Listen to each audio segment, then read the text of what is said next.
Yo, back.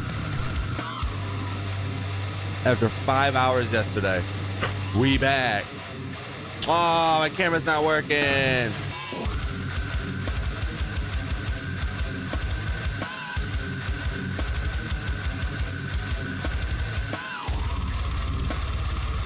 There we go.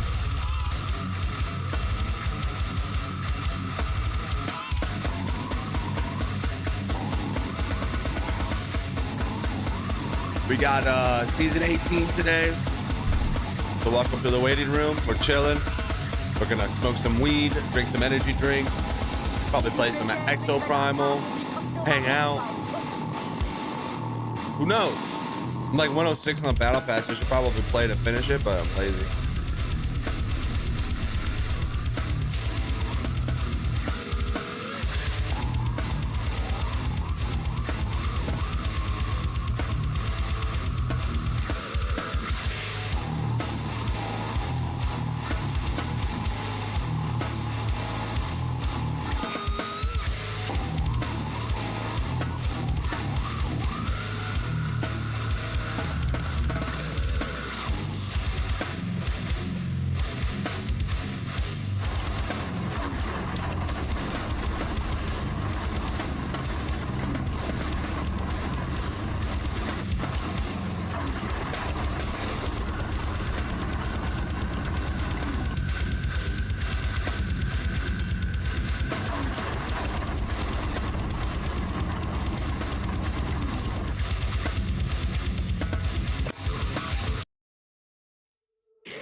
Dude's got 1.1 million views on that. That's insane.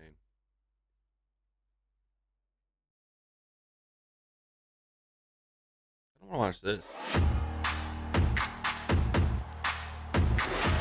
When D-Generation X formed in 1997, it looked for all the world like WWE were assembling its own version of the New World Order, complete with wanton rebelliousness and a steady foundation comprised of clique members. But instead of bloating to an innumerable membership, DX was about a smaller core, a more tightened up band of anti-authority hooligans that each stood out, at least in part because there were so few members. DX's motivations and agendas varied over its different forms throughout the years, but a few central elements remained each time: the green and black color scheme, the general sophomoric attitude, and the X-shaped crotch chop that proved far more emphatic than a double-horned click hand gesture ever did. D-Generation X showed that it was a star maker just as much as it was a nostalgia mine, a franchise that merits inclusion in any discussion of WWE's Attitude Era turnaround. Across its lifespan, D-Generation X played host to 11 different members. Some immediately spring to mind when the letters DX hit your ears, and others make you go, oh yeah, they were in the group too. So for the thousands in attendance and the hopefully millions that will view this video after its release, let's look at those 11 degenerates, examine their time with the group, and see where they've all ended up. Mason Ryan, Stevie Ray, Earthquake, Alundra Blaze, Norman Smiley, Zach Gowen, Bam Bam Bigelow, Ahmed Johnson, Tory Wilson, Buff, Bagwell, Robert Gibson, Dave Taylor, Terry Taylor, and Godfather's Holmes.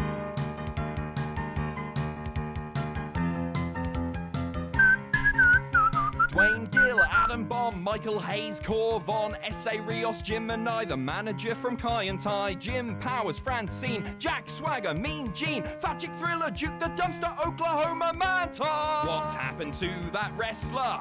Someone main eventing, which leaves me lamenting. What happened to that wrestler? Some since long forgotten, but their memories live on.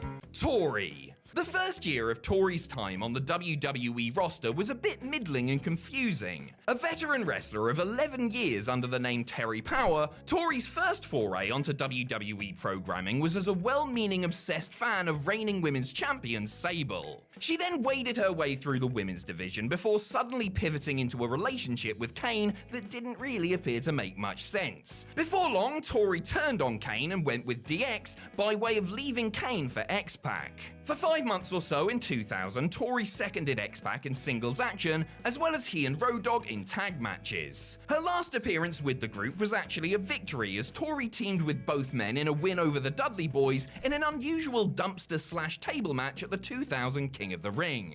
She was put through a table afterward, however, and it allowed her to be written out to have shoulder surgery. Retired from wrestling since 2001, Tori went on to become a yoga instructor and now works as an artisan healer in her native Portland, Oregon. Hornswoggle. When you think about it, the man once known as Little Bastard actually has quite a biography. He's been Vince McMahon's son, he's been Fit Finley's son, he maintains residence in various cities globally, wherever there's a WWE ring, he's gone unbeaten as Cruiserweight Champion, he starred in a Leprechaun film, and he's been a Monday Night Raw general manager. All of this would be impressive enough, even if he weren't a member of D-Generation X, but he was that too. It came very late in the DX lifetime, but Hornswoggle was adopted into the group as a result of some kayfabe legal wrangling, which entailed bringing Triple H and Shawn Michaels into little people's courts. And you know what? That reminds me, if anyone ever tells you that Raw today has never been worse, force them to watch the last 6 months of Raw in 2009, Clockwork Orange style. That'll change their tune. Anywho, the union was brief, but Hornswoggle was in fact the last new member of DX. Still active today, Hornswoggle has appeared for Impact Wrestling as an ally to the Good Brothers, and takes somewhat regular indie bookings in his home state of Wisconsin.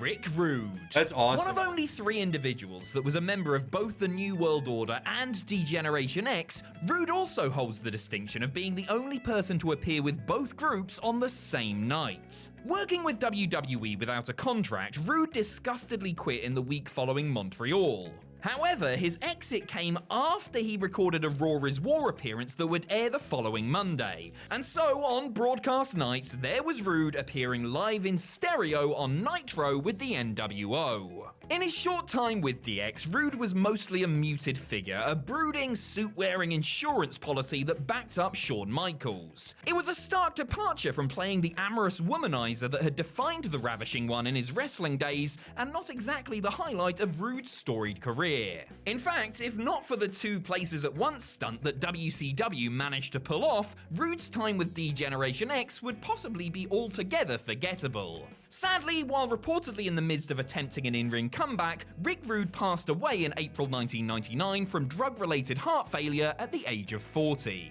Mike Tyson. That's sad. Fans may have booed the declarations that the controversial former heavyweight champion was on his way to WWE, but there was a very good reason that Vince McMahon shelled out the money for the baddest man on the planet. The media attention garnered by Tyson's confrontation with Stone Cold Steve Austin was just the spark that WWE was looking for in turning around their fortunes. And to ante up the tension, they had Tyson pledge allegiance to DX. Ultimately, Tyson swerved world champion Michaels, gleefully counting him down in the main event of WrestleMania 14, that Mike Tyson would have Austin a beat the champion for shit out of first Stone time. Cold Steve The Austin. dissolution of Tyson's DX membership was complete following a right hook to the jaw of a battered HBK. Years later, Tyson sort of made amends with DX during a guest hosting appearance on Raw, but the real money was in 1998 when a red-hot Tyson's polarizing celebrity aided WWE in achieving cultural significance once more. Iron Mike presently hosts his own podcast entitled Hot Boxing and recently took in part in an exhibition fight with fellow boxing legend Roy Jones Jr.,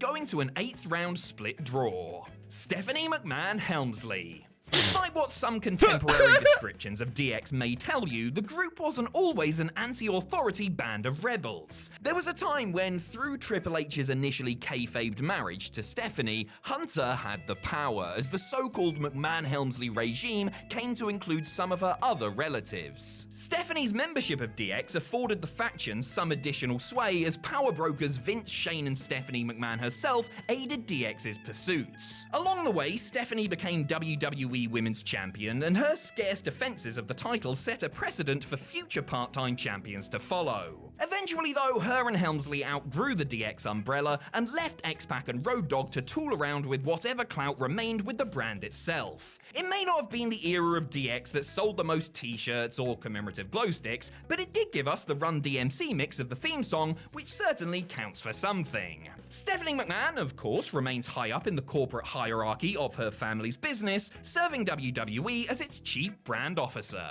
Badass Billy Gunn. A glance at Billy Gunn's WWE career a year before he officially joined DX is a study in extremes. Ever treading water following the breakup of the Smoking Guns, the future Mr. Ass became Rockabilly, a half-hearted attempt at cloning the Honky Tonk Man by playing Honky's hacky protege. Just when it seemed like Gunn was nosediving his way toward the scrap heap, along came the New Age Outlaws to revitalize his career, and revitalize it did. Now an artful and unapologetic cheater with an impressive collection of South Park t-shirts, Gunn not only flourished as an outlaw, but as DX's nominal muscle, the heavy lifter of multi-man matches. Later, things ventured down a weird path when Gunn took the ass part of his name a little too literally, and made his buttocks a considerable focal point of his overall act. That said, Assman was quite the underrated toe tapper, a true summer anthem if there ever was one. Today in his late 50s, Billy Gunn is not only still in remarkable shape, but he also occasionally competes in All Elite Wrestling alongside sons Austin and Colton while serving AEW as a talent coach. Road Dogg. Just as Billy Gunn's time appeared to be short in 1997, so too was that of his eventual partner.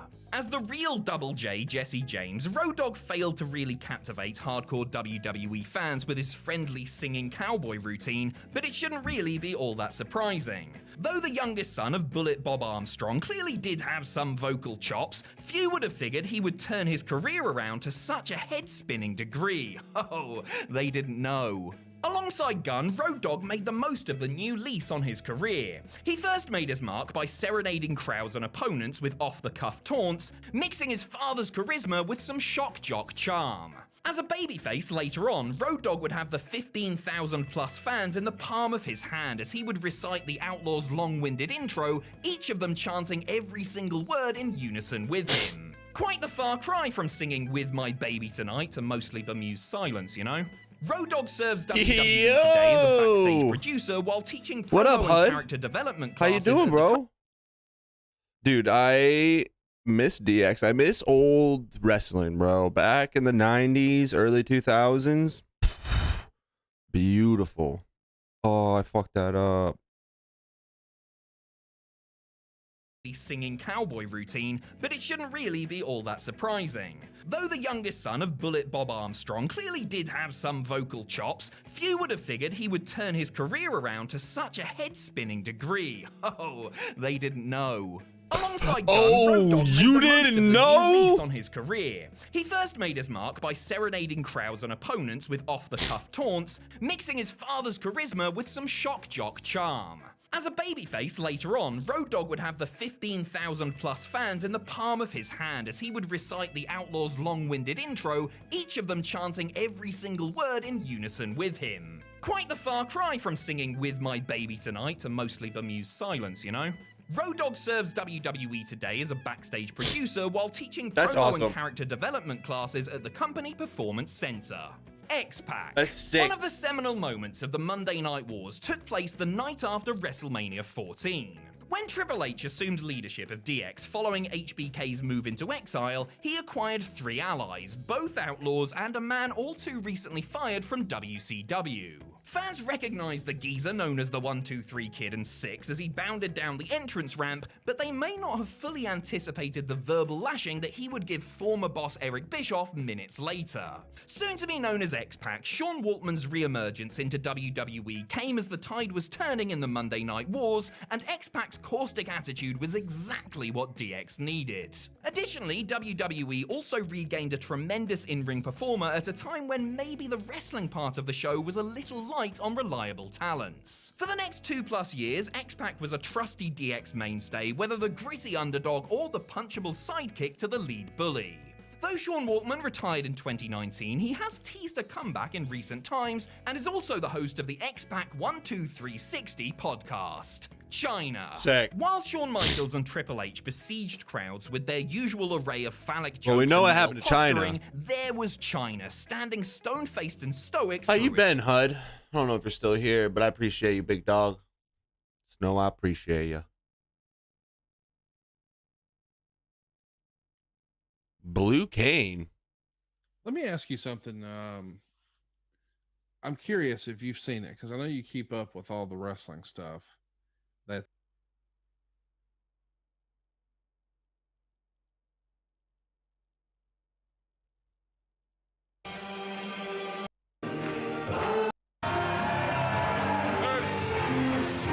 Snow has entered the dome! Hell has frozen over! That's so funny. Blue Cane is sick, dude.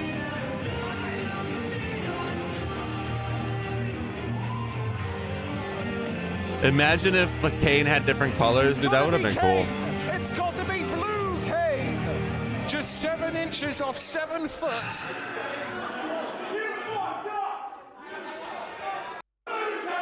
Coming in, dressing like a big bottle of WKD. That's not nice. Oh, but it's gone by the throat! Chokes now! No! Oh, I thought he had that choke slam then. Oh my goodness, Jerry Bakewell escaping the choke slam. Jesus, that's so funny. I want to watch this now. Now that I Let me know ask what you they're talking something, about. I'm curious if you've seen it because I know you keep up with all the wrestling stuff. That's like even on the fringe. Have you seen Blue Cane online? I've seen the name recently on Twitter, and I don't want to get into the middle of the thing, but has Ryback tweeted about him? He has, and he's actually, as we're recording, he's tweeted that where he tweeted the day before, I want to shell shock Blue Cane. He says, for $25,000, I'll take on Blue Cane in my return match. I've defeated Big Red Machine Cane, Corporate Cane, and I must know if I can defeat the snow powers of Blue Cane. And Blue Cane responded, for $250, I will take on non-red Ryback, which I love. But I guess Blue Cane is becoming a thing. And as I understand it, Cardona is itching to have this match too. And I think it really proves a point that you've been trying to make for quite a while, that if used properly, talent today can really make a name for themselves on social media. Like Blue Cane, I didn't know was a thing a handful of months ago. And now people are talking about Blue Cane. And when you really think about this, It's so fucking funny, dude. it's a cane gimmick, except blue where it was red. Let's not overthink it. This is silly, but people are paying attention to it. And I think that's fantastic. So help me out here, Conrad. Does he have a Twitter handle? Yes, he does. Blue Cane _ Okay. If you're not sure what we're talking about, he's from Antarctica. That's where he's Okay. claiming to be from, of course. Okay. I bet if you go to that Twitter page, you don't see that he had a ham sandwich, and you don't No. see him out grilling out, and he didn't go to this movie, and he's not criticizing this politician, and No. he doesn't like this basketball game or this team or whatever it may be. It is Blue Cane all the way in character, right? Yes. I would say he's not confusing them, so he's not losing them. This is the persona that's getting the buzz. That's why I just think social media can be such a Blue cluster of- Cane, man. Wait. Blue Cane. That's so fucking dumb. So fucking dumb. He gives Plugs a like right there. Boom.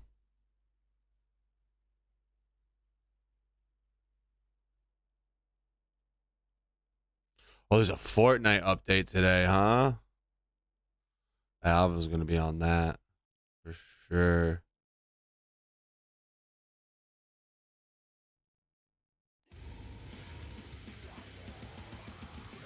I'm gonna text her right now. I'm gonna text her right now to see if she knows.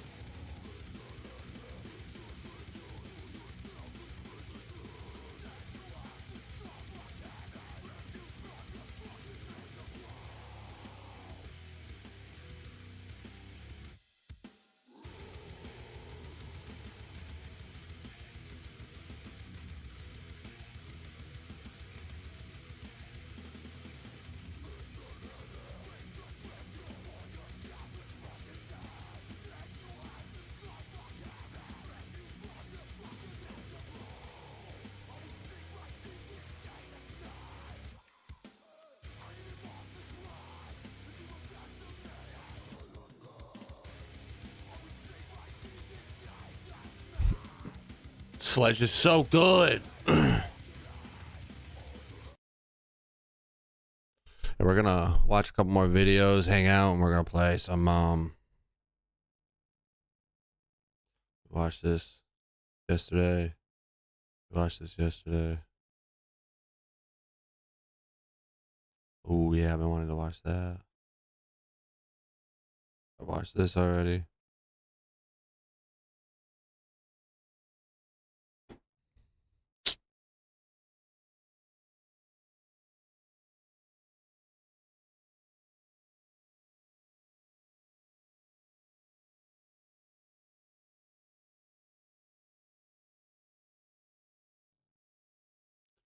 Whoop whoop.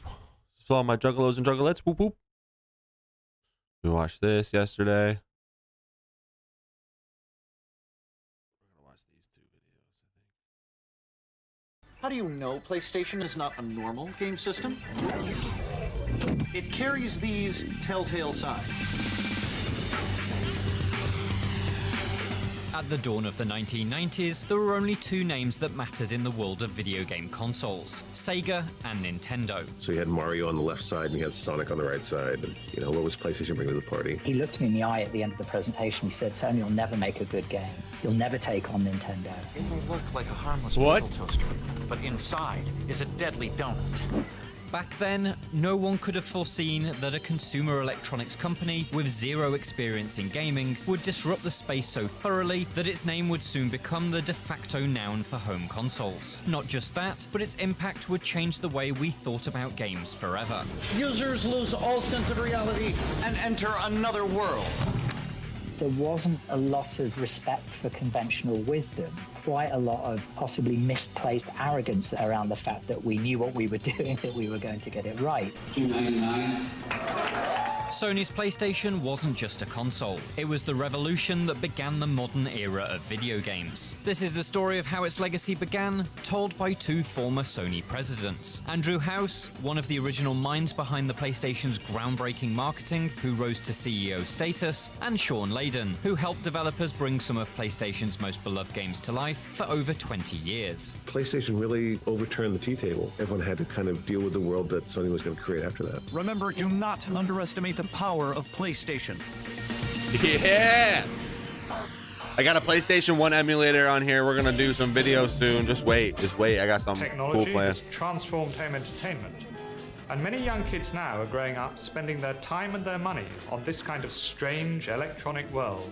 The origins of PlayStation go all the way back to the late 1980s, when Sony agreed to produce sound processor chips for Nintendo's new SNES console. Just a short duration into their partnership, Nintendo proposed a joint venture. It wanted Sony to create a new drive system for the SNES, based on the CD-ROM format that Sony had pioneered. But the deal collapsed in an ugly fashion, leaving many Sony executives bitter and wary of working in the industry again. There was a sense that video games were toys, and Sony's not a toy company.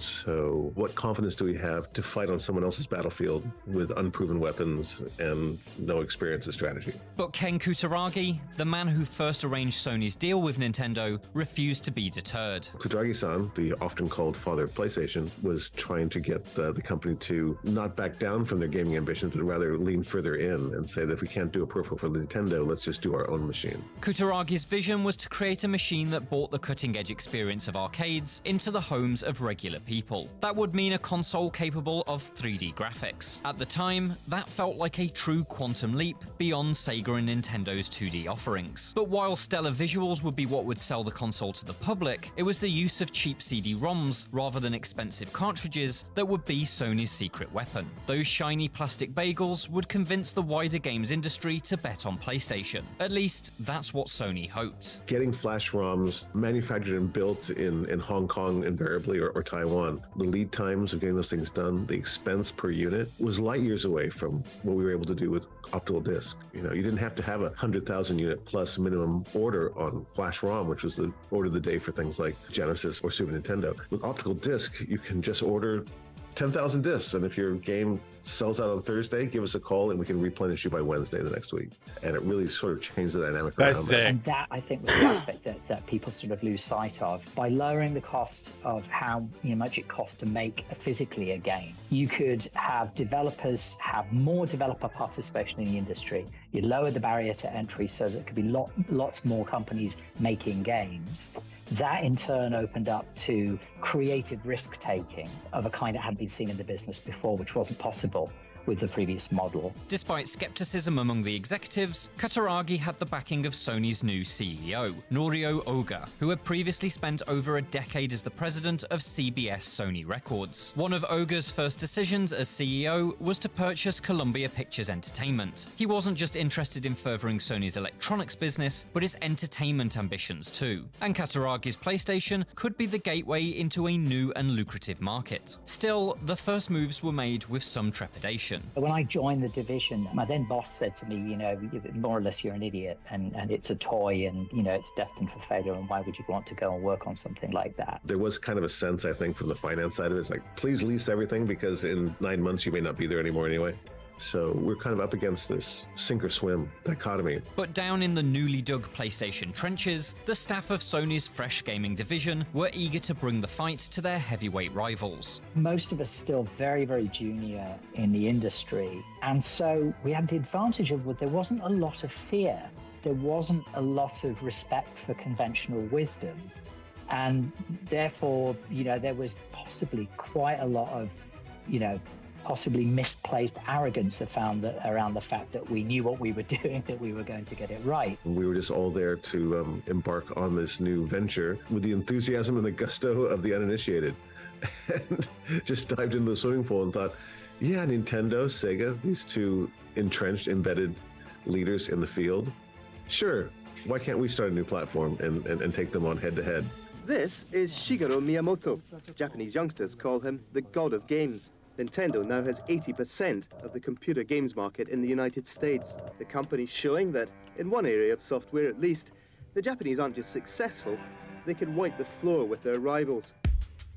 All the confidence in the world couldn't make up for Sony's clear disadvantage, though. The company had no experience in creating video games at all. There wasn't even one person on staff who could rival superstar developers like Nintendo's Shigeru Miyamoto or Sega's Yuji Naka. We didn't have any first-party development at that time because you can't spin that stuff up in 6 months. You've got to spend years doing that. We couldn't afford to have that strategy. We had to be heavily flipped the other way around, very dependent on third-party publishers and third-party developers. We had a very deep partnership with Namco from the start. They were like the touchstone in the Japanese market. If you really want to talk about bringing arcade into the home, nothing told that story or sold that story better than Tekken and Ridge Racer. That people were lining up. Ridge Racer, dude, I played that. I had that game to pay 3 minutes. I actually really liked it. We're saying you can take this thing home. And then Ubisoft and Infogrames, and you name it. Everyone just found a place to come to where they thought they all had an equal chance to be the biggest dog in the room. Sony's initial reliance on third-party development was a very different approach to how Nintendo and Sega did business. Within a couple of months of the SNES launching, it already had a trio of Nintendo-developed games. In contrast, Sony planned to launch the PlayStation in Japan without a single game made by its own hand. But the company knew first-party development would be vital to its long-term success. Sony needed its own developer. At the time, we had a partnership with a company called Psygnosis in Europe, which we ended up buying 3 years later to bring that facility in-house. They had reach, they had breadth, and they had a sensibility about wanting to be successful in the Japanese market. They were very keen to do that. And I think they were also looking at us as being an insurgent party that they could get in and be part of a growing enterprise, not just being bolted onto somebody else's established success. Sony bought Psygnosis in 1993. The studio would go on to create Wipeout, the jewel in the crown of PlayStation's European launch in 1995. This game is very fast, it has incredible graphics, but when you first start, you'll probably $50! And alongside the Tokyo-based Japan studio, Psygnosis formed the first building block of what would become Sony Computer Entertainment Worldwide Studios, better known today as the hugely successful PlayStation Studios. The path to God of War and The Last of Us began here. That's sick. That's fucking sick. I want to play The Last of Us again so bad, to be honest. I have it. Building PlayStation required more than just a console and some games, though. It needed a brand, an identity, and it needed to be built by people who understood that a console was more than a plastic box of silicon chips. Innovation number one was move to optical media. Innovation number two was Sony's recognition that going into entertainment was a completely new thing for them, and that the electronics team, though they had the technical prowess, they didn't know exactly what entertainment was all about. The original Sony Creative Entertainment was a joint venture between Sony Electronics and Sony Music Entertainment. We brought these two cultures together in one room. The Sony Music team envisioned PlayStation not as a physical console plugged into your TV, but as a lifestyle. Like music, gaming had its own culture, aesthetic, and personality, and PlayStation's identity was absolutely not going to be the childlike image projected by Nintendo. I mean, you try and avoid using that awful word attitude, but it was something that was very prominent at the time. It was sort of games that had just tonally a very different message around them than what you'd seen before, that they weren't, just cute and fun. There was slight elements of darkness and so on that was starting to emerge even at that time. If the suspense doesn't kill you,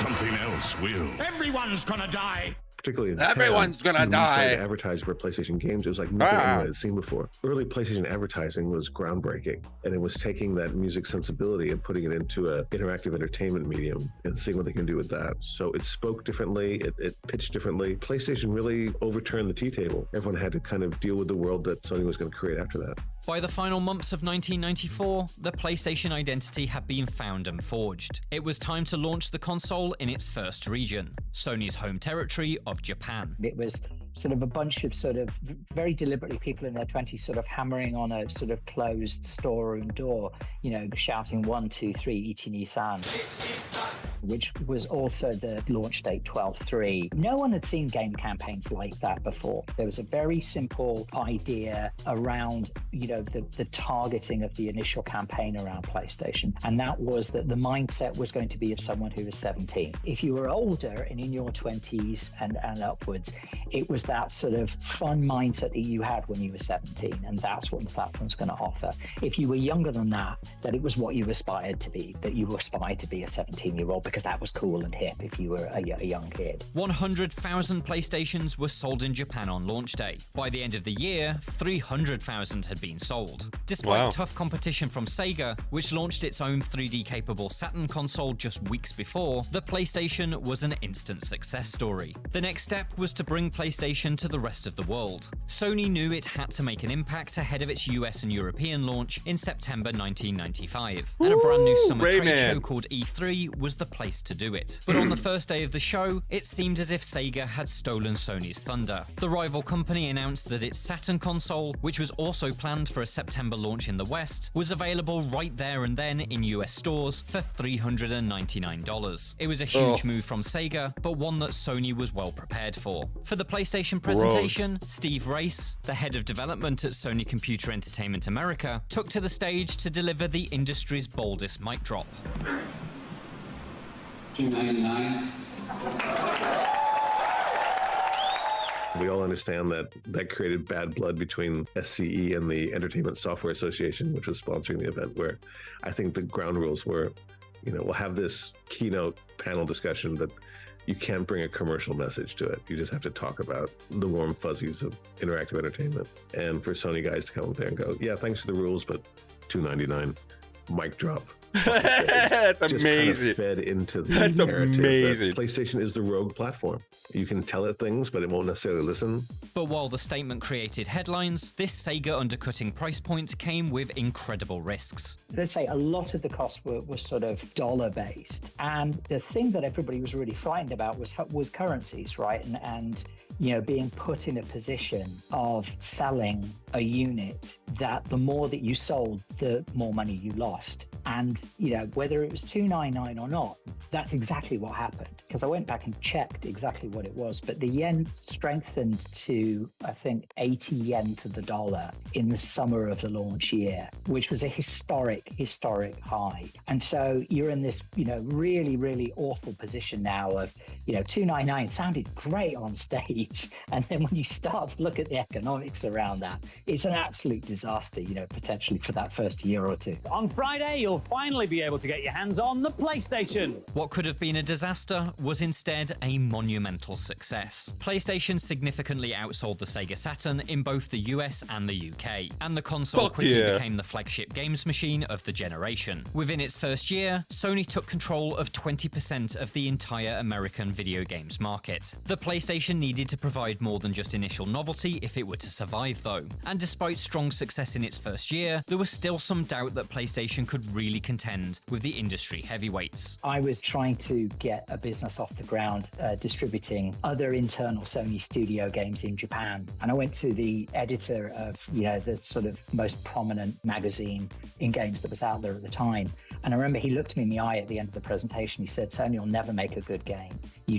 You don't have what it takes. You don't have an eye to quality. You'll never take on Nintendo." And so the real battle began. That's Sony where had to you prove that PlayStation was the place to find not just quality, but experiences that you couldn't play anywhere else. Thanks to the cheaper CD format, it was able to encourage development partners to take creative risks and experiment beyond established genres. And so the PlayStation quickly became the home of some of gaming's most innovative creations. We gave a lot of autonomy to the studios to decide what they wanted to make. As the first-party platform holder, it was an imperative upon PlayStation and Sony to continue to bring not just a variety of content, but actually create new genre. Make gaming something that it wasn't. At the time, in the early days, it was fighting, racing, RPG. It wasn't until PlayStation when you had something like Parappa, which introduced the idea of rhythm action gaming.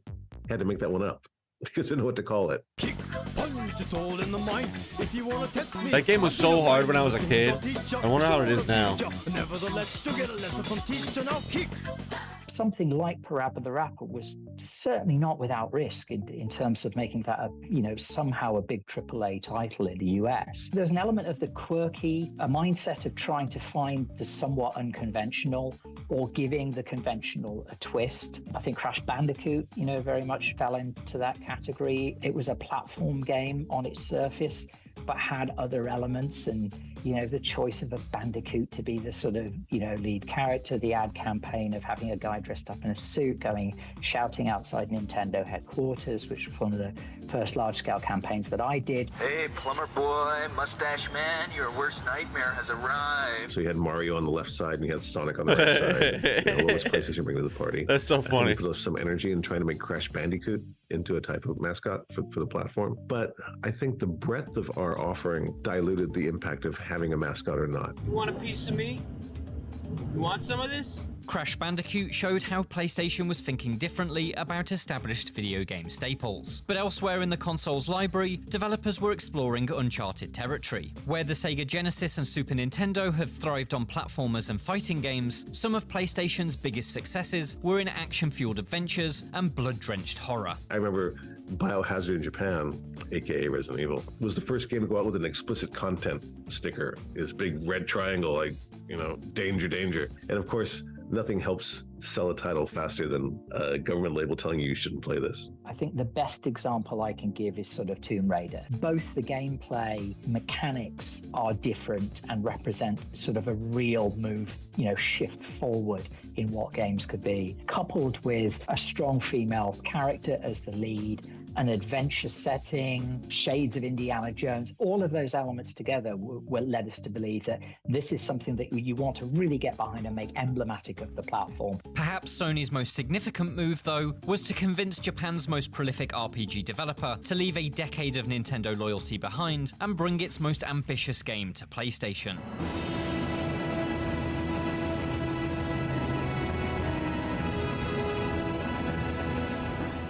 For them to get Square to bring Final Fantasy VII to PlayStation was huge. Remember those opening cutscenes and the ability to ramp that up. It really showed that we'd come to a new had like 4 discs, gaming, right? I mean, part of the promise of PlayStation was to bring 3D gaming into the home. With something like Final Fantasy, with the artists and the visionaries at Square, it really showed what you could do with this. It was remarkable to all developers who saw it. It just gave them more colors to paint with, more shapes to work with. Final Fantasy VII went on to become the PlayStation's second biggest game of all time, selling over 10 million copies. But in a demonstration of the diversity of PlayStation's library, Final Fantasy's huge story and even larger swords were in complete contrast to the PlayStation's best-selling game of all time, Gran Turismo. Developed by Sony's own Japan studio, it was a racing sim the likes of which had never been seen outside of an arcade before. To date, it has sold almost 11 million copies. No matter your gaming tastes, there was something for you on PlayStation. Sony's advancements in both technology and business strategy had pushed the games industry into a vibrant and varied new place. By 1999, the company had claimed an astonishing 60% of the American video game I remember market. Legacy of It was the Kain. uncontested king of the fifth console generation. Its position was so strong that it easily fended off competition from Sega's new, more advanced Dreamcast. But the PlayStation couldn't last forever. With a new millennium in sight and armed with all of its new experience, Sony set in motion plans for a successor console. Welcome to the third place.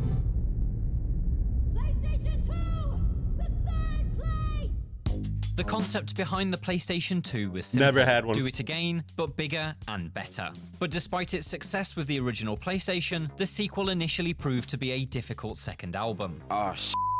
Here we go again. PlayStation 2 was the first time for Sony to launch a successor platform. You know, Sega had done it, Nintendo had done it. We'd never done it. So we didn't know what we didn't know about the trickiness around that. We had to make it up as we went along. The PlayStation 2 had some architectural uniqueness to it, which was difficult to get across to, you know, some of the developers who were more used to working on a traditional, like, arcade-based platform. Despite the difficulties, the original PlayStation provided a good blueprint. The new console had to push the technology forward in a way that would fundamentally change the opportunities available to both developers and players. For PlayStation, that was the CD-ROM. For PlayStation 2, that was DVD. Sony PlayStation 2 will be the biggest thing to come along since TV was invented. It started to open up another chapter. That's a bold fucking claim, dude. Which was not just to be about games or interactive entertainment, but to not necessarily be a home hub in some sort of living room dominant sense,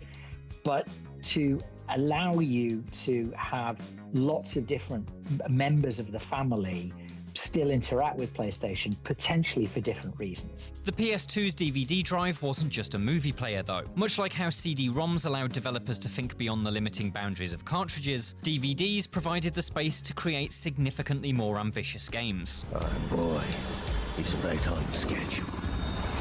And that was just a very serendipitous alignment of technological trends. And PlayStation got in there before anybody else. What you're doing is you're making just a bigger palette to paint on. More painting is more time is more money. I heard that but game more is painting so is also good. richer, more involved storylines. You could actually have a narrative. And so began the journey towards the huge cinematic action games that define PlayStation today. I remember when we did The Getaway, when I was in the London studio. That was really groundbreaking. We were making a movie in a game at the same time. It was a huge step change from whatever action adventure tropes had been prevalent at the time. Because you had DVD and you had endless amounts of memory and you could put all kinds of textures. You can put the 16 square miles of London into a DVD, and that means you can tell a bigger story. You can tell. I think I played more The nuanced Getaway. story. And I think that was what really was a huge change that PS2 brought to the gaming market, was the inception of that kind of hugely narrative-based gaming. Patience, Mark, my boy. All in good time. Storage and narrative have remained a core part of PlayStation's DNA. The evolution from DVD to Blu-ray to SSD has seen Sony's story ambitions expand. Today, the PlayStation 5 is considered the home of cinematic single-player games. In fact, that's almost exclusively what it's known for. In contrast to the wild and experimental days of the original PlayStation, modern Sony is much more focused and risk-averse. There's no parappa, no Vib ribbon, but the foundations of the original console are still clear to see. Third-party partnerships remain the lifeblood of not just the platform, but modern console gaming. An ever-expanding array of developers create new and fascinating games every year. And that variety means that no one person's PlayStation or Xbox library is the same as anyone else's. Long gone is the era when your collection was guaranteed to be almost entirely made up of games produced by Shigeru Miyamoto. The PlayStation changed video games forever, and we play in its world. Oh, school. Over 200 apes are on the loose, and it's up to you to stop them. Introduce. It's pretty cool.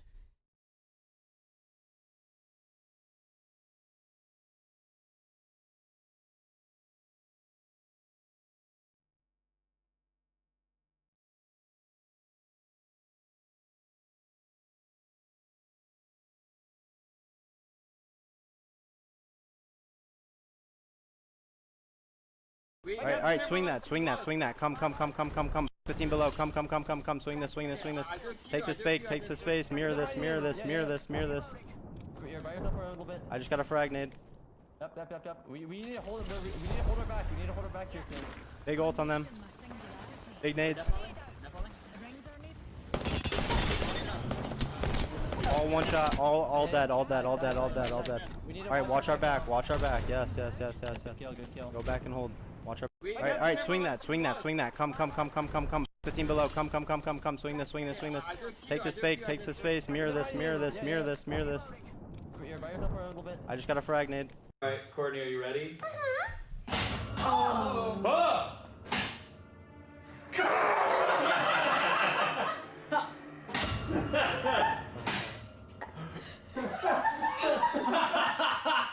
Shane? What? You're so stupid! All right.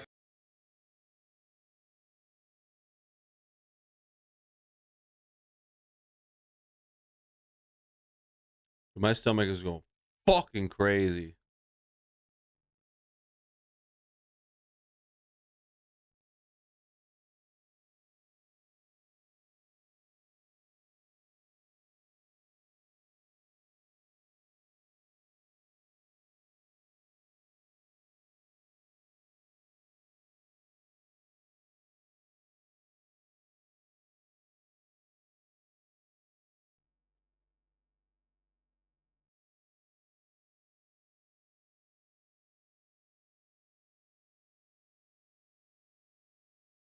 Obese Giraffe. What a great fucking name, dude.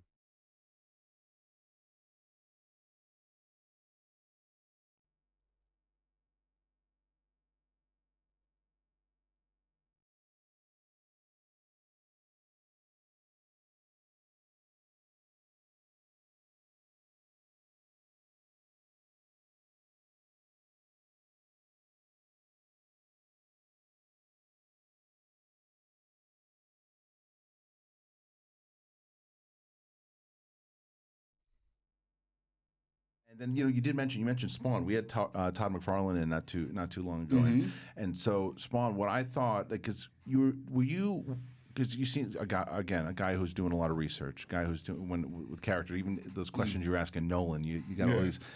So had you watched the HBO series that obviously in preparation for going into the movie, reading the comics, doing all that, learning the backstory of the character? I wanted to dive deep into it until I realized, damn, I'm doing the birth of Spawn. Right. Mm-hmm. I don't need to know what's happens on Spawn 22. Right. I'm basically, Spawn is Al Simmons. No matter how much I want to get to know what's going on, he's Al Simmons, and this is the birth of him, and this is chronicling when he is learning about himself. Yeah. So that's as far as I needed to look. Anything beyond that would be taking away from it. You can't play the effect. Right. So I had to be that human being and connect with human beings who would be in that same situation. So that's really, the extent of really what I had to prepare for. When you go back and you think about that movie in general, what are your overall This movie was thoughts so on the fucking film, good, how, bro. how it came out, how your performance came out? Like, what do you think? Unfortunately, I was privy to the first cut. Okay. Yeah, fortunately for me, but the first cut had something like 71 special effect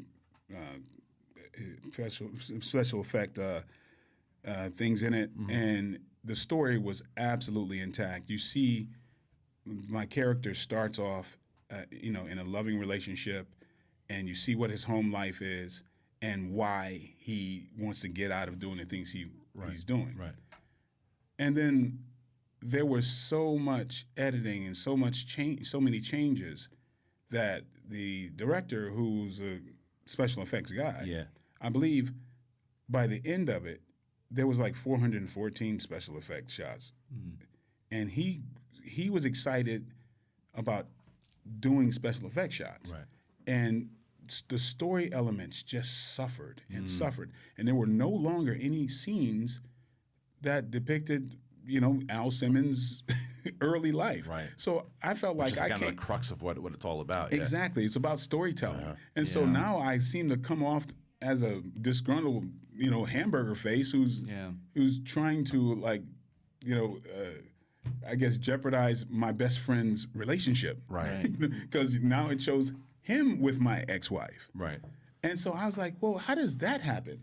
And so I kind of learned how that happens. Where, Well, it's funny though too because, and again, I was a big fan of Spawn. And I thought your performance in the movie was incredible. I really did. I think you were the perfect cast for the role. I agree with you though. I think that a lot of the stuff that I loved about like the HBO series and the comic was sacrificed. Yeah. And inside of that, do you think also because comic book movies were very different back then? And we're just talking about The Dark Knight, right? The Dark Knight, Nolan took that shift in movies to show you where you can take it a lot more serious. And Yes. Spawn's a very serious movie, but it's still there. But people, the way they perceived comic book movies, different back then. Do you think Spawn version with the stories that were lacking or that were cut out? Do you think that if that movie comes out today, in this culture, it's received differently? Absolutely, because it doesn't matter. It's about the human element. Yeah. And if you take that out, you disconnect folks. Seems to me the people who are already enamored with Spawn, they're the ones that like the movie the most. There are people who just said, "What the hell? I didn't understand what was going on, and how did the devil just reach in and pick up the clown and did this and." And there was you looked at, Martin Sheen and a bomb, you pull a bomb out. None of that was in the movie before. Right. The director came up with, I remember he told me, wow, I took a look of yours and then I made that into this, a bio bomb coming out of, I'm like, I don't understand what the hell's going on. It's just kind of what you were talking about before, to where you said a lot of times you got to try to talk to the director and say, listen, man, it's like try to massage it a little bit. At the time, the guy who ran Bob Shea, who ran New Line, he loved the first cut, and he just gave the director carte blanche to just enhance it the way he wanted, and he just took his eye off the ball, and. People weren't, I think he learned his lesson. Yeah. And as a result of that, another movie that was coming out with New Line called Blade. Yes. They were all over that director because of what happened with the director in Spawn. Right. And so, I knew that director too. And it was like, Jesus. Spawn was such a cool movie, bro. And we got Jamie Foxx that's playing Al. Jamie Foxx will be Spawn. Jeremy Renner, this cop in there called Twitch, who's actually on screen more than anybody else. Where are we at with the process right now? With that putting the financing together. Okay. Right. Just trying to get Hollywood to understand. Is it a streaming show though? Or could it be streaming? Is it going to be theatrical release? Like what I'm not proud of where it goes to. Right. I'm not married to where it goes to. I've always said. Look at the word. I think one of the worst things that ever was said to people out loud was, "Build it and they will come." Yeah. It's a lie. Everybody listen to my voice. It's a lie. And if you're an entrepreneur, don't listen to it. Here's what I would recommend, especially if somebody who's been through the rigors of business: build it, find out where the human beings are, and get in their way. Because if you think that the human beings are going to just wake up and magically discover that you invented something or you created something, it's a fool. Make it. Find where human beings are and stand in front of them and make them collide with you. Good transition, good pun there. And get them to literally come in and just run into you. So for me, whenever I'm sort of trying to get, any idea or whatever else, I try to go out there. I try to let people know it's coming, and then I go, why wouldn't they come? Let's look at superhero movies. Here's what I know for a fact, and Venom falls completely into what I'm about to say. You've got the formula. The formula to me is the Marvel Universe, right? Okay, it's working. Don't change it. I'm not trying to convince everybody to change it because it's $1 billion success story. If I had $1 billion success story, I wouldn't bend it either. But somewhere along the line, people started going outside the parameters of the formula. Somebody says, hey, let's do something sort of funny superhero formula. Can't be done. Well, let's try it anyways. Guardians of the Galaxy, it works. Right. Then they go, well, what if we do fun R-rated? Can't be done. Let's try it anyway. Deadpool. Now that we're in R, why don't we stay there? Why don't we do something a little darker? Let's go Logan. Works.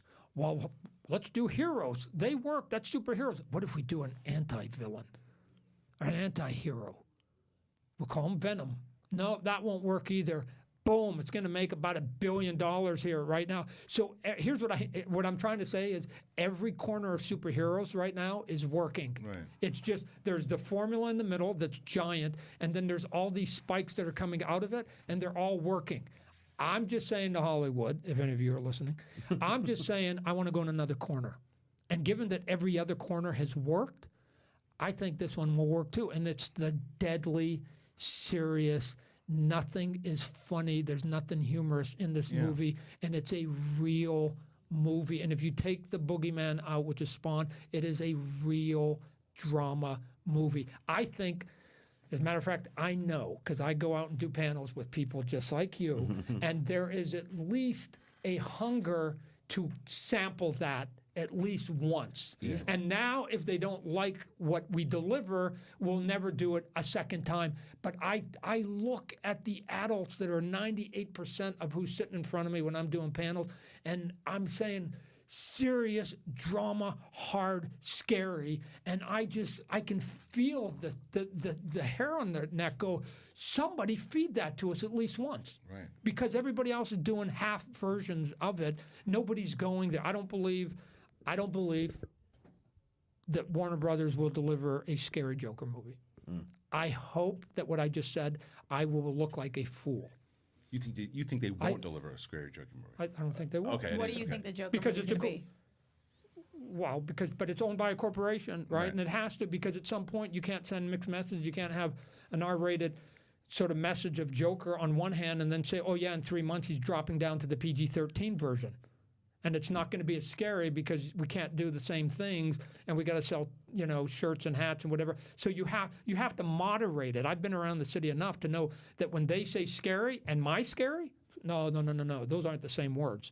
And when they say mature and I say mature, those are not the same words, right? So I think they'll take another step towards the darkness of cool R-rated. I still don't think they'll go there. So if you're asking me what would my Joker be, first off, it won't sell any ancillary. So let's just take that off the table, because I would just creep people out, and I would get every mom in the entire country to be appalled by it, because they would go, what the hell is that? And I'll tell you what it was. It was insanity. And so the problem is that insanity done right in my brain would scare you and would repulse you and would repulse your 8-year-old children. So of course you're going to leave the theater. But for all the adults that are sitting in this theater, this is exactly what insanity looks like. And there's plenty of movies that have delivered. It just so happens to have Joker in the just title. Right. So to me, I'm not starting with the premise it's Joker. I'm saying adult insanity. Yeah. Oh, and it's who? Oh, the Joker. And I'd come back to it. I mean, it's like a Silence of the Lambs kind of a situation, right? Yeah. Why can't you do it right? And so all that stuff is what and I'm hoping to get across in Spawn, or at least some of it, just to say, here's a different taste of comic book movies. Just a different taste. Like, we don't need the same formula over and over. Well, that's to get people excited. Dude, I would love a really super dark, gross Spawn movie, bro. Ooh. For all those who remember these guys.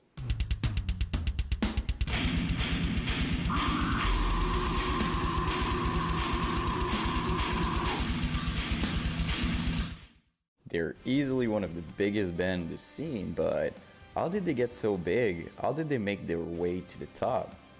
That's what we're gonna discuss today. So my friend, as usual, take a cup of coffee, cigarette, hot dog, whatever you feel like. Hot dog, as dude? We explore the Why? Oceano Maestro. Why are you telling me to eat a hot dog, dog? I love that they're still around, too.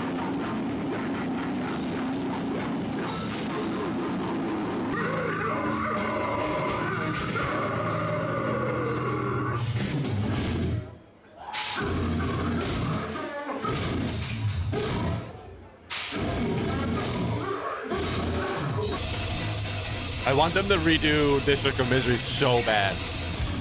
Like, why wouldn't you?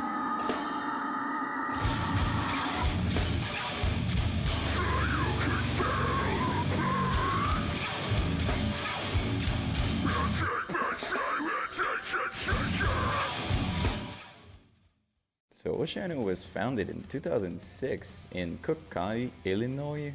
I don't know how to pronounce that. Again, I'm sorry. And when they started, they actually did a demo, but it wasn't with Adam, as you might think. And I want you to be prepared. This doesn't sound like Oceano at all.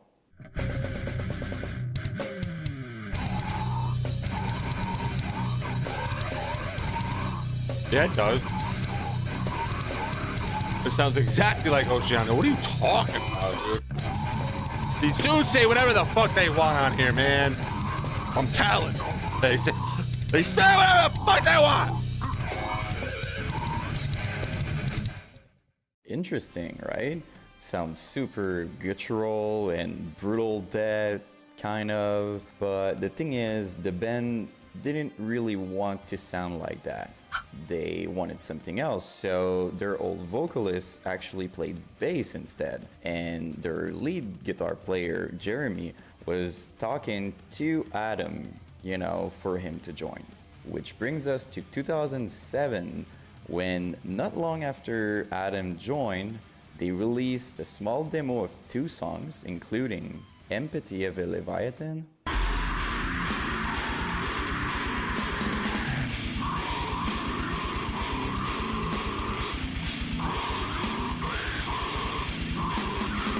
and Samael the Destroyer.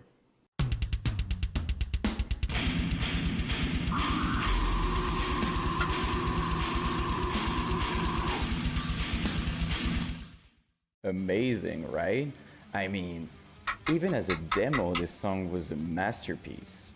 That shit went hard. You know how much I like raw, brutal sound, you know, so of course I like it. So after releasing their demo, they started playing shows together, do their thing and all that, until in 2008 they came back with a second demo, this time including Inhuman Affliction,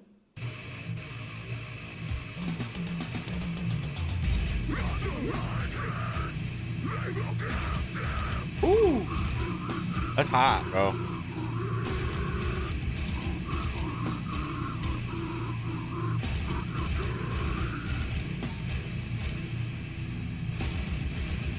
and Slaughter Like Swine.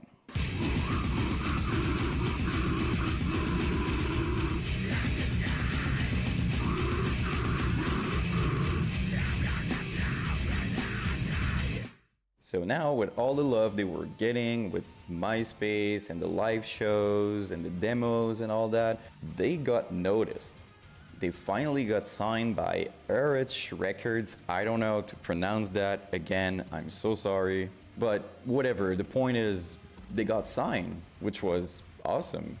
That's when they started, you know, writing for a full album with the label and everything. Now, the weird thing is, I was looking for, you know, live footage of 2007, 2008. It's very difficult to find, but fortunately, the label back in the days did a trailer to announce the album. And in this trailer, there's live footage, there's studio material, there's like goofing around and stuff like that. It's pretty cool.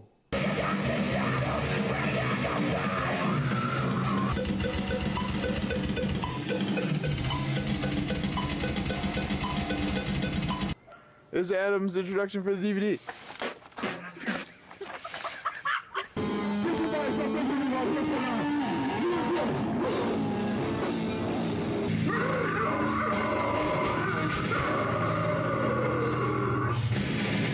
Yeah, one more. I'm feeling that idea. All right. Then 1 month later, they released their first official video for the song, District of Misery. Oof, I swear, man, everybody You can't play more than in that, the you get scene fucking was blocked. talking about it. If you were around during those days, you know. People were sharing it, people were talking about it. It was new, it was good, it was perfect, it was heavy. I remember people saying that it was the heaviest thing they ever heard in their life. And I mean, it's pretty easy to tell why this video had so much impact in the scene. Adam, this beefy dude who looks like he's gonna kill someone, is doing this amazing performance with brand new vocals. I don't know how to explain that, but no one sounds like Adam. Like, no one. At least in my opinion, he's like super outstanding. And especially at the time, it wasn't. There's a lot of people that sound like him now. Heard something. I gotta use bathroom though. It was amazing, truly.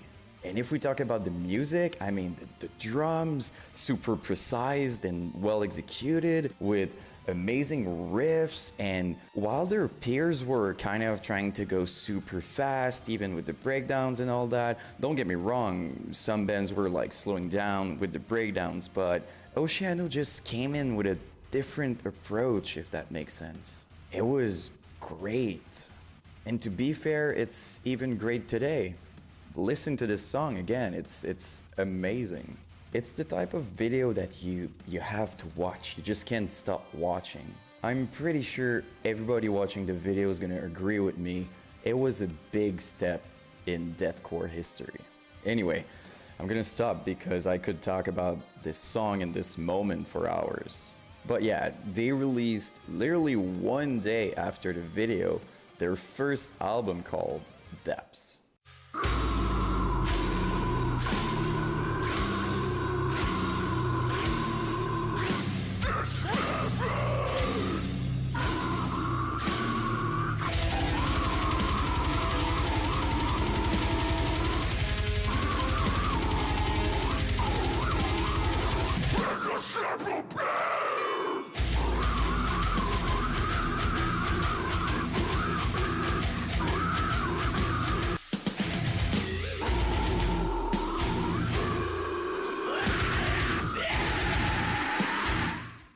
Wow, man.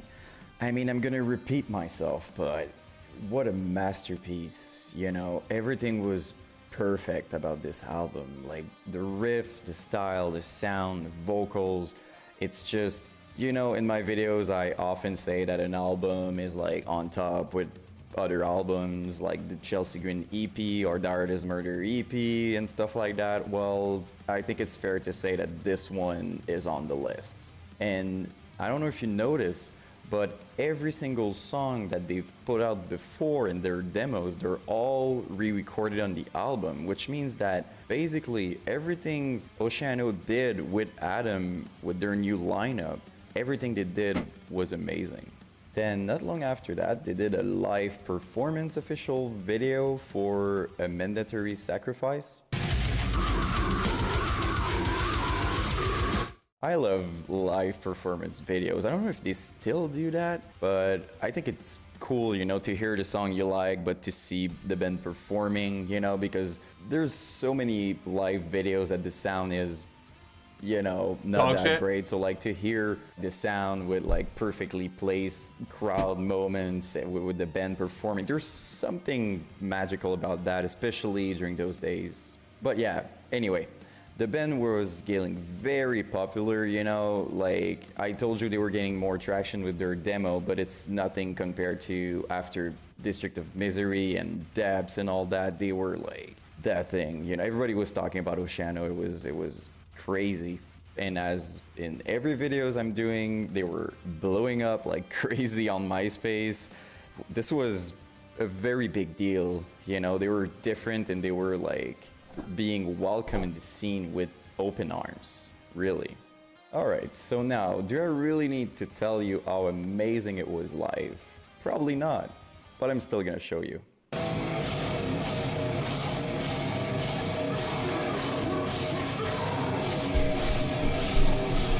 That's all I want to know. That's all I want to know. I got the fucking attention span. My attention span's shorter than an ant's dick. Just saying.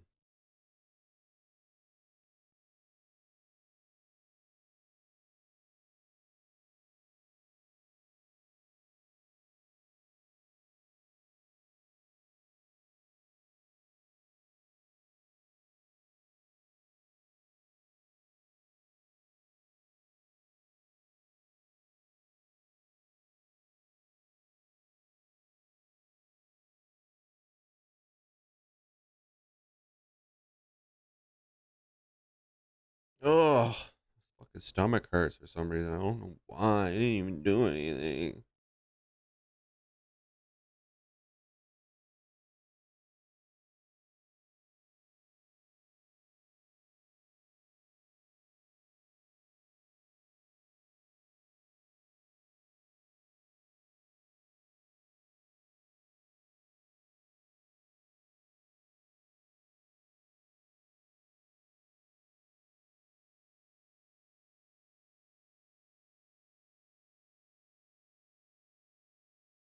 $300 bodies in the acid? Jesus.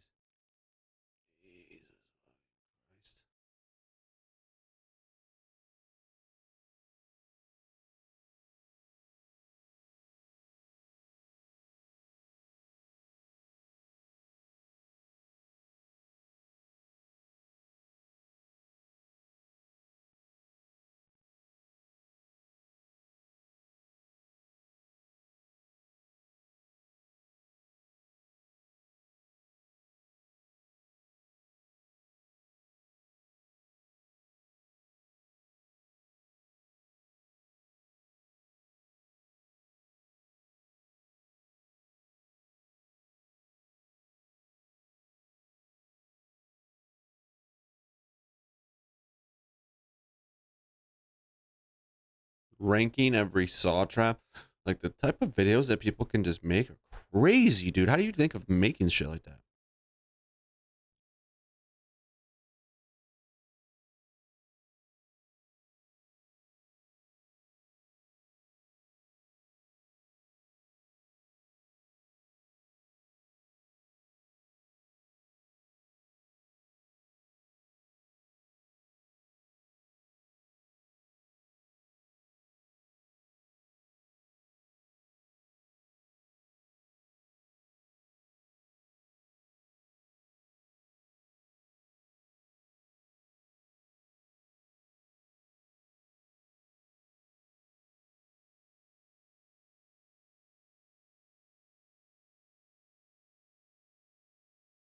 Three years ago, bro. That's fucking crazy.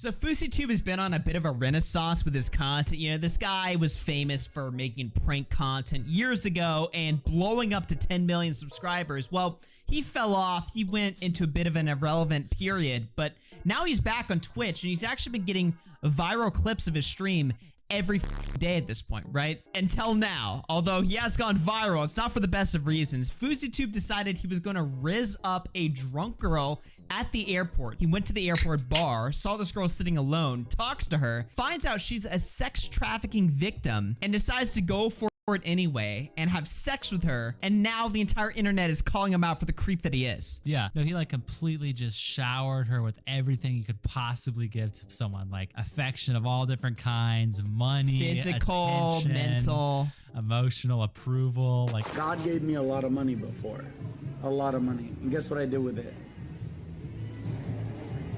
No. You're okay. You're okay. What a weirdo, bro. Okay, they love you. I'm already creeped out from watching this. I don't even want to watch. I don't even want to know what happened. I'm so creeped out already. What the fuck, bro?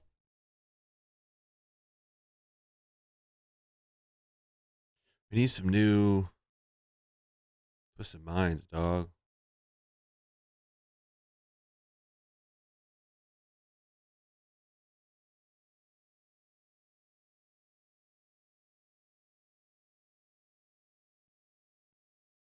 Might as well keep charging my headset, huh?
It's not Skate 3 though.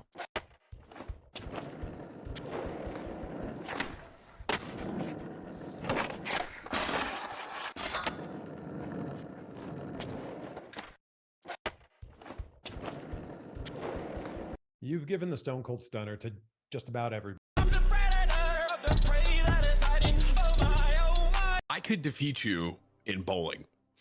Are you recording? Yeah. Look at this racist ass supermarket. There's an Asian food section with soy sauce. Yeah, the two. It's like Asian sauce. All right, fine. Look at this. Fucking ramen. Like every Asian eats instant ramen. Yeah, dude. Technically, like I think it's like mother. Are you recording? Yeah. It was a cat. Now, Disney's reboot of Buzz Lightyear, the real story. And that's Buzz Lightyear to Timmy. That's for you, little guy. Run along there. Remember, to infinity and beyond.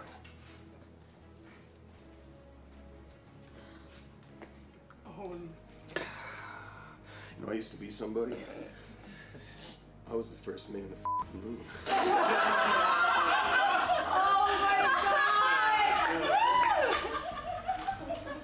It haunts me. Now, Disney. Jesus Christ.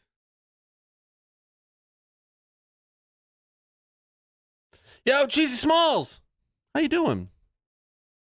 Sorry, I had my chat covered for some reason because I'm a fucking terrible streamer. And so I didn't notice that you were there. So how are you today?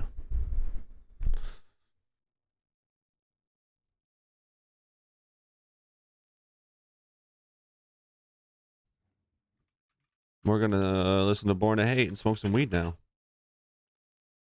How are you? How are you?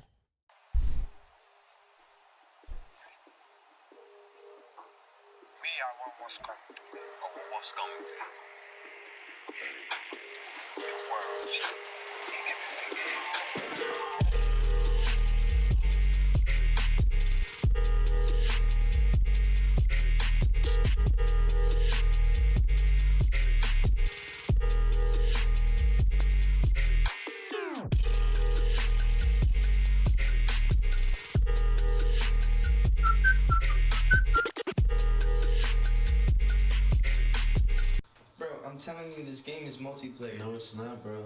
Cool. There's certain parts in the game that you can go to link up and grab it. Grab the door, I'll show you. Alright, don't tell me what to do. I'll show you, bro. I'm telling you. It's a fucking multiplayer game.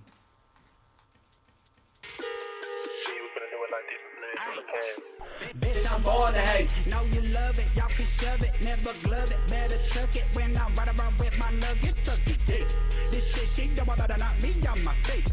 I told her ass, come and bring me that bag, go cash, I'm about it. Hey, not discreet when she flaunt it, cause she know them suckers want it. Hit your house and now it's haunted. Got them addies, yeah, I'm on them. R to the A, I to the D.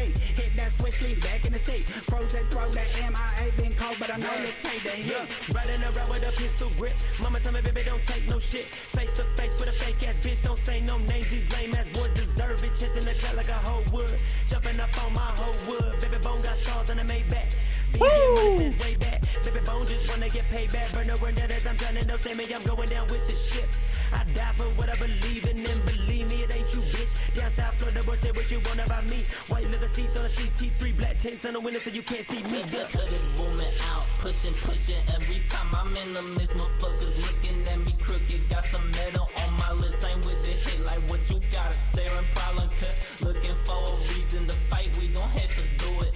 Suckers wanna flex, give me checks, keep me mellowed out. Shout to get it sex like I want.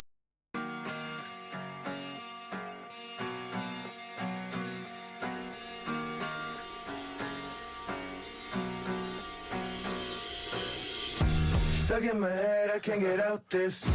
Started my day depressed and anxious.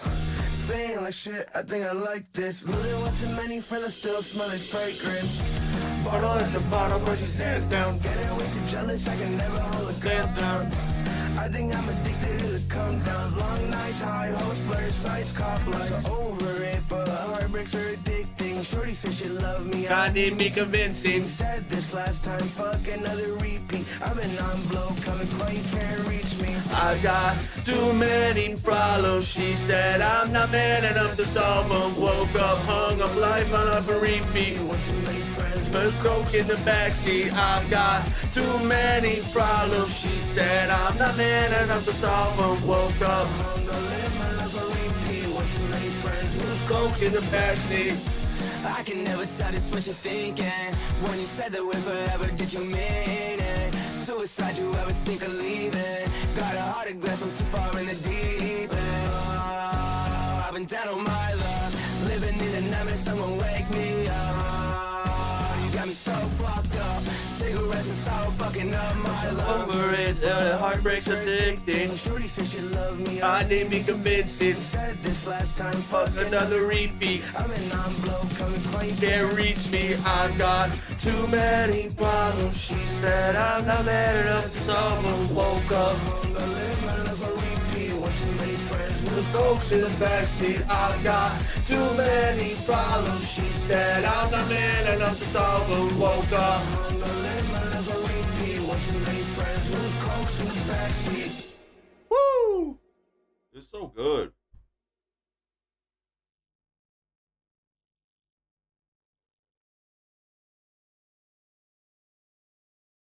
XQC just keeps getting worse.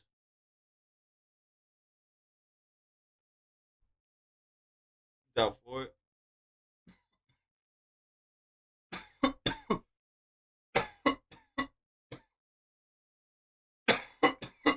Oh God.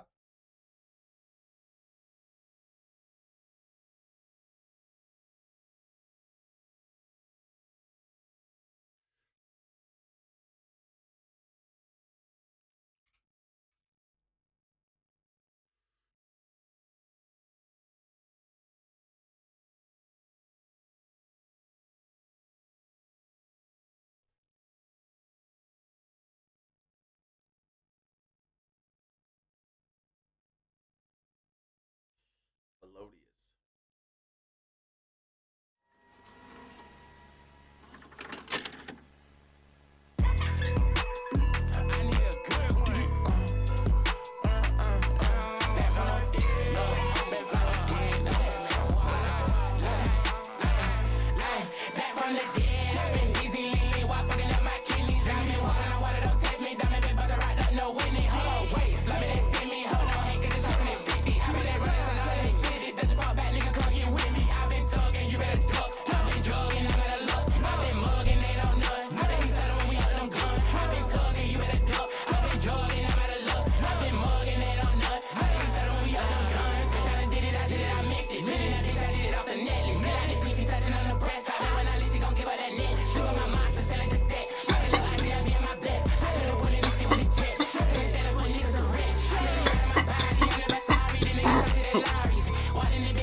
knows when I'm off the drugs. Brain the way she dropped the top for hours, I ain't busting her. Coochie sore as hell, round for round, the times I made a buzz. She said, how you born this way, stupid bitch, I'm officer. Live from the trenches, you might die by these lenses.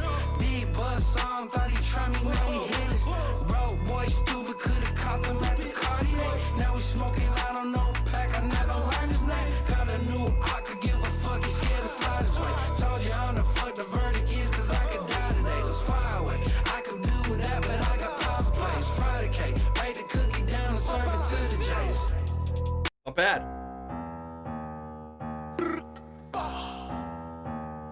Shameless money gang, man. Nah, I'm fucking rocking, man. Who the fuck is at my window? These niggas lucky I'm in this bitch with my kinfolk. Bitch with me slide, hold this bitch with no bitch scopes. So if you talk now, your bitch ass gon' get smoked. Ay, who the fuck is at my window? These niggas lucky I'm in this bitch with my kinfolk. Bitch with me slide, hold this bitch with no bitch scopes. So if you talk now, your bitch ass gon' get smoked. Who the fuck is at my window, dawg? Man, fuck these niggas. We be slide around, hold it raw. I swear to God, pussy nigga, boy, I pull your card. SIT super charged, I'm flexing 100 love, bitch.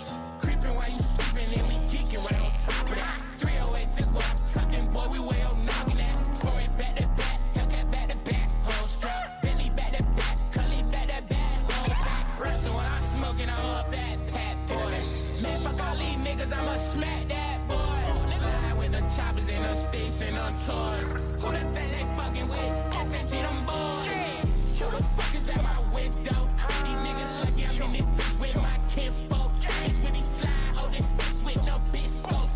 So if you talk now, your bitch ass gon' get smoked. Ay, who the fuck is at my window? These niggas lucky I'm in this bitch with my kinfolk. Bitch with me slide, hold this bitch with no bitch scopes. So if you talk now, your bitch ass gon' get smoked. Bitch ass don't get smoked, you big man, come get poked. Jerry say he can't hold for 2 years, so I keep 2 posts. He P9s with big scopes, red dot is on your forehead. He thought he brought that pressure with him, now we on the flow dead. Little bitch, I need me more bread. And a million, my stocks on top of that. 80 plus a 60, ain't no game boy, ain't no stopping that. Rhino got no safety, ain't no hammer, don't need cotton metal. They can't find my shit, plus I already found knocking that. I'm thinking someone at my window, keep a pistol in my pillow. If I see that silhouette, then I'ma let it go. Need you sipping muddy water, got some money, need a launder. Post-traumatic stress disorder, PTRs, XTs I ordered. Who the fuck is at my window? These niggas lucky I'm in this bitch with my kinfolk. Bitch with me slide, hold this bitch with no bitch scopes. So if you talk now, your bitch ass gon' get smoked. Ay, who the fuck is at my window? These niggas lucky I'm in this bitch with my kinfolk. Bitch with me slide, hold this bitch with no bitch scopes. So if you talk now, your bitch ass gon' get smoked.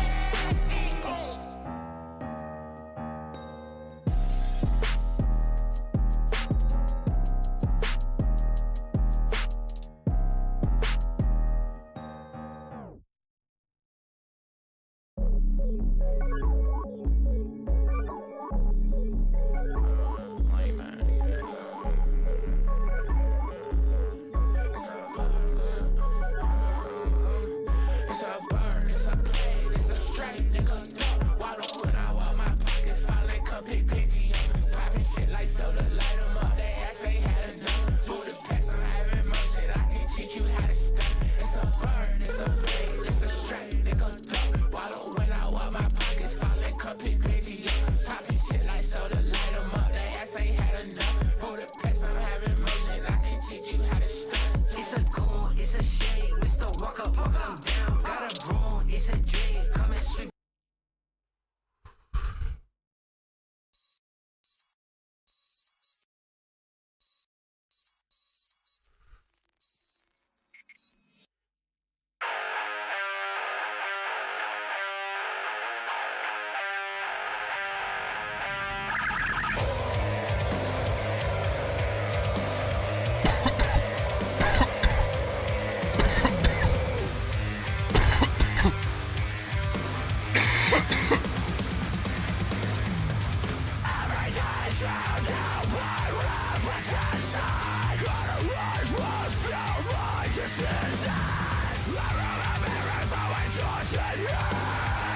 Dude, I can't fucking.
I think they're from Texas.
Fuck that up.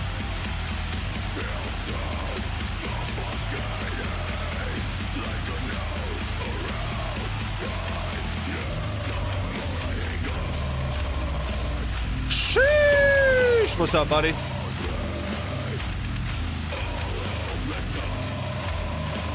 How you doing, Bucko?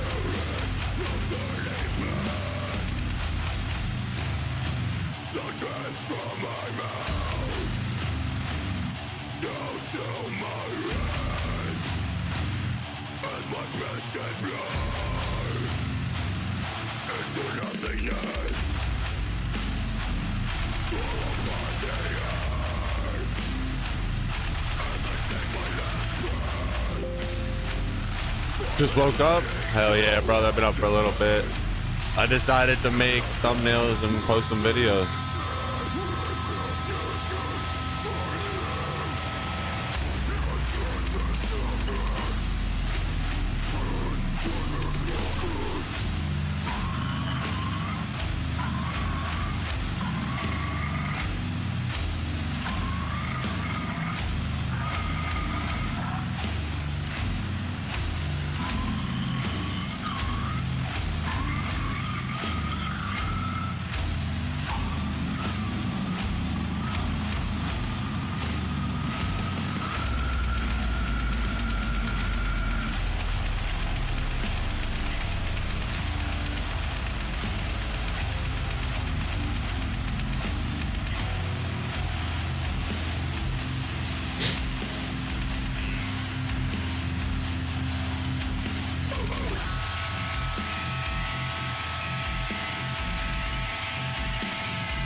Look at this wholesome video I put up today.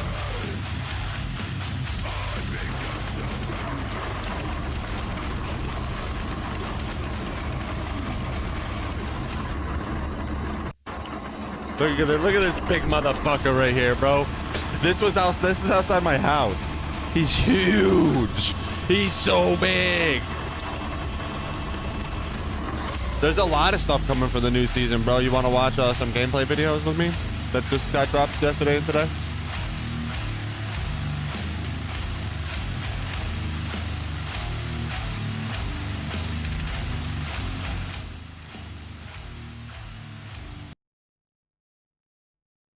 Bro, I've gone up 3 subs since I've gone live today. Yeah, that was an iguana.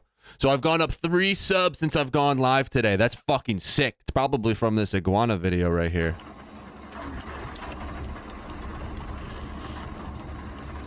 100%, dude. Let's see.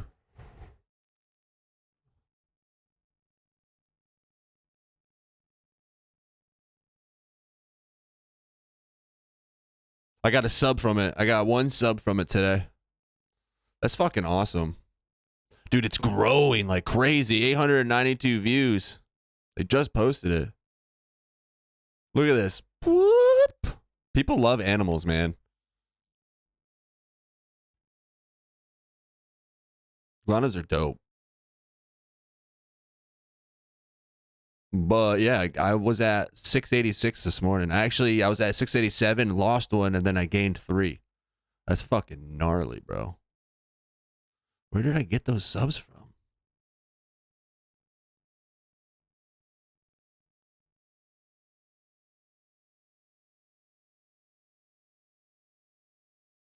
Crazy. Look at that. That went up so high. 915?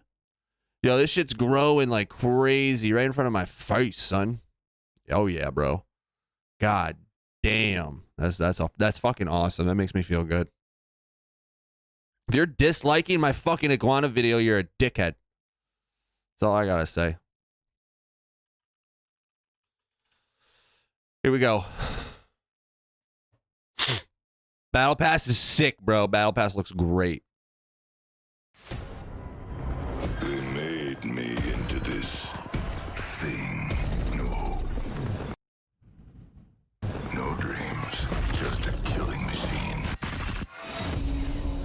And I'm gonna do the same to you. I want to watch the life drain out of your eyes. Taking on Mad Maggie. Come at the Queen? You best not miss. But if I can't, I'm glad they can. That wasn't your life flashing before your eyes. That was me. That fucking tap strike, dude. Need a weapon to kill, but they make it more Bandit eliminated.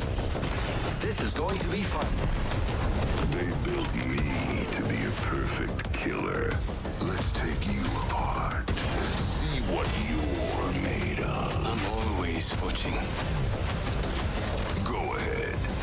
Grab everything you can. That's the goods. In the end, it'll be buried with you. Death finds a way. Once you see the world through my eyes, you'll know fear. Here. Take a look. Insane, bro.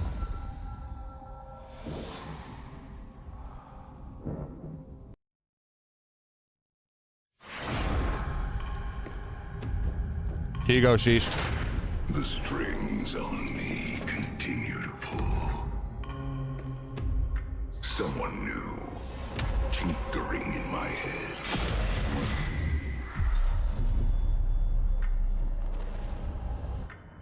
Do you know what it's like to be torn apart and stitched back together? Bet you $5. Battle Pass is trash again. I like the last Battle Pass. I like that car skin. Spare you the agony.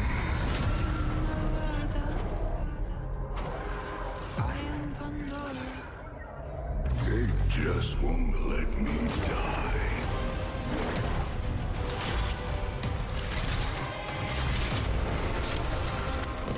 Your will to live. Auto Prowler. I can see it.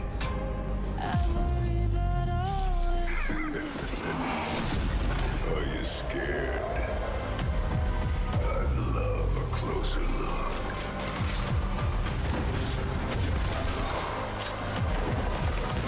They reworked the charge rifle. Give me life.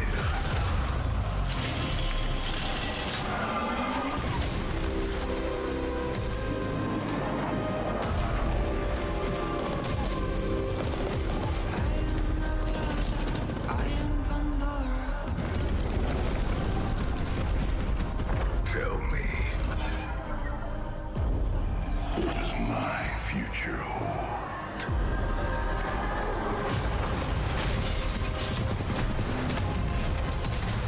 Gonna get Rocky's guts. A great day to die. Death keeps chasing me, but I keep him in my rear view. Disruptors are back. This will be fun. Mixtape on Broken Moon. I feel good. Here I go killing again. You're going to become a skeleton now. Bandit eliminated. Death finds a way. Small, mate. I'm not finished with you yet.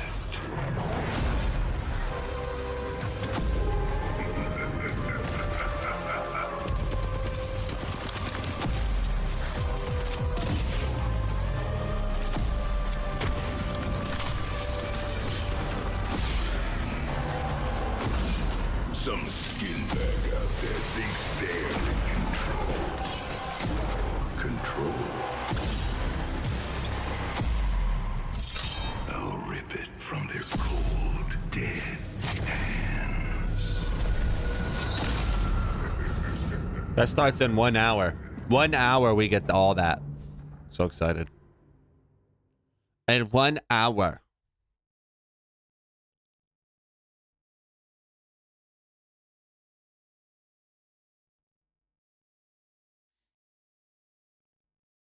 All right.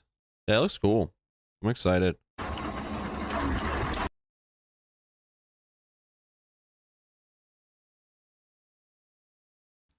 These are the top 5 things that you need to know before season 18 starts.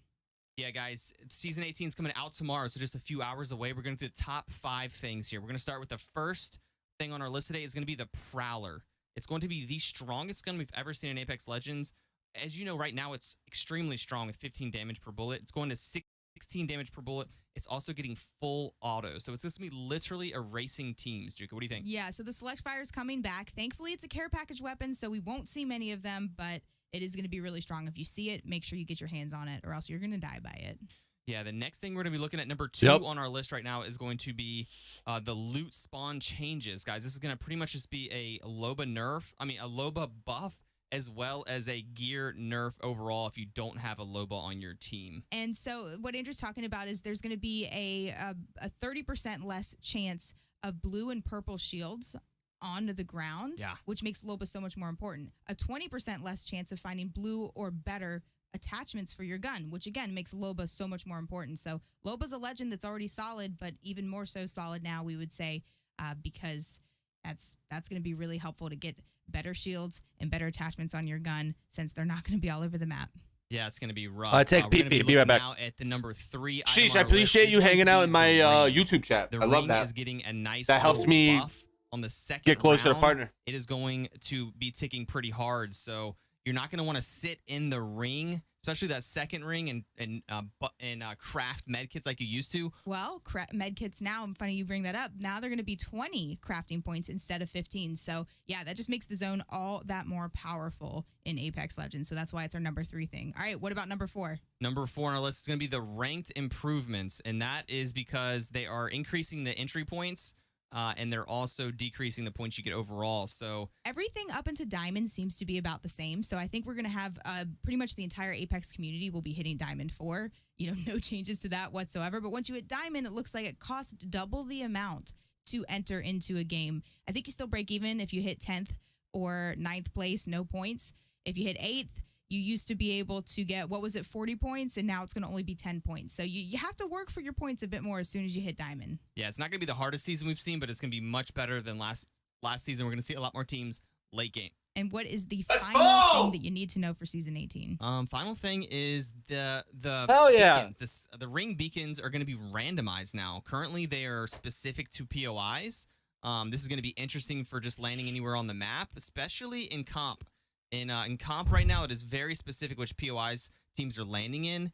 And teams have been fighting for certain POIs because they have a much higher chance of getting the ring consoles to get the ring beacons. So it's one of those things there that I feel bad for some of the teams that have proven and earned their POI spot. Now, this is not going to affect us, but if you enjoy competitive Apex, that is the 5th and final thing that you need to know about Season 18. One quick note, guys. SMGs going from 85% strafe speed to 75. That is a very small reduction in the ADS strafe speed on SMGs. We thought it was going to be a pretty big nerf, but in fact, SMGs are still going to be the most dominant guns in Apex Legends, only losing 10% strafe speed. Juka, what do you think? An honorable mention thing that I want to add also to the Season 18 changes is going to be the Choppa, aka the Spitfire. That gun is getting a couple of updates that might make it pretty nasty, pretty disgusting. It's a gun that is completely overlooked. I could care less about the Spitfire. I make it pretty. Yeah. Season 18 changes is going to be the Choppa, aka the Spitfire. That gun is getting a couple of updates that might make it pretty. The shit caught me off guard. I didn't know where the fuck that sound was coming from. That is completely overlooked. I could care less about the Spitfire right now. But with those changes that I'm seeing with it, might have to start using it. Might have to pick it up. I don't know. Picking it All right, up. cool, guys. We'll see you tomorrow during. Let's pick up this fucking Spitfire all day today. Let's do it.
Mm-hmm. 2x2 Furious. Jesus Christ. See, I told you they'll make anything out of a fucking video. They'll make anything into a video these days.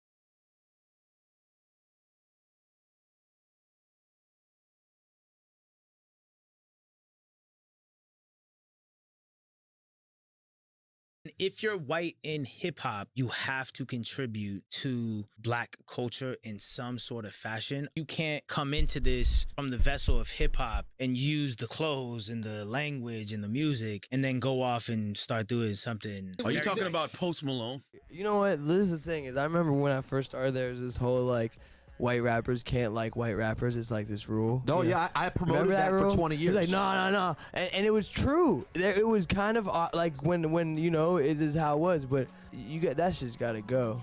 From the moment they entered the music industry, white rappers have always had to deal with animosity from the culture. Suddenly, the minority for the first time in their lives, Caucasian MCs have always been held to unrealistic standards by some who'll never accept them, while in other cases, their own attempts to make amends for succeeding in the game has always prevented them from being taken seriously long enough to establish themselves, make a significant impact, and leave behind a lasting legacy. From the days where Eminem was challenging everyone from Cage to Fred Durst and ICP, through to the modern day when Shady has taken issue with the likes of NF and Token, white rappers have always had a tendency to beef with each other. Recently, we've seen the cannibalistic tradition re-enter the news cycle, with MGK firing some strays at Jack Harlow. Seemingly stemming from Jack's bars on They Don't Love It, MGK's response came in the form of a freestyle, spitting, "See why they call you Jackman, you Jackman's whole swag." The twin forces of the media and the internet were, as always, quick to hype the beef, and before long, the issue was addressed during Jack's appearance on Rap Radar.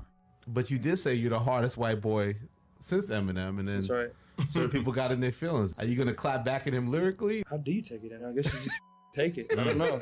Everyone is entitled to their opinion, and I feel great about what I said, and I feel great about the reaction. While Jack held this situation with his characteristic nonchalance, there's plenty of examples where that sort of questioning from a media figure would have been enough for a full feud, and if he did, then Jack would have fallen into a similar trap in which white rappers square off against one another. As up until this point, it seems like they're simply incapable of coexisting, or at the very least, haven't been granted permission to accept each other's presence in the game. And while we could go through and exhaustively list every single beef that's ever taken place between white artists and hip-hop, we're more interested in establishing why they happen so frequently and where the common threads lie. For starters, we have self-preservation and competitiveness. No other form of entertainment is so geared towards confrontationally asserting yourself quite like hip-hop. And given that white rappers are already burdened with the notion that they're guests within the genre, it's only natural that this idea of taking on anyone who might be hovering near your market share would be addressed. As a result, verbal jabs such as those that MGK sent to Jack Harlow's direction have been a regular thing in white-on-white rap. And the more of them you add to the mix, the more volatile things get. Here, we have a track such as Dilated People's Ears Drum Pop remix, which simultaneously sparked two beefs. The story goes that it was a throwaway bar that was misinterpreted that led to his longtime feud with Eminem, with Everlast spitting, "Cock my hammer, spit a comet like Haley, I'll buck a 380 on ones that act shady." This was enough for Slim to assume that he was being sent for, and before long, he responded with venom on diss tracks like I Remember and Quitter. On I Remember, Eminem even goes as far as to admit that the two of them trying to exist within the same cramped space as white artists could have led to the friction, spitting, "Remember Sway and Tech when I came up and sat beside you? I started rhyming and you left the room and didn't say goodbye or nothing. Like you mad that someone else was white and tried to rhyme or something." But, according to Everlast, the whole thing was actually a miscommunication, and here we can see how the intensified spotlight of white rappers meant that Shady had no other option but to respond. I say something about Haley's comment at that. I didn't know his daughter's name was Haley, but he got very upset about that part. And then that got exposed that he knew so much about, or he was so upset that he thought I had said something about his daughter that I used that in the diss, the second diss. He was about to go to jail or something. And I said, I'll look in on your kid. I wouldn't have done that at this age as a parent. Right. Two daughters. I wouldn't. On Quitter, Eminem chose to expand his targets, opting for a scattergun approach, which also meant that he took aim at Dilated Peoples for giving Everlast a platform in the first place. In doing so, it meant that he inherited a beef with another white rapper and producer in Evidence. During a visit to the People's Party with Talib Kweli, Evidence was happy to explain that even though he'd met M before and everything had been cordial, they suddenly had no choice but to go to war. Getting dissed by Eminem in the prime of his career, it was not cool at all. The real Slim Shady was out. He was on over the top of the world. There was a coffee shop I used to go to in the morning, and the girl looked at me one day and just started laughing in my face. Wow. And she was like, "What are you gonna do?" That's what she told me. With Shady's powers seemingly capable of destroying his career, Ev understood that taking M's provocations lying down wasn't an option. The resulting diss track, Searching for Bobby Fischer, saw him shade Eminem and divulge personal details that he'd gotten from someone he knew in Detroit. So I went back and wrote a rap against him, and whether you like it, don't like it, or anything in between, I got respect. Then he hit me again with another diss, and it wasn't that good. He didn't have much on me. Eventually, Paul and I are cool. Right. I seen Eminem backstage at a festival one time with Alchemist. You know, there was a little like, we're cool. I get played on Shade 4-5. Right. Nothing really happened. I got to get respect for not backing down to somebody who was Godzilla, and then that was it. Compelled to fight one another even when the personal animosity was more imaginary than anything else, this is the same exact mentality that had MGK and G-Eazy jostling for image rights almost 2 decades later. Two rappers that resided in the same area, between getting play from the mainstream pop charts while generally getting respect from hip-hop diehards. MGK and G-Eazy had moved in similar circles for years with little to no issues. But that would all change with an unsavory Funk Flex freestyle from MGK, in which he rallied against G-Eazy for everything from stealing his look to allegedly sleeping with his one-time girlfriend, Halsey. Before long, MGK's first sparring match with the white rapper would soon be eclipsed by getting coaxed into the ring with Eminem. Whoever you thought won, Rap Devil and Killshot represent just another case of white MCs misinterpreting one another's behavior as something more antagonistic than it is and responding with venom. After all, in the very same tweet that allegedly sparked the incident, MGK called Eminem the king. Despite this, he was soon blacklisted from Shade 45, Eminem's radio station. And well, the rest is history. With their perpetual conflict, the media has thoroughly enjoyed every moment of it. During a guest appearance on Howard Stern's show, Howard pointed out the striking similarities in their upbringings and backgrounds, suggesting that it was ironic for them to be feuding in the first place. I mean, was Eminem a hero to you? Yeah, for sure. The guy's a great rapper. Does it personally pain you that you have this feud with this guy? I'm like asleep in my tour bus. This guy drops an album with like 3 songs talking about me. I said what I said and respect the fight. That's it. The guy down the street has money. This fool has wealth beyond. I'm all about putting my arm around people. I'm not with like doing this to people, so I can't relate. The last thing I want to ever be is an angry legend. As much of an icon as Howard is in this field, he's clearly naive about hip-hop, as when it comes to white rappers, the shared experience of coming up in this game is actually the issue. Throughout history, white rappers who are on the come-up have a tendency to try to prove that they're in it for the right reasons, while saying that others are there to profit from the culture. Just like we often see, this too goes all the way back to Shady rallying against Vanilla Ice and Milkbone in 1999, as in a famous interview, he doubled down on dissing them, saying, I didn't just want to be thrown out there, you know what I mean? Like a Milkbone or like Vanilla Ice and just like try to start at the top or whatever. I want that foundation. I want the respect. I ain't in this for the money. I'm in it for the respect. I'm in it for like, just for somebody to come up and say, Eminem, you're dope. A now familiar move in the white rapper's playbook, a man who's always struggled to get his respect in the game, Russ is one man who took issue with how Post came into the game, believing that he used rap aesthetics as a springboard to fame. But as a white rapper always will in these situations, he used the example of Malone to depict how he was different from the other white rappers. And if you're white in hip hop, you have to contribute to black culture in some sort of fashion. Otherwise, you are simply repeating history by coming in to black culture, using that as a medium to steal and profit for self. You can't come into this from the vessel of hip hop and use the clothes and the language and the music and then go off and start doing something. Are you talking about Post Malone? I think that's a fair example. You come in with braids and golds to the point people are thinking you're mixed, and now you drink Bud Light and wear cowboy boots. You used it to propel yourself to the forefront, and then you reverted back to who you really were. I feel like I do hip hop justice. I don't make a mockery of it. I don't portray any negative stereotypes. I don't feed into it.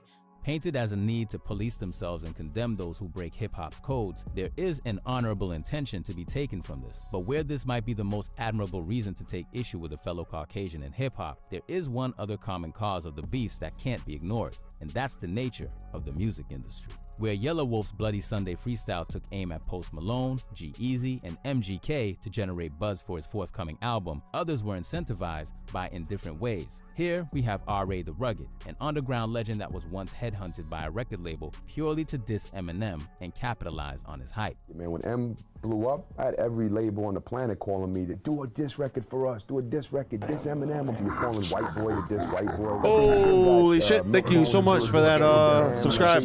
Reach out to white boy. Ray rappers, Hall, like, thank you so much. like, Appreciate you. You're the only white boy that could do it. You're better than them. You're the man. R.A. ultimately turned them down and chose to share this story to the world. But if he actually rejected their offer and was free to talk about it, it makes you wonder how many other feuds between white rappers may have been manufactured by a record label getting in their ear. Alongside the major labels understanding the potential revenue from white-on-white beef, others have witnessed the media try to drive a wedge between them by pitting otherwise. Yo, my cordial subs MCs went from against each other. 686 to 693.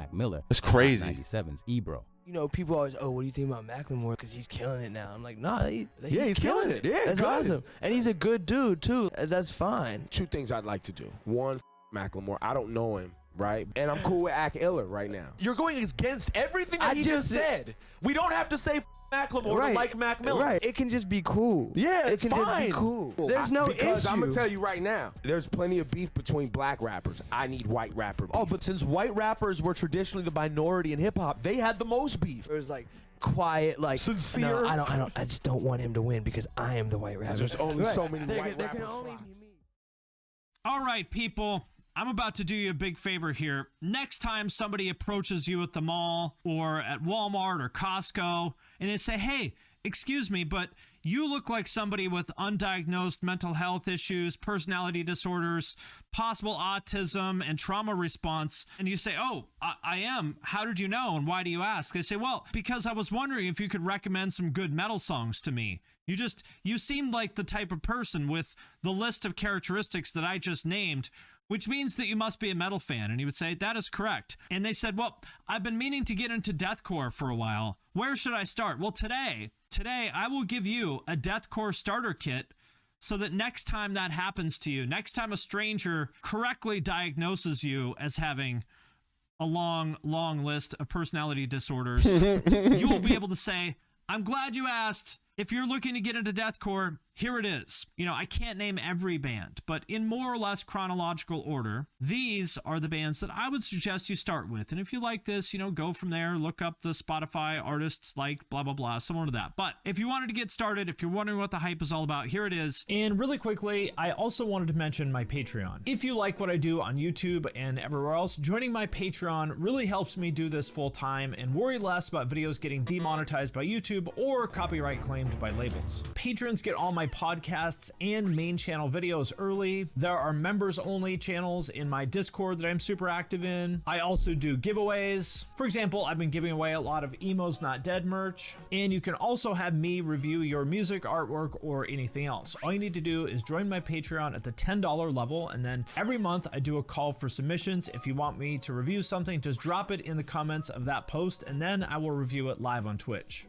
So if any of that sounds cool to you, hit the link in the description of this video, and I appreciate your support. And I will start with some sort of pre-deathcore bands. And just for a little bit of history, starting back in like the 90s, I would say, hardcore and death metal. And so to back up, to me, deathcore from the name is like death metal plus hardcore. That's sort of the basis of it to me. It's like death metal riffing and vocals, but with breakdowns and stuff like that from hardcore. That was a very new idea back in the 90s because back then, death metal and hardcore really did not intersect at all. There was like a very, very, very small number of us in the hardcore scene that even knew anything about real death metal. But that is when the seeds started to become laid. And I would say one of the very first examples of a band that did deathcore that kind of sounded like modern deathcore is this band Embodiment. They're a Christian metal band from Texas. I think they're from Dallas.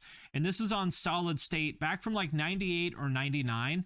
And man, I gotta say, this shit still holds up. This sounds amazing, even by today's standards. I think if this came out like now, completely like with this mix, this production and everything, I think people would lose their shit over this. It sounds like nothing else.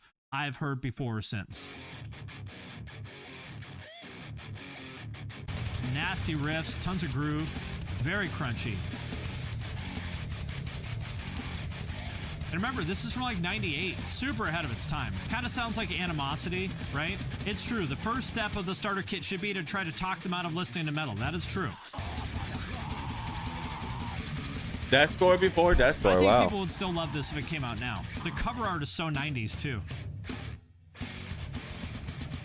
The drums actually sound like real drums. Very, very tight playing, yes. This record is awesome. The stuff after this is not as good. They kind of went more like butt rock. But this album's awesome. Got our little deathcore breakdown part here. Very ahead of its time. So if you like the sound of that, check out this album. It's great. Another band from this era that was very, very, very ahead of its time. Heavy as shit. I would say the heaviest band of this era was 18 Visions. And you guys might know 18 Visions for when they were wearing like pink ties and eyeliner and all that stuff. The inventors of scene hair. It's true. It's true. Without a question, the band that invented scene hair way back in the late 90s was 18 Visions. It's a fact. No question. But before all that stuff that people know them for, like Tower of Snakes and all that kind of stuff, they were heavy. Thank you, boy. Thank you so much for the This sub. was from like 98, Appreciate you. I think. Yo, I'm getting Heavy mad as subs off of this fucking iguana shit. video right Check now. This out. This is from their very first album, which I don't think this is on Spotify. I'm not sure. It's called Yesterday as Time Killed. Insanely heavy shit. Just ridiculously heavy. Gotta have some stank face for this. When Brandon from Bleeding Through was in this band and wore a Danzig shirt to every single show. Every time I saw them back then, he wore the same Danzig shirt. He was on guitar, always wearing his Danzig shirt.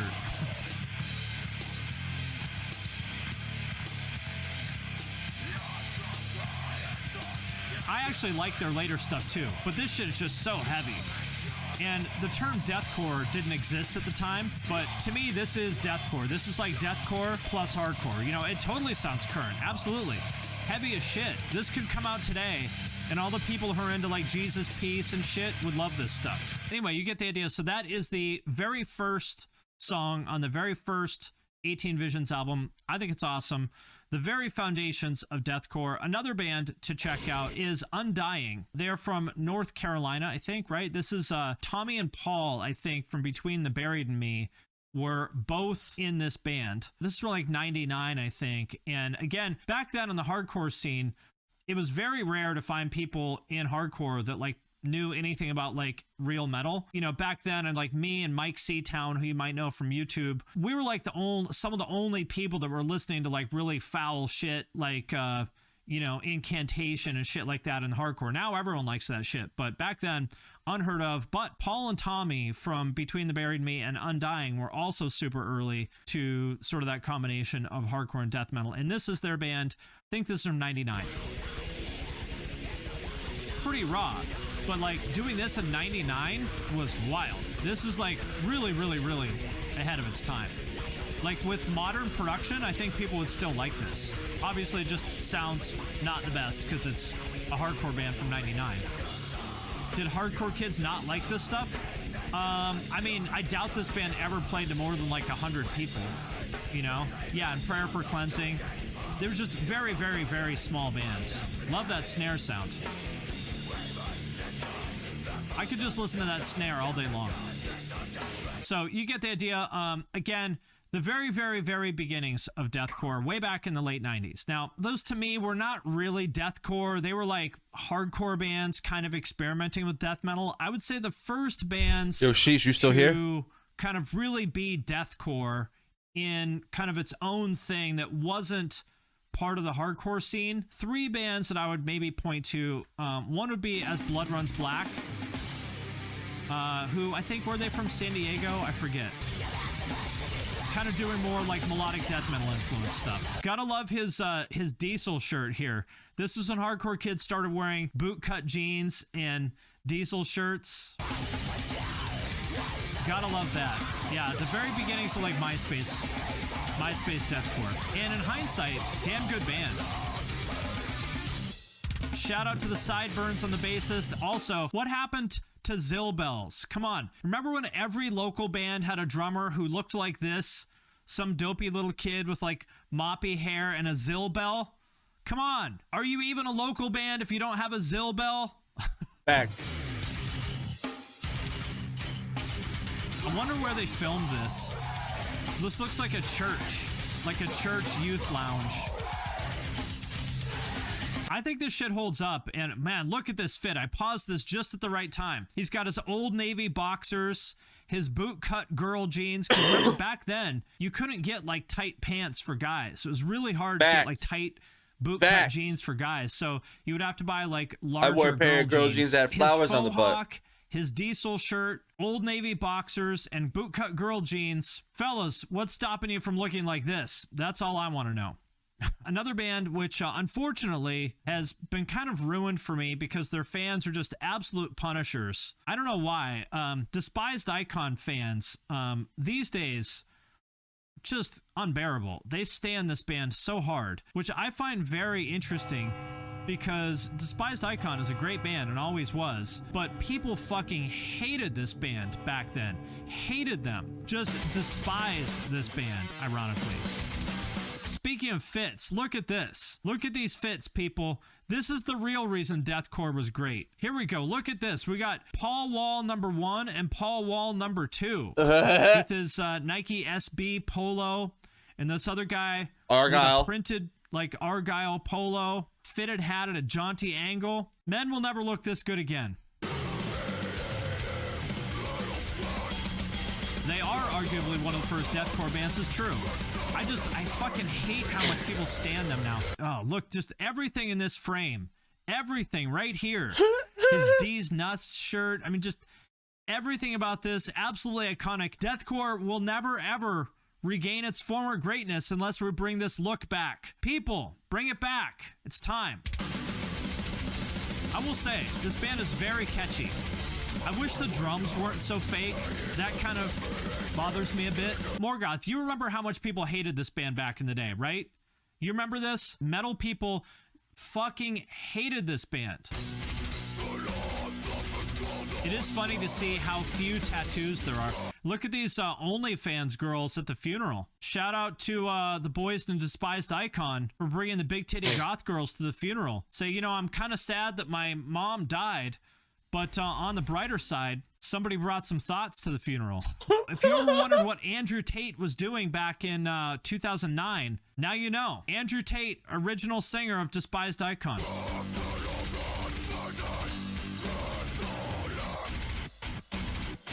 Anyway, a very good band. It's a shame that they got so much hate back in the day because they were actually great. And yeah, if you haven't checked them out, you should. I would say maybe my favorite of these bands from this era is Animosity.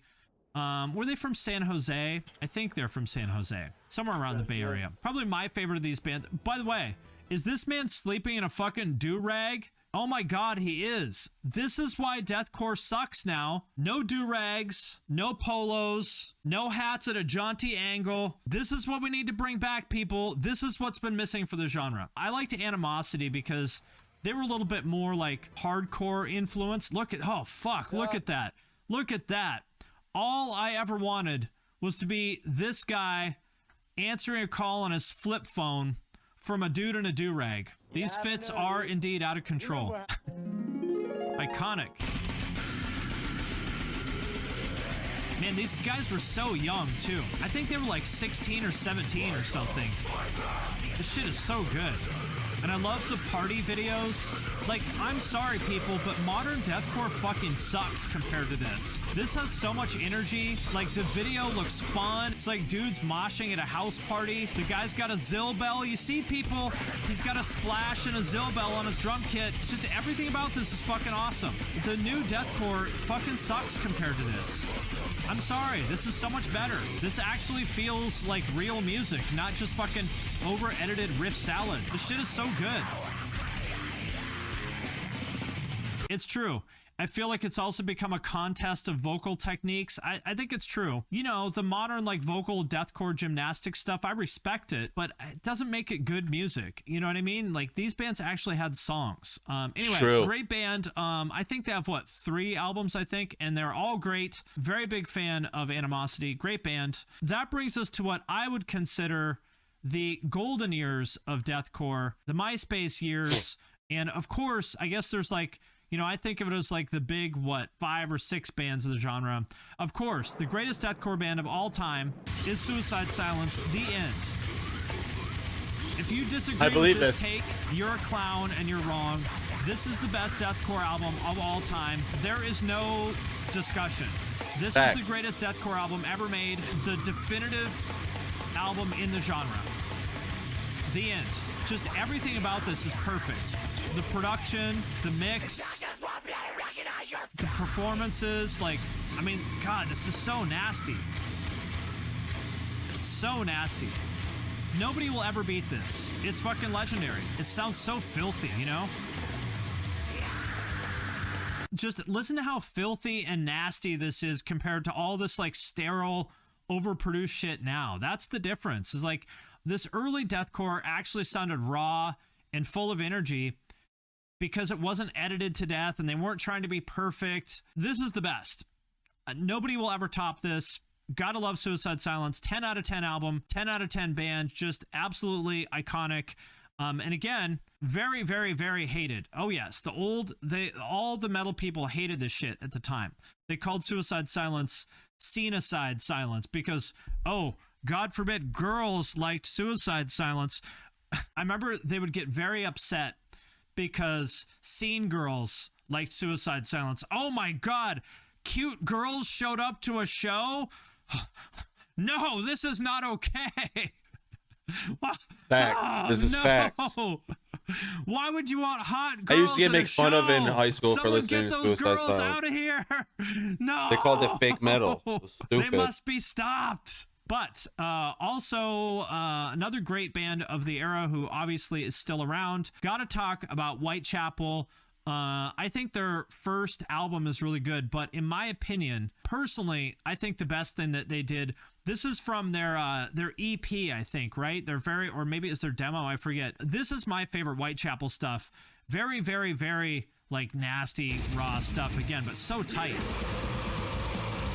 Vicer Exerciser. The death metal side of things, as opposed to Suicide Silence, who were drawing from a lot of hardcore influences. Whitechapel was a bit more on the death metal side of things. Someone in his chat said girls are scary. God, the shit goes so hard. I love this shit. Oh, this is the first album. That's right. Yeah. And they remixed this, but the remix is not as good. It sounds so raw and nasty. I love this shit.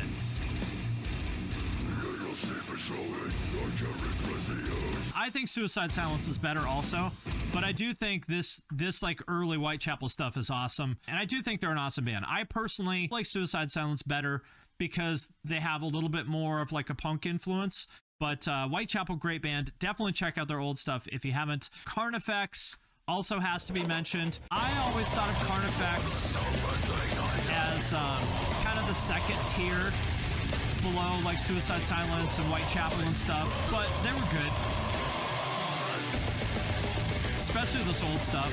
The video didn't age too well. You know, the whole torturing a girl tied up in a chair thing, that didn't age too well. But I do think Carnifex is, you know, they're a good band. Got to mention them as a conversation if you like old school MySpace deathcore. But if Morgoth is still in the chat, Morgoth Beats in the new version of Winds of Plague, one of the most advanced videos in the history of deathcore, and a great band that you gotta give a shout out to is Winds of Plague, who I think are very, very underrated. I've been singing the praises of Winds of Plague for a very long time, and this song is fucking awesome. Love this whole album, but especially this song, so catchy. And as far as like all the symphonic deathcore shit that is super trendy now, Winds of Plague, they're the band that put this style on the map. No question. The whole like symphonic deathcore thing, they were the ones who did it. Dimmu Borgir with breakdowns, basically. But it's great, super catchy. Yeah, Abigail Williams might have done it first, but they were never really popular. Winds of Plague is the one who put her on the map, for sure. It does look like a local rap video. That's why it's great. I remember when I saw this, I was like, what in the fuck is this? I didn't know who they were when this came out.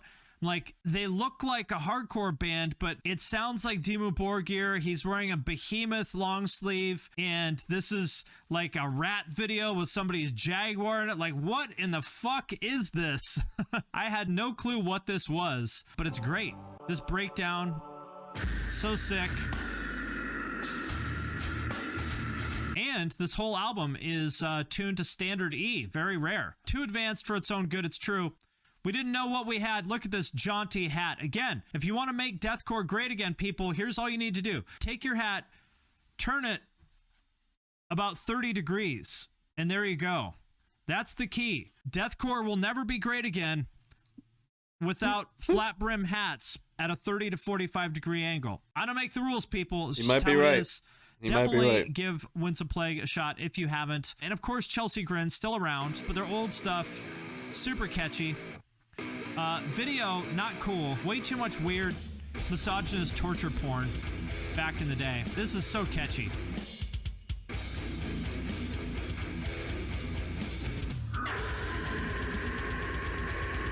I wouldn't put this on the same tiers like Suicide Silence or Whitechapel.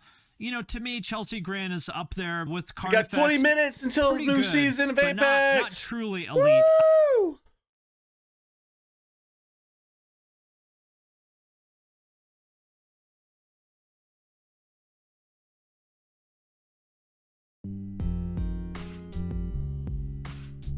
Hello again, and welcome back to another one. And the drama from a single Eminem verse continues, as many on Twitter rally for Eminem to get cancelled for some of his lyrics on Realist. In fact, some have urged rappers to step up to quote check Eminem for. Welcome back to the channel, everyone. Here today to talk about Exo Primal. This was the only Capcom game I physically own. Got this one on Game Pass. So what is Exo Primal? Is it worth your money? What is the gameplay like? You know, there's probably a lot of questions you guys have about this, and hopefully I can answer some, but unfortunately I don't have a lot of good news for this game. This is by Capcom. Fortunately, with the year they've been having with Resident Evil 4 and some of the other stuff they put out in the last year, this is actually the weakest game I can think of that they've put out. It's kind of sad to see that they kind of rushed this one out. Feels like a money grab and a way to make it feels like Capcom's attempt to have an endless supply of money at their hand. My biggest question, like, you can pick random or PvE or PvP exclusively, let time or effort into it. This man doesn't even have a game played, and he's saying it's a money grab, and it's like rushed. Like, yo, you don't even have a game played, bro. Is 10-person raid, so you know, a lot of fun, a lot of dinosaurs to kill and whatnot. So if you have fun with the base game and just the dino survival, you'll have fun with the raids. I feel like there are currently loot crates present in the game that reward you with exo skins, weapon skins, in-game currencies, charms. That's pretty much it. There's not a lot right now with it, you know, again, feeling like a beta and just kind of being rushed out there. As of right now, there's no store, there's only in-game currency, so there's nothing you can buy with actual money via a shop or anything. What few good things I was able to find in my over 24 hours of playing, it did felt good about this. So it's a little weird it came out like this from Capcom with Capcom's name on it. And lastly, it's not worth the full price tag. $70 is very expensive for video. Yeah, I don't think Exo Primal's worth 60 to 70 bucks, but if you have Game Pass, it's definitely worth playing and beating and playing with your friends. It's fun. That's all it's about. It's about hanging out with your friends, to be honest. 4 people, 5 people hanging out, fucking just fighting dinosaurs and coordinating, because once you get past and you go through the story, it gets harder and harder and harder. Like, now, like, when I play it, dude, like, I fucking die a lot. My teammates die a lot, like, because of how powerful they are. And then we get the new exosuits come in fucking less than 10 days, fucking 8 days away. That's going to be exciting as fuck, too. The 10-man raids are fucking sick, and they're very fucking difficult. Half the people are brain dead, don't know how to do it.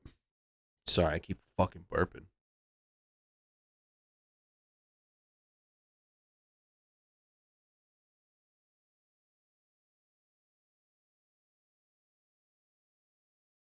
Ooh, Well, today is the day for the Apex Legends Season 18 Resurrection launch, and we should be getting a lot of information, news, possibly even leaks whenever the update goes live. Obviously, all the entire game files will be updated and changed, and we'll probably have a little bit more of indication about what is to come in the future. I'm sure we'll probably get some more cross progression like information. I'm sure we'll probably get some more event information throughout the rest of the season. I hope so. I'm sure we'll get more information about new game modes throughout the rest of the season, if there are any. I'm sure we'll get literally all kind of info literally tonight. So of course, I hope so. So that you can stay up to date tomorrow whenever we talk about those things. And as well as in today's video, we got a little bit of a sneak peek from Respawn themselves in a new way that they seem to want to handle the cheater situation in Apex Legends. Don't forget, we are live currently right now on YouTube, Twitch, and Kick.com. So if you guys want to watch me play ranked and the new season, of course, make sure to come watch us. And then starting tomorrow, we're going to start streaming at like 10 a.m. Eastern or something on Kick and Twitch throughout the middle of the day. So I look forward to rank grinding again, and let's go ahead and dive right into today's video. Firstly, just wanted to mention really quick, there's been a lot of opinions about these patch notes, and obviously everybody has their fair share of opinions on these. And is this a good season patch note? Are these bad patch notes?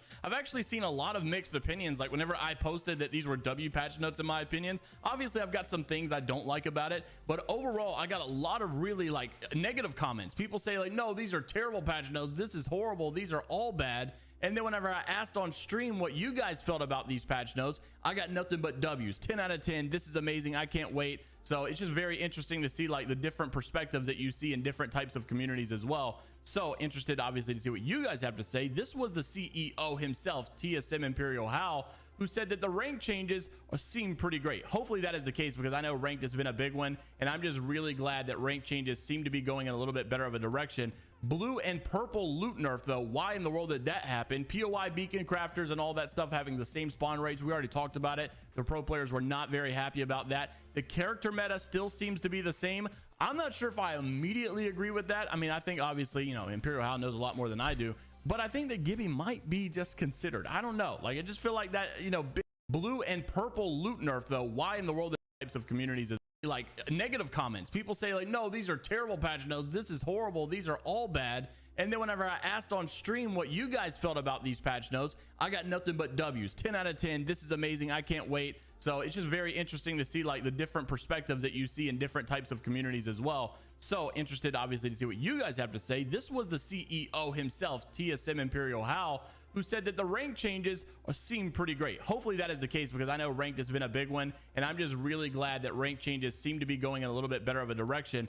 Blue and purple loot nerf though, why in the world did that happen? POI beacon crafters and all that stuff having the same spawn rates, we already talked about it. The pro players were not very happy about that. The character meta still seems to be the same. I'm not sure if I immediately agree with that. I mean, I think obviously, you know, Imperial Hal knows a lot more than I do, but I think that Gibby might be just considered. I don't know, like I just feel like that, you know, big buff for Gibby could be something we consider. Gun meta, we will have to wait and see. I think CarSMG is still like the way to go.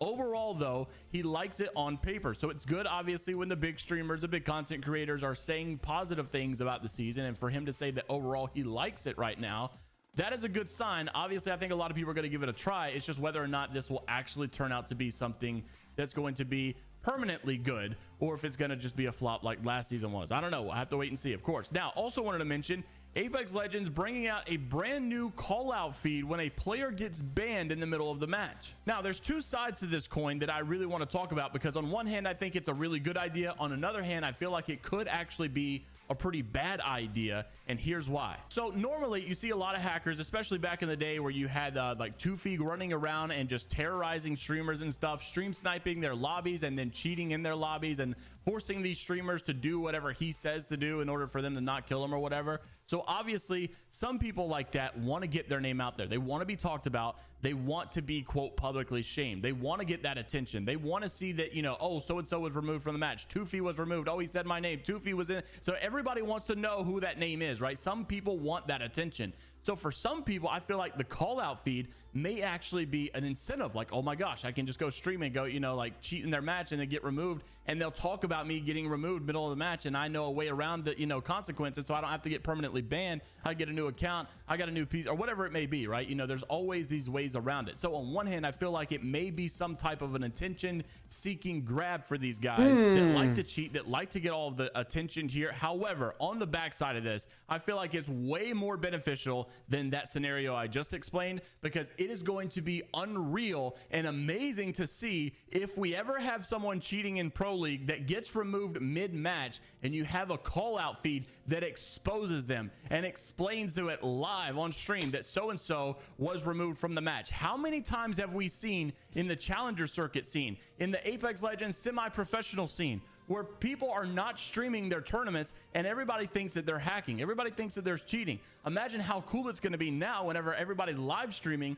and then suddenly that guy who said he wasn't cheating and that's why he didn't want to stream, he just don't like streaming, but he's not cheating, don't worry about it. Suddenly whenever he gets removed mid-match, everybody will be able to see that that guy was a liar all along, and there will be now a call out feed in the kill feed saying, quote, like this: Red Spider was removed from the match. So instead of just having people DC and not knowing it, you will now see and know for the entire world to see that you were a cheater all along. Now, that's also assuming if it actually works in custom matches. Now, from my understanding, it may actually only work in the public match scenario. Someone had thought that it's only for customs and that it wouldn't be necessarily for ranked or anything like that. Red Spider responded, said it's not. So I don't know if it means that it's not just for customs or it's not for customs at all. However, I think, like someone who leaks says, I love the public shame here. Now, someone also made a good point though, is how effective will this really be if players have anonymous mode enabled? Red Spider, Apex Legends security team, actually agreed that if they have anonymous mode on, it will not even show their name. It'll simply just say player 1234 has been removed from the match, when in that case it's like, you know, is that really even a public shame at that point? I don't know. Definitely interested to see what you guys have to say about this whole call out kill feed that they're trying to do with cheaters and stuff. Let me know how excited you guys are about this brand new season down in the comment section below. Of course, like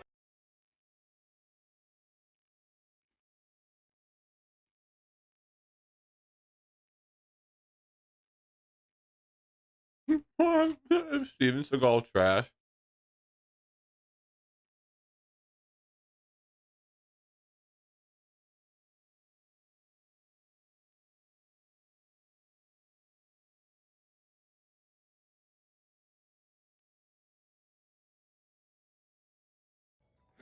Hello, guys and gals. Me, Mutahar, and just getting ready for work and stuff.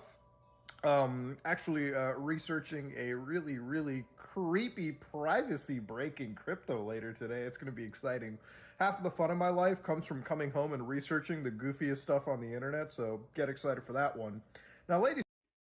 Ben's got 3.5 million subscribers on YouTube, and he still has a job. That's all you gotta know. That's all you gotta know.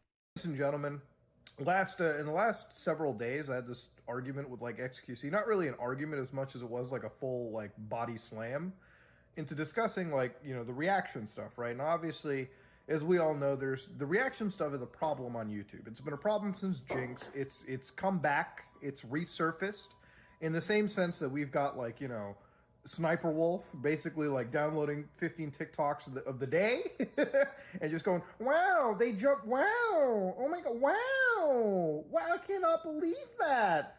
Somebody like falls face first into like a wood chipper and they're like, oh my god, I didn't know humans were filled with red confetti. Wow, that's interesting. You know, somebody that could watch One Man, One Jar and be like, oh my god, I didn't know the muscles down there were so tight. You know, actually, that's putting in a lot more commentary than you would expect, okay? But anyways, Sniper Wolf, one of the most egregious people out there. And then, of course, XQC, which, you know, the internet basically, you know, turned into a lightning rod for reaction stuff. Because XQC is infamously known for, you know, watching a piece of content going, wow, oh my god, wow, amazing. This is crazy, you know, basic stuff like that, and then re-uploading the whole thing onto YouTube, cannibalizing the metadata, and you know, so on and so forth. Now, I would, out of anybody that I've ever riffed on or talked about or critiqued on the platform, he's probably had one of the worst reactions into the situation. Now, he had a debate yesterday with Ethan Klein, right, of the H3 podcast. And this debate, I was like, oh man, I knew it was going to be bad. But I didn't know it was going to be this bad, okay? Now, this video isn't out of, like, concern, trolling, or anything. I'm not his lawyer. I'm not, like, his accountant. I'm just here to laugh. That's all I care about. So, he gets Ethan. Ethan brings him onto a debate, and they start talking about the finer points of fair use, they talk about, I remember XQC brings up a point about how he has the most runtime out of any creator. So, if I have 300 hours uploaded, this dude has 3,000 hours uploaded on YouTube. And I don't doubt it. If you stream like 16 hours a day and sleep every other day, obviously you're going to have the most runtime. And then he gets into like ratios of how much people have copyright abused or what they haven't. And it becomes this entire argument from him about semantics and whatnot, when Ethan Klein is like also bodying him. XQC is the one guy I know that just loves to get bodied, okay? He got bodied by me. A week later, he gets bodied by Ethan Klein in this debate. Ethan basically steamrolls him and debunks effectively every single one of his points. And it gets to the point where Ethan debates him so bad, he starts doing the fucking worm.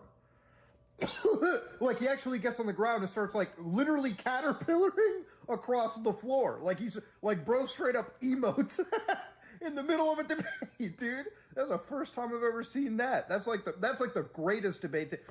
The next presidential debate, if I don't see Biden or Trump or any of these guys, like, emoting across the ground, I'm not, like, that's not going to be exciting, okay? XQC inadvertently has created the greatest debate meta I've ever seen. If people don't start emoting in a debate or doing the caterpillar, it's just not an entertaining debate anymore. That's where XQC succeeds. He's one of the most watched streamers because nobody in this is a big positive. Nobody else that I know is willing to do the fucking worm. But anyways, he does the worm on the debate. It gets into this entire pissing match about semantics and whatnot. And honestly, it doesn't really go anywhere. So, ladies and gentlemen, he even gets to the point where, like, Vince Vintage, who critiqued, like, the idea of reactors literally aping and cannibalizing viewership, calls Vince a paid actor. Like, guy has no actual argument, no nothing. So, you think that was all over for there, and then, like, it gets to the even cringier piece, okay? This is the juicier part. The juicer starts flexing on other multimillionaires. So it's kind of known that if you're successful on YouTube, you probably have a good financial track record, right? Like you're doing well, okay? There's obviously going to be people richer than you. That's just how life works. Now, the thing is, unless you're like terrible with your money, then yeah, of course, you'll be back down into the ground doing some Island Boys, like, crazy shit. You'll have a caterpillar in your one hand and your brother's sucking it off in the other, okay? It's a wild situation. What Don't the bother looking that up. Fuck, dude? But XQC starts flexing to this guy. Now, it's wild to me that, like, in the few DMs that Ethan Klein, like, released out, which you can go check for yourself, he gets into the point where he talks about, like, how Ethan is bitter about money. Like, hold on. You're about to flex to a guy that has a functional marriage, a big house, kids, a successful business, and you're about to flex there. Money is one of those things that I think brings out the reality of people, Like, XQC buys this, like, stupid $600,000 watch that looks like it came out of Wish.com. And that's not me saying it. Shit, that's his own community, okay? And listen, I'm not one to say, like, hey, don't buy a nice watch, okay? But there's a difference between buying a nice watch, like a Rolex, and then, like, buying a fucking $600,000 like eyesore, okay? That's how idiots part with their fucking money. You know what I mean? There's this place in Beverly Hills, Rodeo. If you walk down it, it's literally shops catered to dumbasses. Like, hey, you want to come inside and buy like a $50,000 rock? Here you go, buddy. Come on in. It's literally there for the most insecure types. And that's where the key word is, insecurity. Anybody, and this is not just Ethan that he's talked to. He's brought up money to me. He's brought up money to everyone. If you're the type of person to start flexing your material wealth when at the loss of a complete argument, then you, my friend, may be the most insecure person that I've ever seen in reality. And look, again, like I said, I'm not making this video out of concern. I don't even care if XQC's got, like, the real... This man's fucking right, man. This man's fucking right, bro. If you're in an argument with somebody on Twitter and the only thing you can go to is fucking, I got a bigger house than you and I got more cars and my money is longer, you're a fucking weirdo, dude. You're a fucking weirdo. Mental issues to go off with. If that's the thing, you could afford a therapist to work through, okay? Go do that. I'm just here to laugh at the insecurity that I'm witnessing. Nobody that I've ever talked to, nobody that I've ever critiqued on the internet has ever had, like, a downfall this fucking hard, And we're talking, like, J Stations, we're talking all these characters, people that I don't even recall were, like, out there flexing stupid watches and shit across people. especially to other individuals that he knows can clearly afford the same stupid trash that they buy, but won't because they know the $600,000 can be spent elsewhere. You know, if you were to talk about like $600,000, I'd rather spend that on my mom, dad, and my like brother and my family, my wife. Okay, like people that are important in my life. You know, buy them something nice, or you know, do something good in the world with it, right? Like, I mean, at the end of the day, it's better than buying a fucking watch that everyone on the internet's gonna rip on me for. Like, one is spend money and be made fun of. The other is spend money but also gain like plus 10, you know, karma in the real world, okay? Treat life like The Sims in a way. But yeah, I've never seen a man spiral this hard to like the creator of the fucking earth and be so insecure in the entire process, all because people asked you to make better content. And this is one of those things where like, you know, it burns him where it's like, hey, just make good content. Like, this is the same reason he got pissed at me about too. And the thing is, it's like, you know, people can say that to me too, you know, and I'll admit, not every single one of my videos is like a banger. It isn't, okay? Like, there are some videos that I do to help fund other bigger projects down the road. You know, this month I've got Shenmue 2 coming out, a video that I know not a lot of people are going to watch in comparison to this off-the-cuff video. But the way that I do it is this off-the-cuff video, the proceeds will help fund the Shenmue 2 video and offset whatever loss. It's how business works, and I can make something that I enjoy. You know, a video that's like an hour and a half long that has significantly more effort put into it, and I like doing it, okay? Then nobody can say, oh, Muda, your content sucks. I firmly believe that I put my effort in and I enjoy what I make. And that's where my security then comes in from. And right after this month, it's Metal Gear Solid 2. And then after that month, it's Hackers. So I'm kind of giving you a little schedule I'm giving you a tasting for the next couple months. We're doing our first movie review, Hackers, and I'm actually kind of excited for it. We're kind of trying to dodge, I'm like Neo from the Matrix, trying to dodge copyright issues from Metro-Goldwyn-Mayer. Okay, I don't want the fucking line to come to my house and bite my nuts off. So that's going to be a fun situation. But yeah, I've never seen such levels of insecurity from an individual. And honestly, I would say that I hope the best for XQC, but like, dog. XQC's a weirdo. That's for sure.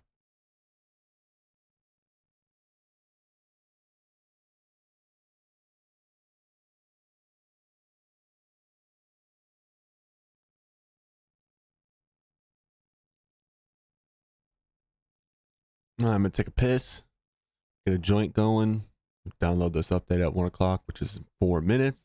We rocking.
Bought my lady friend some coffee. Nice, bro. What lady friend? Are you playing Apex today? I'm downloading the update with literally right now. I think I'll download it.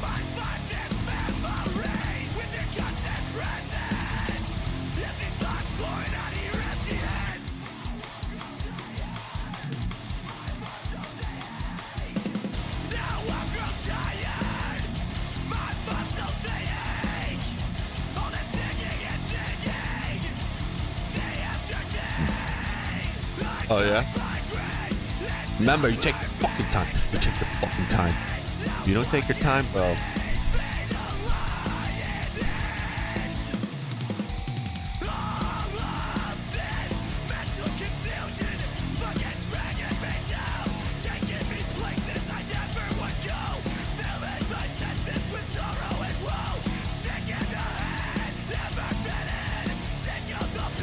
Good. You playing Apex? I'm about to get on. After I do the repair. I just repairing the game just in case.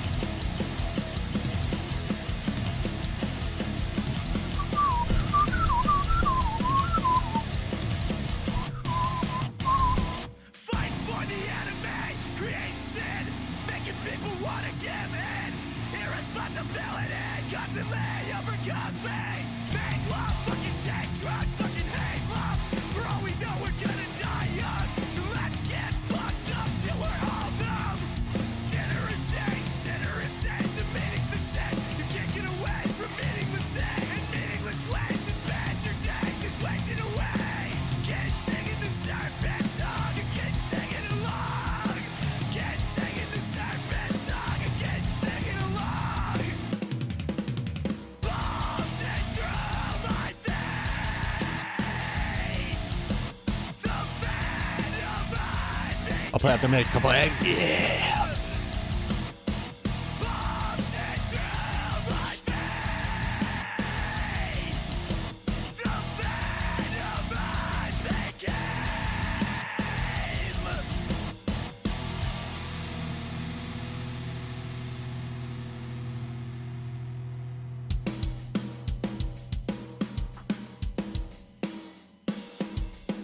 Thought I had to go get my water, but it's right here.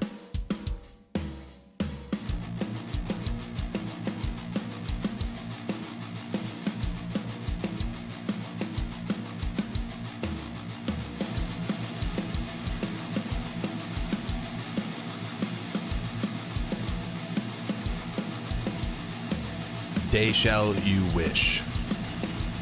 Are you on your computer now?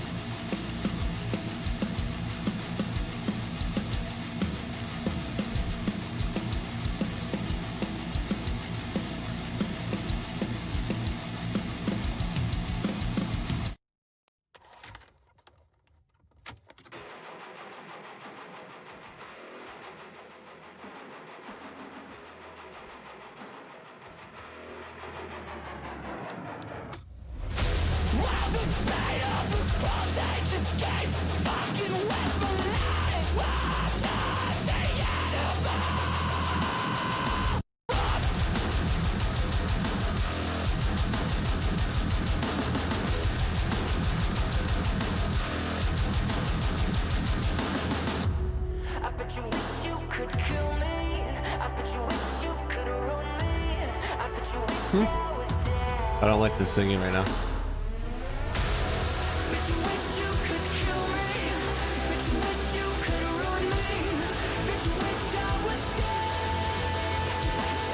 There's a hole in my lurking glass sock. Dude, I'm really mad right now. My favorite socks have a hole in them.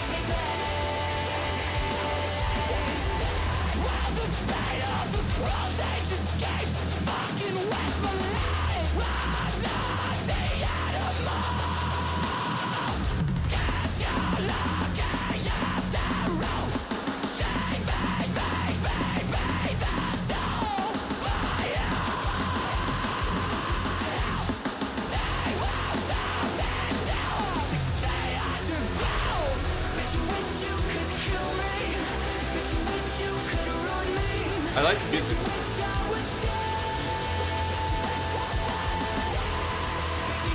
You Wish by Dayshawn. It's what Abo just put in the chat.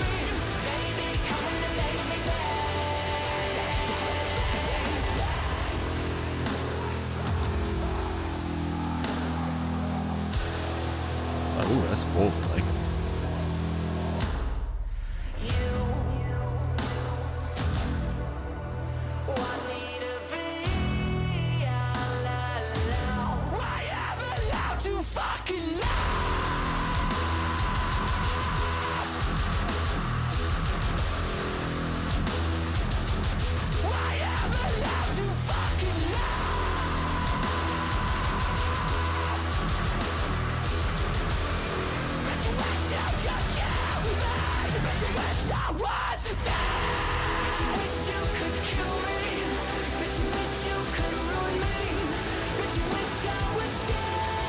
It's not too bad.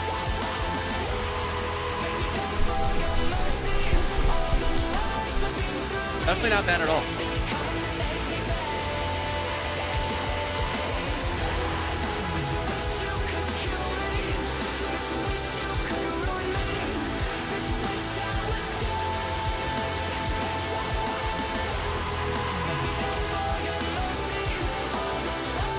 Sheesh, we like you.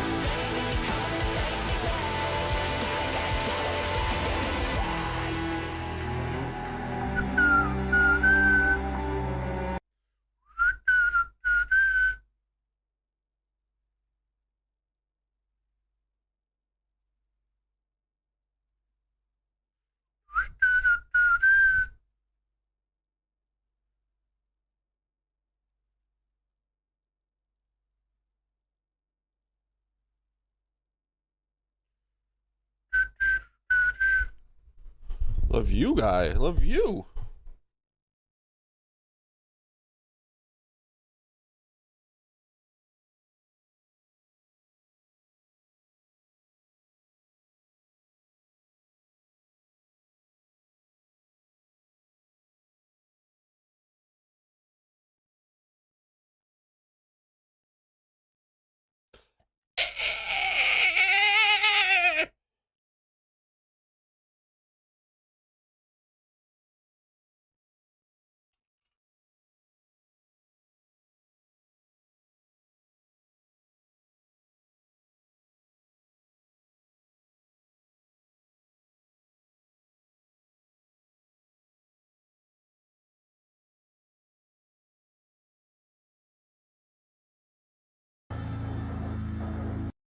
Carter.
This video is fantastic.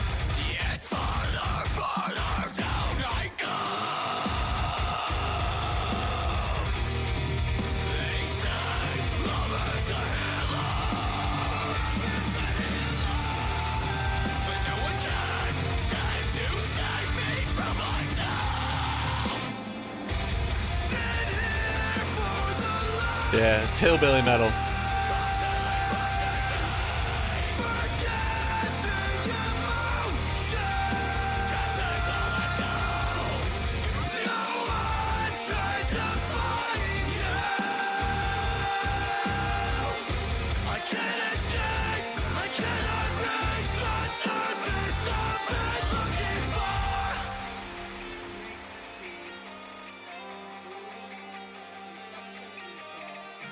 Barncore. Yeah, Barncore is good too.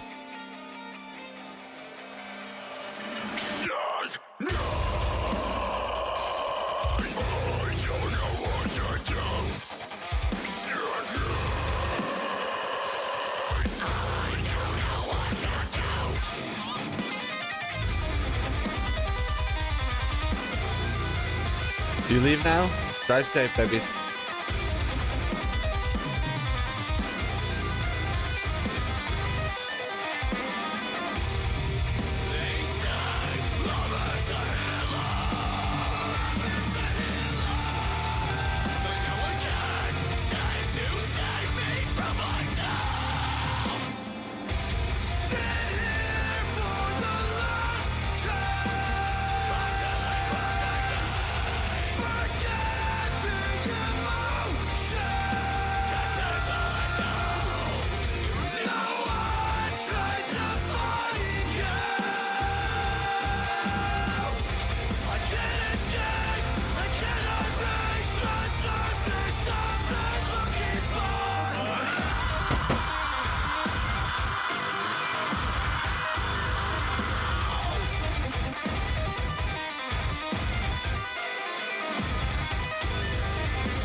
Apex is about to be done. Apex is about to be done. About to be done.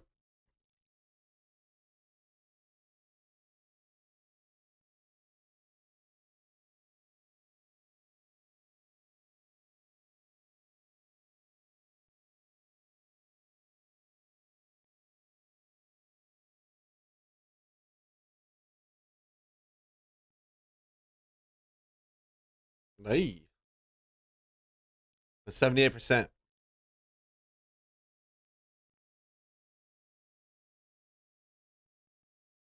No, it's definitely the 90s. I don't know why I drove that. Stupid.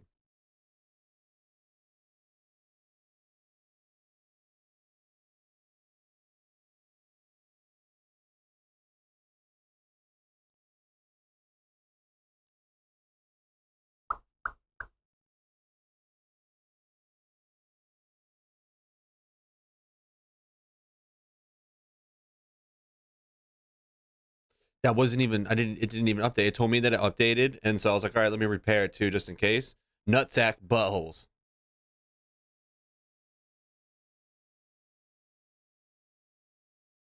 And you're going to tell me. Okay, update, dude.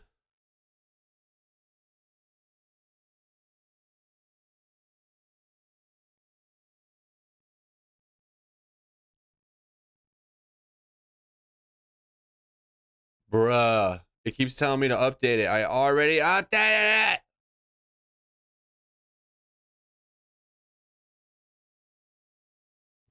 Already updated it.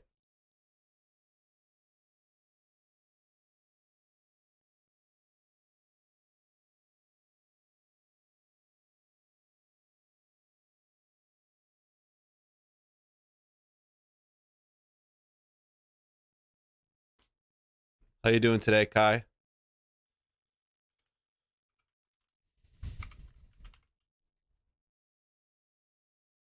Oh, nice, bro. That's sick. Been waiting for the new season of Apex to start. It starts right now.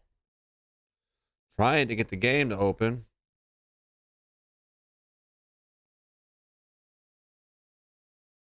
That's what I thought. That's what I said. I said I knew I had it. The starting of that right there looks sick. It's Revenant ripping the old Revenant's face off. That's pretty sick. That's pretty sick. Pretty sick.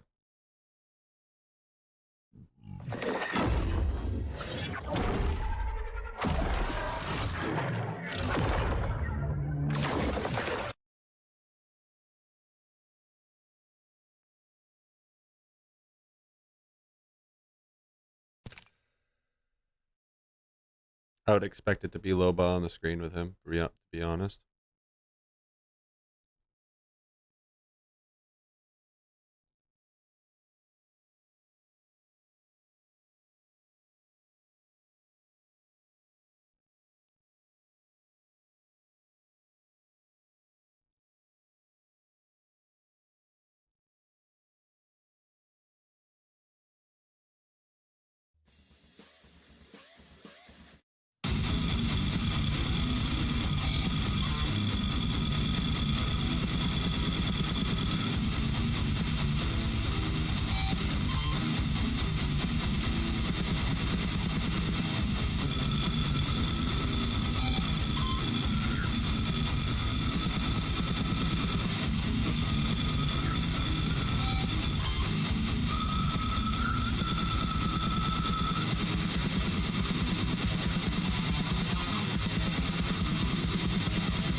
Awesome clean.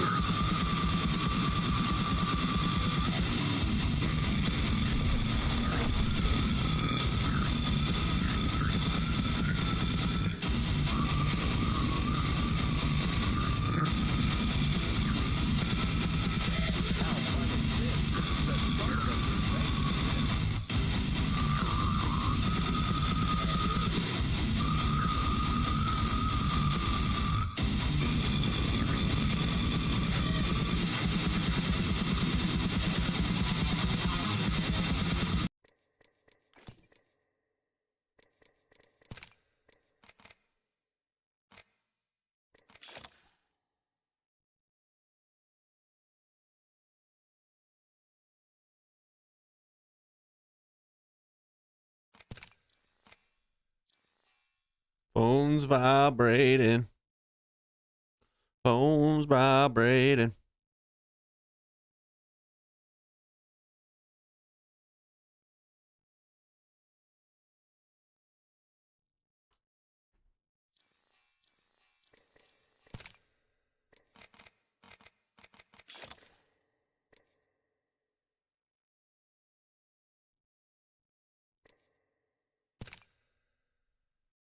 Oh, he's tall now, huh?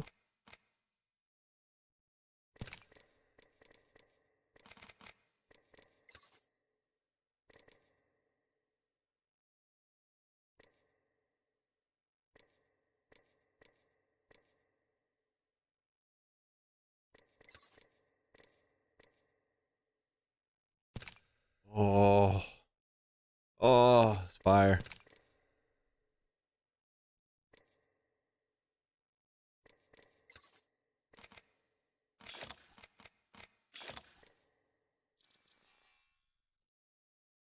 That's pretty sick.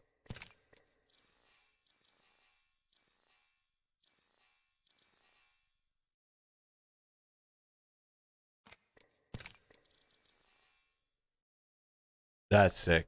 That's sick. They did a good job on that one. That's fire, dude. That's fucking sick.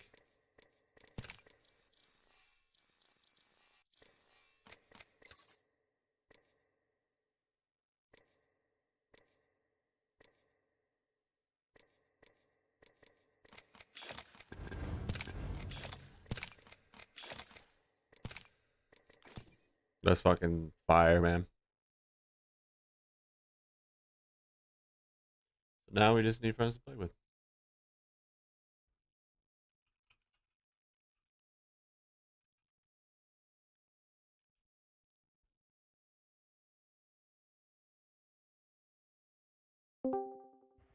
Yeah.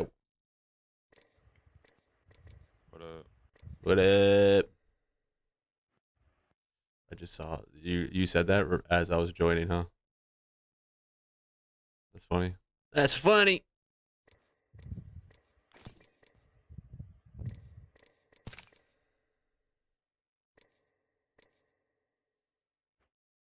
I didn't get my ranked badge.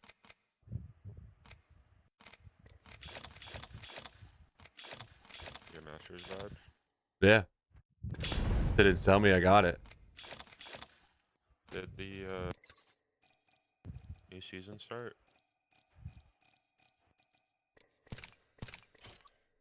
Yeah. I'm in the lobby right now. Fuck, I should have started that update. Think the update is.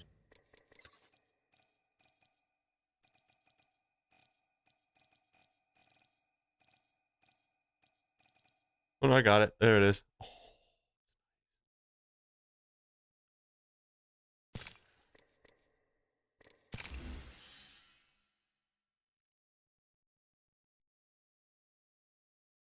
That's sick.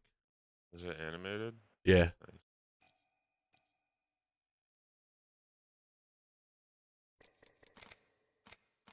Oh.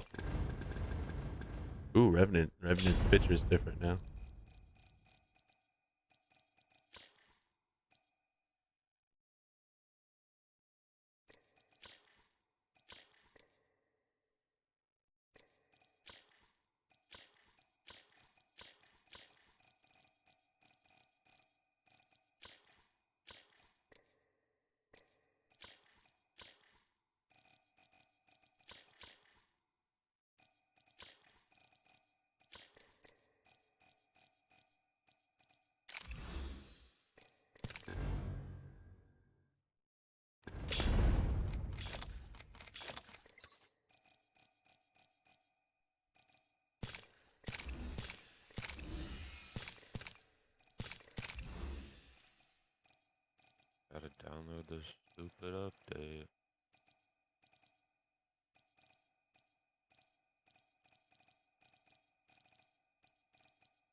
It reset you completely though for ranked. So now I'm literally rookie 4.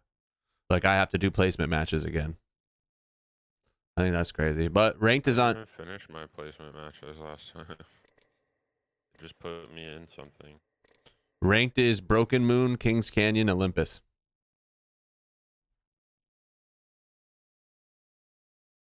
Did they change the system at all, or is it the same shit? What do you mean? Like the rank system? Is it still more? Is it? Did they boost KP? Yeah. They fixed that stuff, and then it costs way more once you hit diamond to get into games. Costs double, and you don't get points until like top 8 now, if you don't have kills. Okay. Yeah, so it's a little different. Still gonna be like everybody should be able to hit diamond though. That's what they were saying. People should still be able to hit diamond. You should probably just fucking play one, bro, because I don't know how long this is about to take. Chill. I'm trying to get someone else in here too. Bro, do you see how big that iguana was, Kai? There's no way I can fucking catch that. That dude will tear me up, man. He'll just fucking whip his tail and slice my cock off. It's huge, the big boy. I also gained.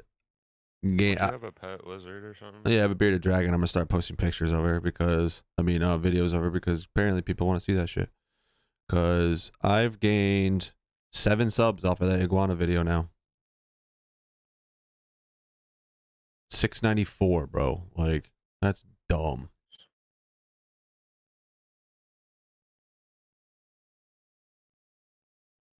I have one hand, and the first thing I'll do is tackle, bro. I'm nah. I ain't running after a wild iguana that's bigger than my fucking stomach. Hell no, dude. The claws on that fucker.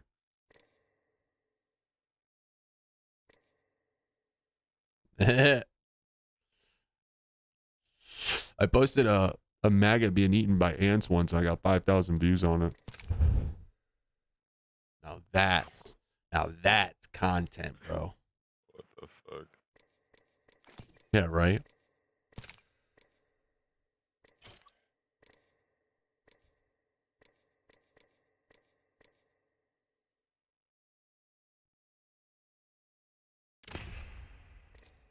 Double XP right now too. Ooh, that Vantage. That Finally caved, and I got some new control freaks. I ordered that shit. nice. Nice, dude. I'm about to buy an Apex pack to see if I can get some crafting materials in it. Give me legendary crafting materials. That's what I want right now. Nothing. 3 whites, dude. Oh, 1 blue, 2 whites.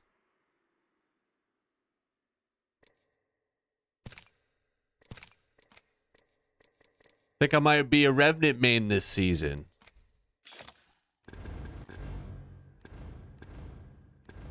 So what all move does he do? I know he can like run on walls now and shit. I guess I decided. Fuck, where do you look at his bio? Oh, he has a bio now, bro. His real name's Caleb Cross. I don't know what button to press to open up what he does. Oh, view skills. Okay. Oh, hold on. Highlights nearby visible enemies who are low on health. You crouch, walk faster, and have improved wall climbing. Your tactical shadow pounce unleash a powerful pounce forwards. Hold the charge for further distances.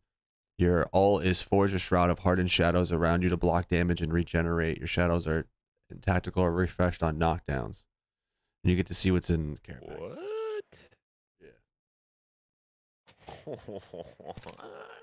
Yeah, he's gonna be fucking crazy. Oh, dude, he's gonna be so fucking annoying, bro. There's gonna be a lot of revenants and also The game just finished, bro. The game wanted me to experience that. You reading that before I was able to launch this game, bro. That's crazy. It wanted me to know just how much I'm gonna be pissed.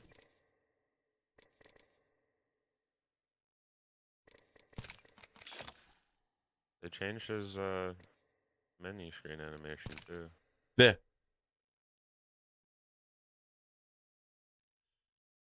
Revenant's original skin is different now as well.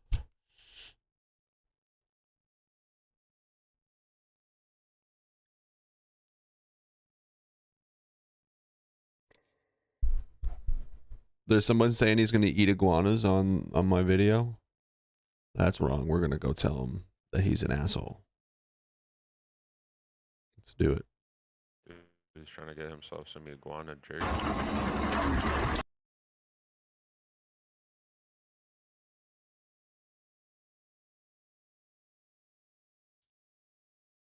I don't see no one. That's so loud, dude. Holy fuck. Fuck me, that was loud. Oh. She said something about eating iguana. Did you say something about eating iguana meat?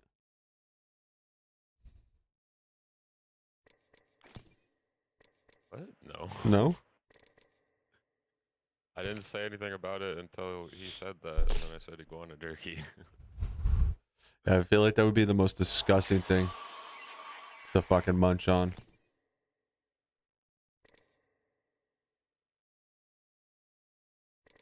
Like, honestly, I feel like you probably get like tapeworms, some shit from that. They're not even sticky. They're just parasites. Yeah, they're not even. Good there. They're not even gummy. Get it? It's a tapeworm. Yeah. They're so fucking funny, dude. Holy shit, you're so funny, dude.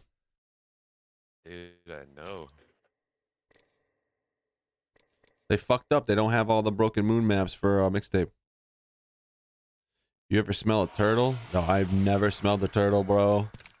I've never smelled the turtle. I had a girlfriend in high school that had a pet turtle, and me and my friend always said that we were gonna kidnap her turtle and fucking make turtle soup. Revenant is just screaming in my fucking ear right now, dude. Like, the dude on the side keeps waking up and talking to me, and then my Revenant keeps going, shut up. It's annoying.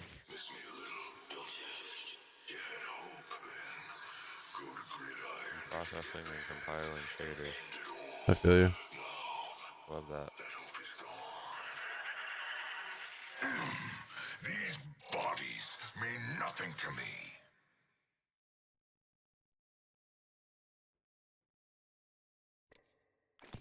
They keep waking up and talking to me. It's so annoying. I keep inviting Kate, but she keeps ignoring my fucking invite, and I'm about to text her and be like, take my invite, you fucking bum.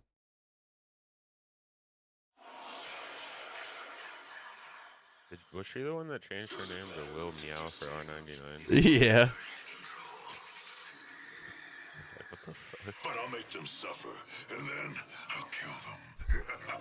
Will Bark for 301. Dude, I need to change my character because they will not stop fucking talking to me. Oh my god. Oh, they have like a full like a minute long conversation, and then it goes back to being quiet in the lobby, and then it comes back again. Dude, my old Warriors lanyard got all fucked up, and it broke. Ordered a new one. I'm becoming myself again. But... You ever smelled a turtle?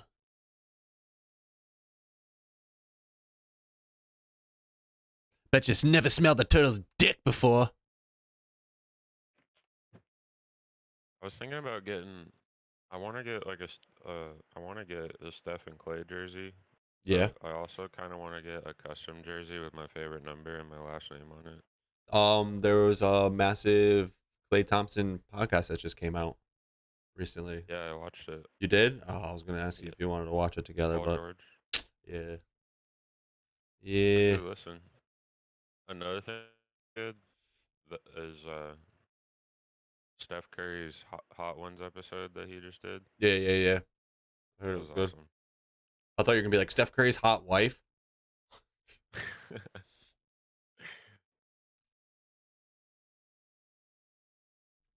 I love my pets, but they fucking stink. Now my lizard smells good. I'm about to, tomorrow I gotta get some arugula. I'm gonna get some arugula from work, put it in a bunch of calcium powder and watch her fucking gobble that shit up.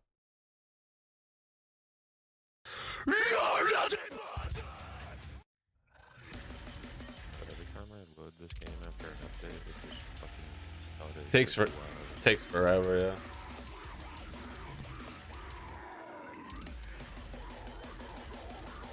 Heard she changed her name now to Bro. Please, he's one.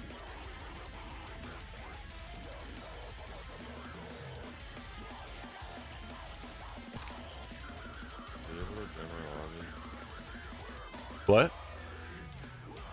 You want me to? No.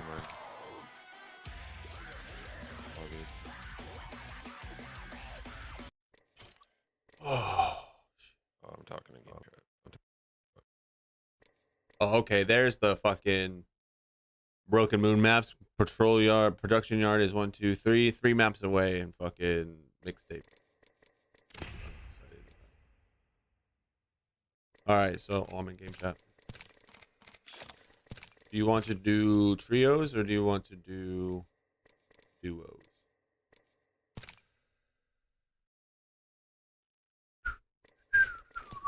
Barbara's supposed to hop on.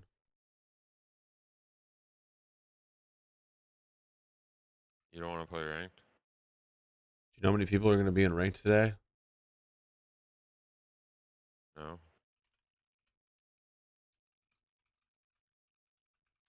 I don't care what we do. We play duos.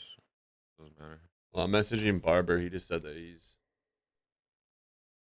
playing after the update too.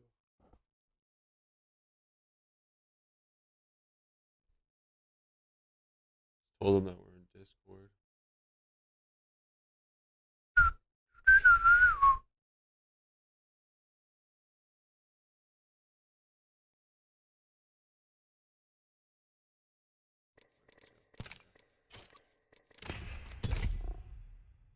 Did you watch the Apex clip I posted on X? That where I like grappled over the bang ult. No scope to do with the Kraber. Put it Must have up. watched it the other- I remember that time where we were playing together. It was one of the like only times that we played by ourselves together, and I hit that jump pad Kraber shot. Oh, dude, that was fucking disgusting. And then like 2 weeks later, we were friends. I was like, That's just depressing. I don't know why you had to remind me of that.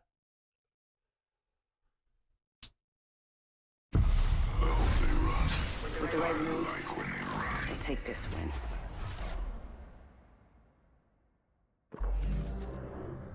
You want to know why I bring it up? Because at the end of the day, when it's all said and done, and it comes down to brass tacks, our friendship is 10 times better now. So if that didn't happen, we wouldn't be this good of friends. That's facts. This is your champion. Just want to give a shout I'm not thinking about how watching. shitty things got between a bunch of people at that time, yo. Because at the end of the day, man, the people that are supposed to be around me are around me. And the people that are supposed to be around me later on will end up being. It's like, I'm not gonna fret over all that shit. Good outlook. Like that.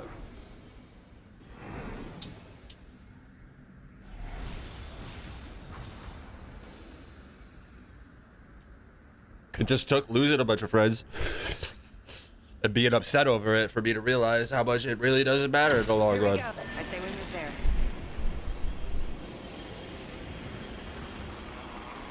You might be of use to me yet.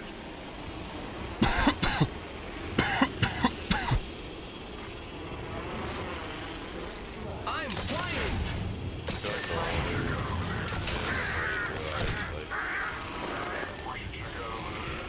Life is really just about Yeah. For sure, man. Like, everything about life is like, I don't know, dude. Life's weird, man. Like, everything about it is just We'll just make curveballs. Yeah, I read this quote, dude. That was it was about like just growing up. Oh, R99 on the ground, and it is literally like be a little easier on your parents because you got to remember it's their first life too. And I was like, holy fuck, I am the biggest piece of shit ever. Why would you? Where did he go? Fucking moron. What the fuck? He wasn't even with us. Fucking weirdo, dude. Why do people play like that, chat? Energy ammo here. I got 160 right now. Got a triple take. R9 right now. New kill leader. Watch for them. I kind of thought we were in rank for a second. That's why I didn't drop too close to anybody. Yeah, you're fine, bro.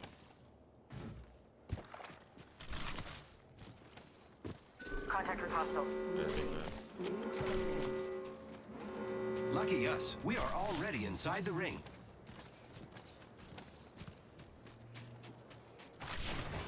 Bring up my stream up. Extended light mag here. Whoa. Level 3.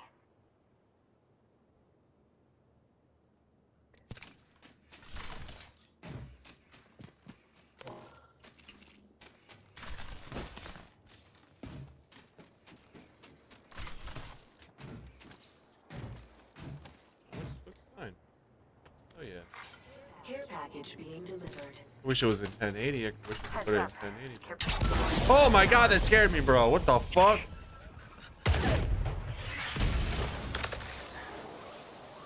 Some funny shit. Care package over there.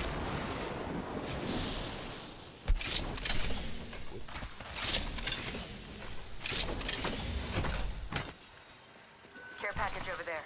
Grappling. Happy Teddy. Oh, that's all the way the fuck over, huh? Yeah. Half the squads remain. This is looted, dude. Let's check People out over that there. way, friends. Let's go over there, though. Spot, it's taken, but.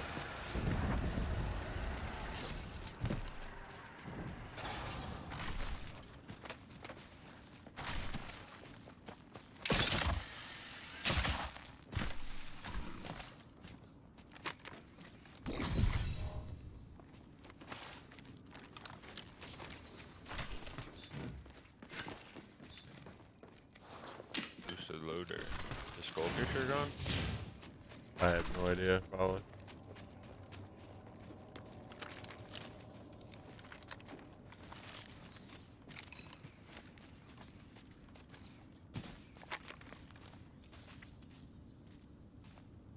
I don't see shit.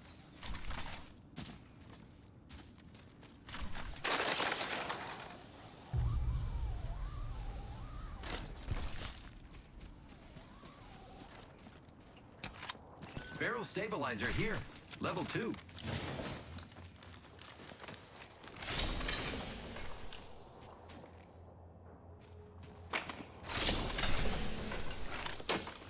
I hear shit, but it sounds so weird.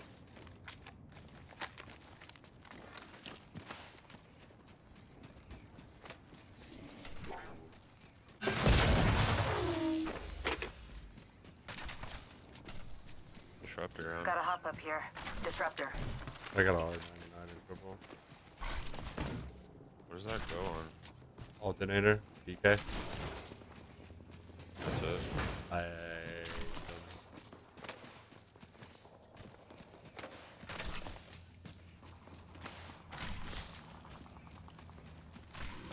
And the alternator's on the Barrel ground stabilizer too, bro. here. Level 3. It's gonna be rough out here.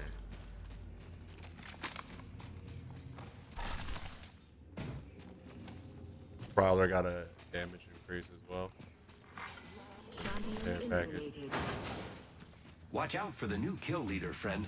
Champion out. Where the fuck is I see a everybody? black market over there. Very fun.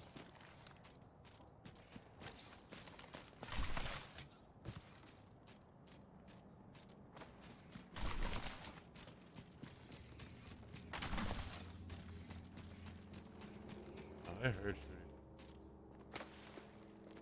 There's a box down on the ground over here. Right Oh, here. yeah, Over there. Throwing our Friends, Broke her. I almost killed her. Wow, dude, how many grenades you got? shields to recharge. Yeah, back up. How many grenades did they just fucking use on you?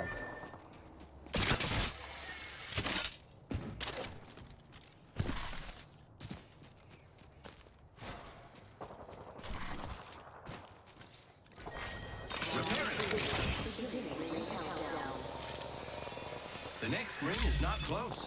Good to know.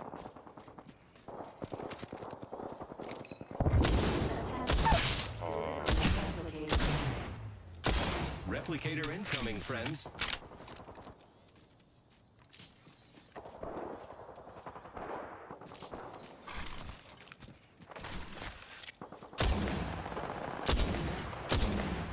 Dude, I suck! 2 more enemy squads. Easy peasy. Here I go. Setting up the zip line.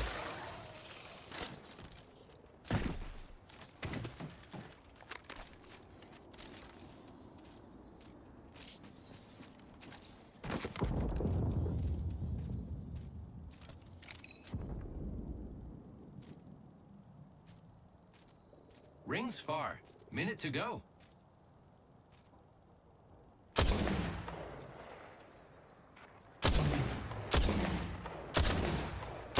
Dude, I suck, bro. Only 45 seconds. Rings far.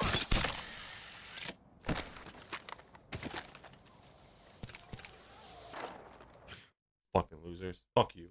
You ain't getting me. You ain't getting me! Oh my god. Full push me like that. Fuck out of here.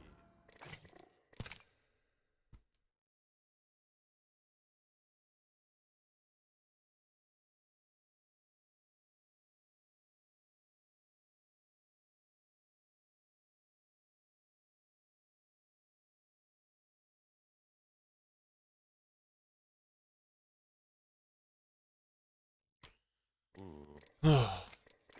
I like these weapon skins except for the wing or car. I don't know what it is about the car, bro, but all these fucking skins that go for it are ugly. What, in the Battle Pass? The collection event. Oh. Battle Pass right now. But also last Battle Pass, those skins were ugly as fuck too. Just like you. Bruh. Consider. Shit in your cornflakes. Your grandma. Grandma's dead. Which makes it even worse. It's corpse shit, buddy. Oh, the end of the Battle Pass is just coins. There's no 2 reactive skins anymore. That's 400 coins just on that page. 500, 600, 700, 800, 900, 1,000, 1,100, 2, 3. You get 1,300 coins from this Battle Pass. That's a lot.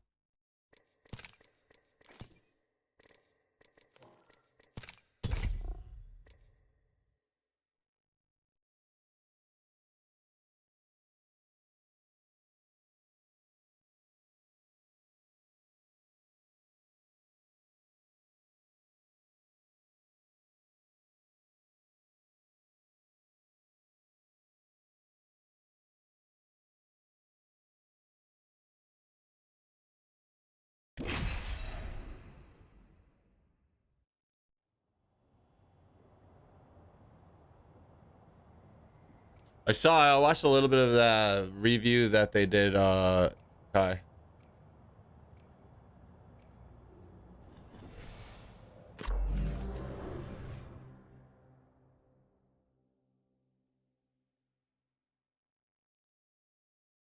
I think we're going to do great, friend. I think that we're gonna do great, friend. Either you're with me or you're against me, or you're with me and against me, because, I'll be honest, that happens sometimes. I know where we want to be. Follow me.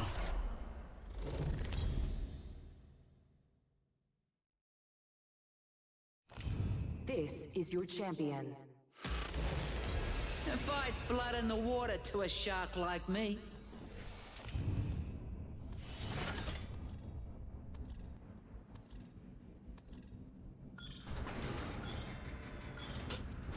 Where are you bringing us? Where are you bringing us? This ain't ranked. This ain't ranked.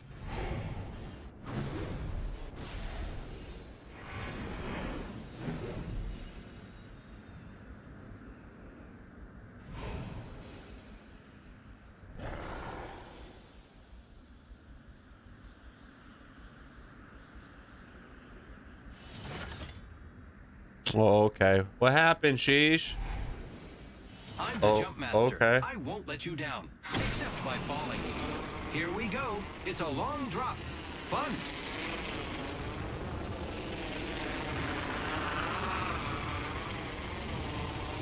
Like half of the lobby just get kicked? What the fuck?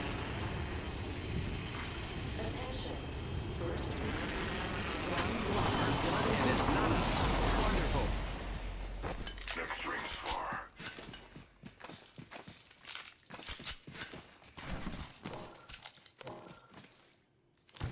Minute till ring close. Sheesh. Hello? Oh, yep. Yep. My man's gone. The ring isn't very close. 45 seconds.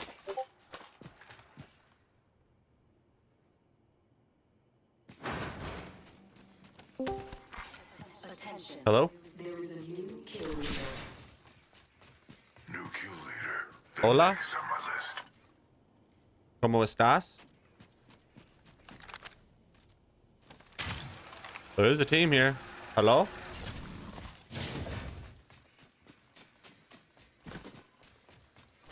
Hola.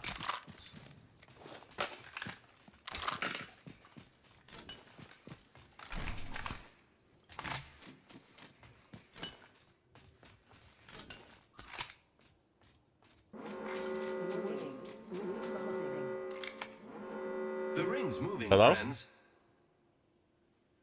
Hola. ¿Cómo estás? Talking to you, something's wrong with your mic, bro. Oh, it's your wife in the background. Can't hear you though. Oh, nah, there you are. I can hear you now laughing. Fuck you. No, Sheesh is in my game, and I had a third with us, a random third, and they both disconnected at the same time.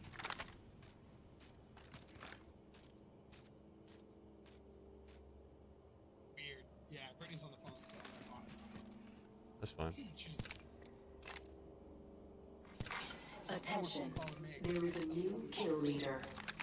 Hell yeah, brother. There's a new kill leader, and it isn't me.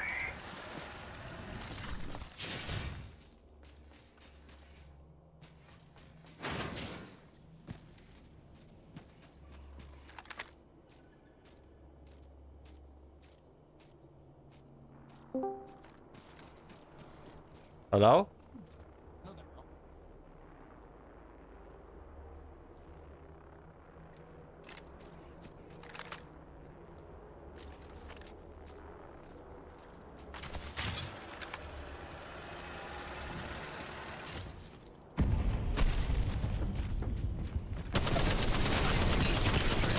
Yep. Been down. Got shit on. Got absolutely shit on. I quit. Sheesh, what's up, bro? Can't hear you.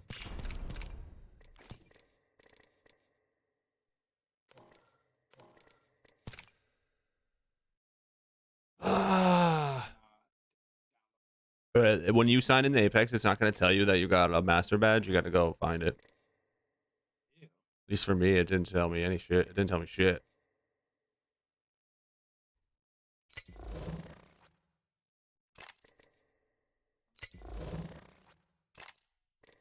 Johnny Hot Sausage.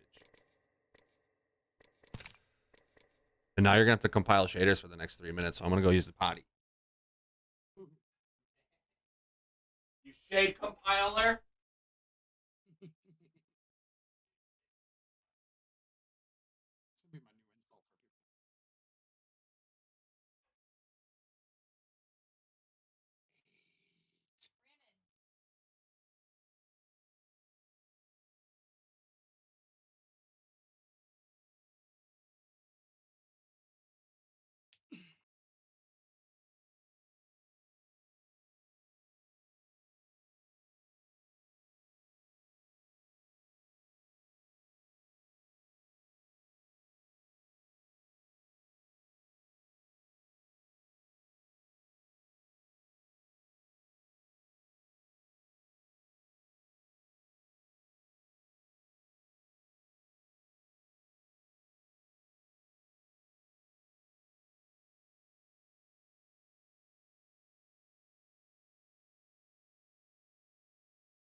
My boy Sheesh is fucking out of commission right now.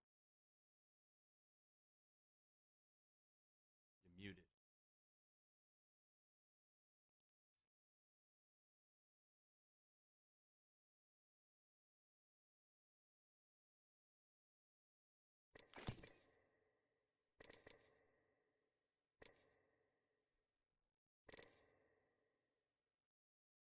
Well, while we wait for these cool cats chat, we're gonna smoke some weed.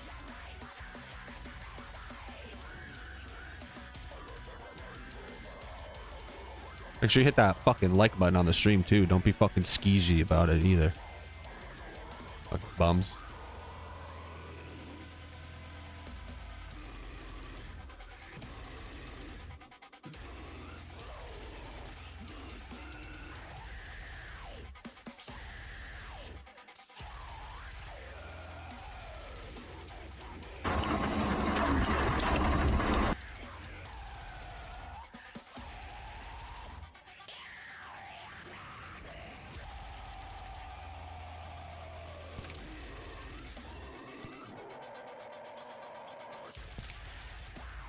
New Revenant looks sick though, dude.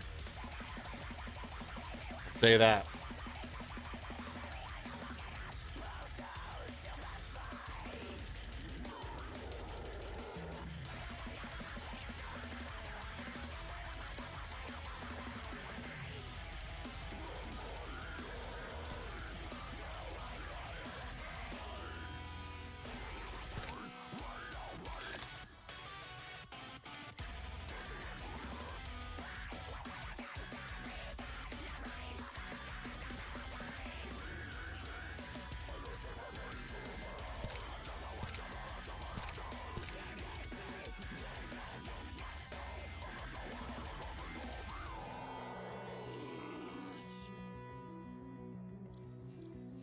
That Vantage skin is sick. I don't want it.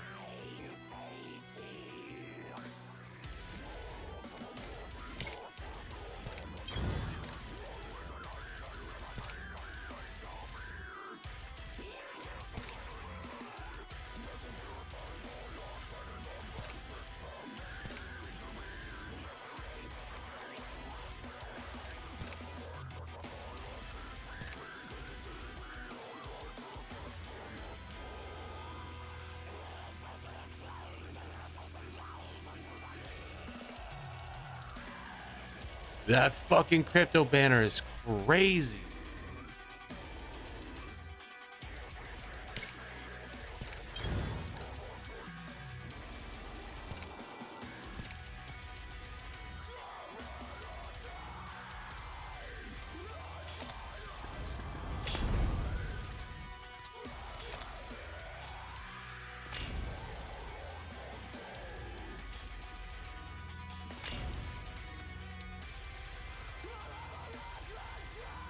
Definitely got to go put that Masters badge on the character I actually used to get Masters.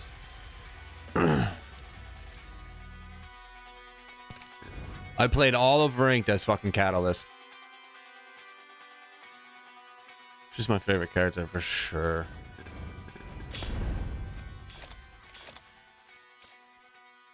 Oh, that's a sick skin. When did that come out?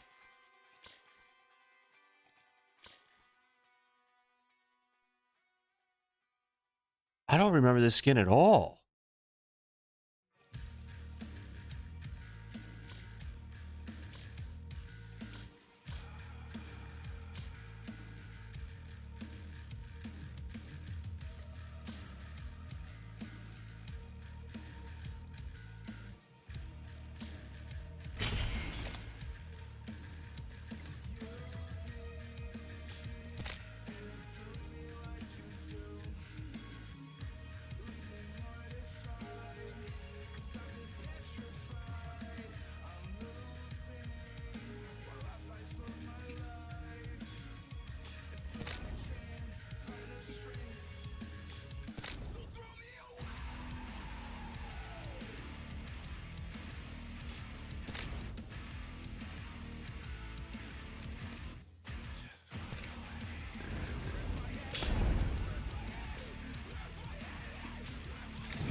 Let me text Sheesh, see what happened.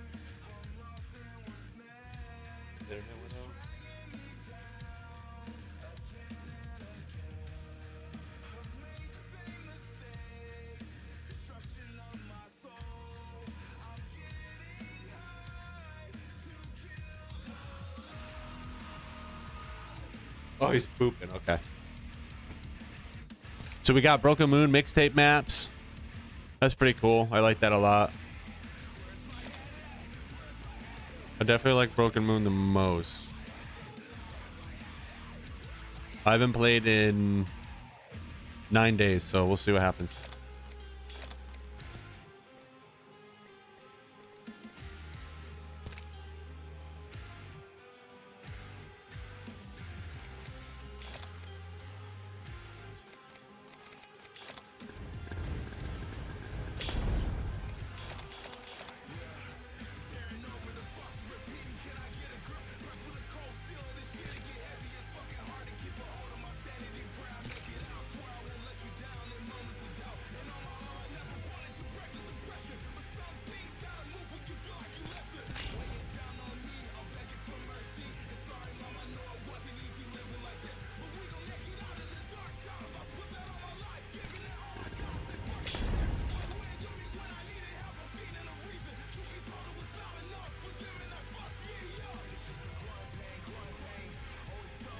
Ooh, the sky looks gnarly over here right now.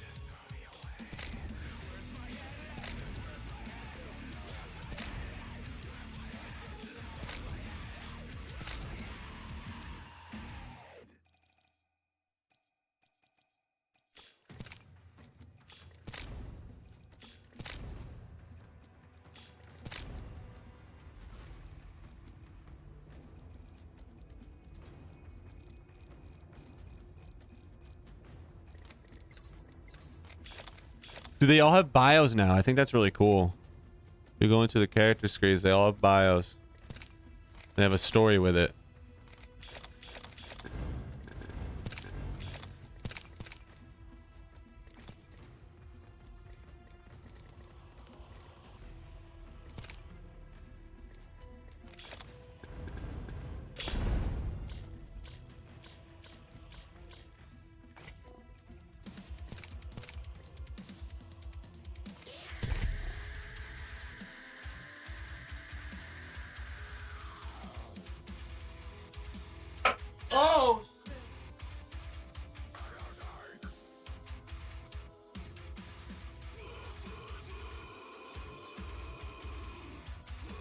Oh, you want to see a new charge?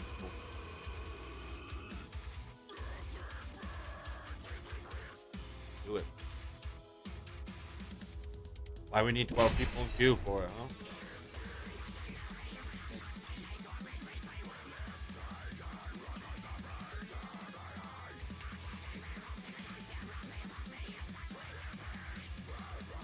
Thunder.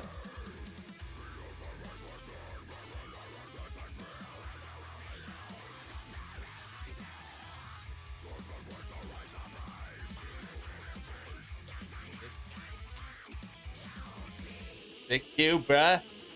Oh, I'm totally hitting this tubular fucking cube, bro. Oh, he's back.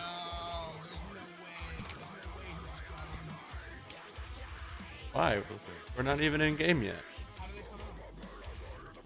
Not very easy.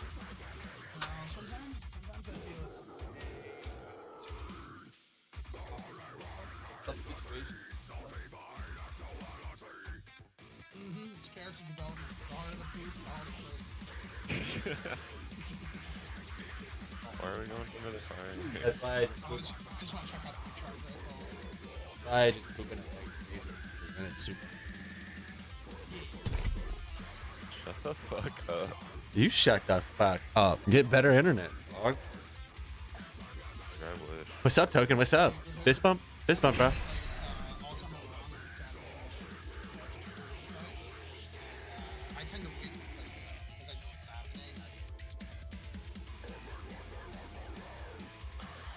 Cut out. What? They're essentially baseballs. Yeah, I said my neighborhood plays has a water balloon fight throughout the summer every Saturday morning. And because I know it's happening, I freeze my water balloon. Oh yeah. But every time you say that, you cut out right at the end. You said to freeze my water. Well, that's because I don't want to talk too loud. Well, maybe you should because you never had a problem in the past. I'm screaming, but my mic doesn't pick it up. Everything else in the game.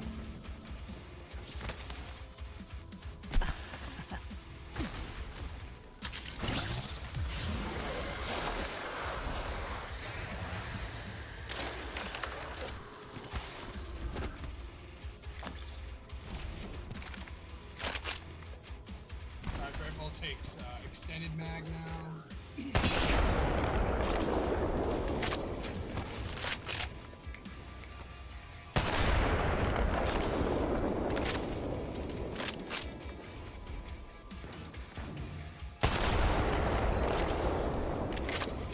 The lag that I'm experiencing in here from my stream is insane.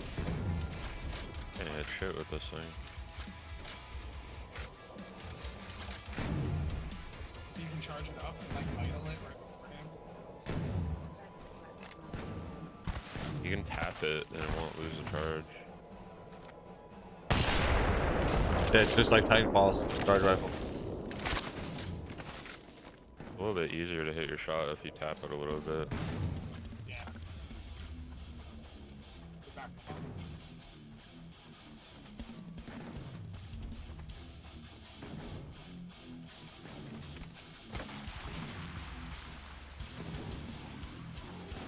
Dude, it's crazy and how many frames I lose in this fucking on stream in this fucking area.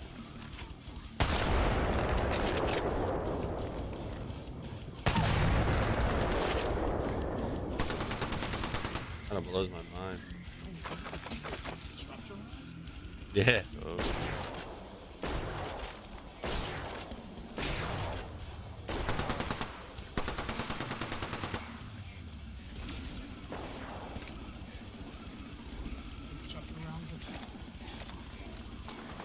For the first time in a long time.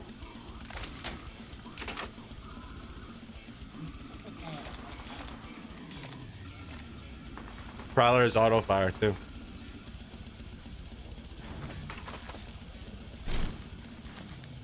Which I think is pretty crazy.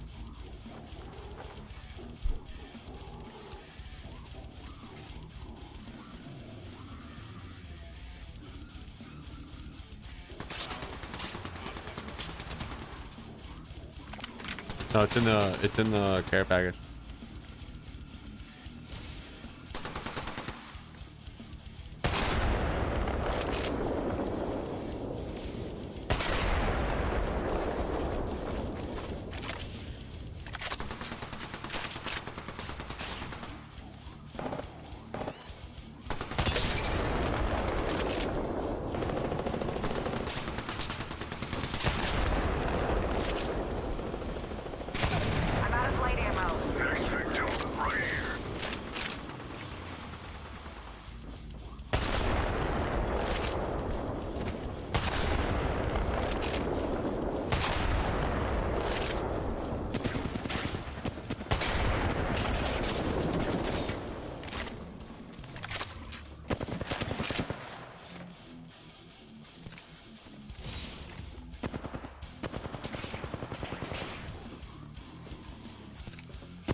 Oh, they put third-person view mode in the settings, by the way. This is sick. It's been a while since I've seen this. They look so stupid running around with a saber, though. Crazy how big it actually is.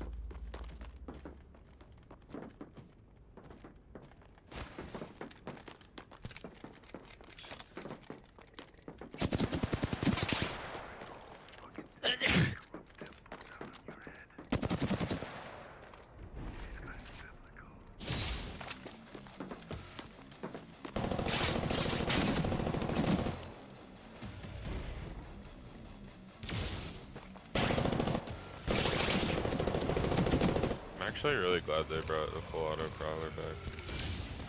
Right?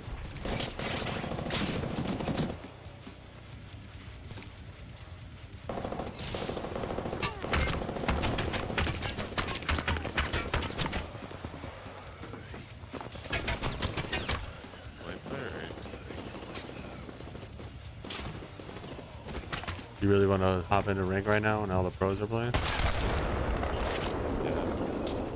sounds dumb. Didn't you rage quit in the middle of a control match not too long ago because you got tap straight down by Ante? Hey. Oh, you want to play rank? Stop it. As pros? Crazy. I just like playing.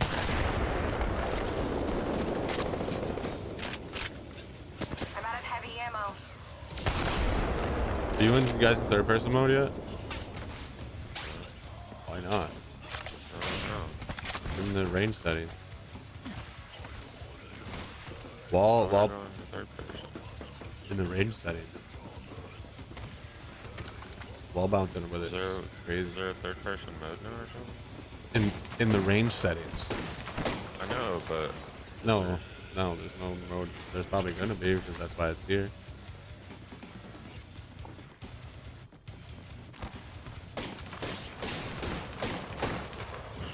dude, I would hit demon if there was a third person mode. So third person mode, we did have to so sick.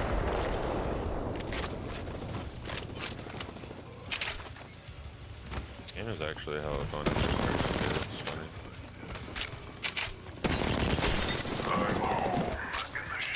I remember there was a third person mode and there was a lot of fun. Yeah, it was sick.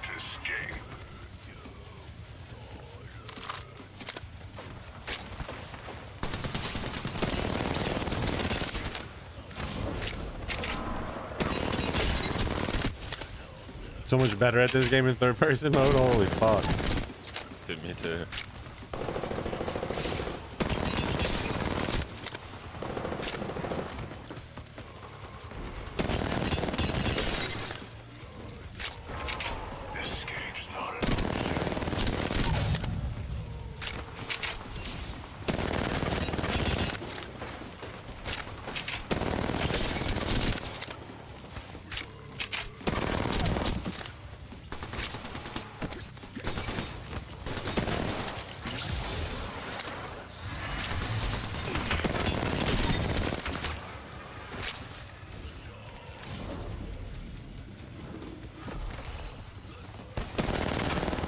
There's no escape. I'm out of light ammo.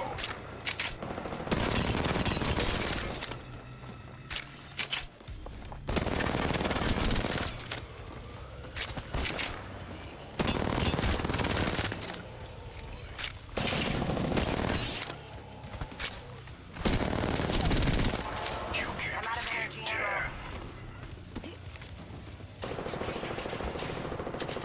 Just need a wee pick me up. What's a wee singularity between friends?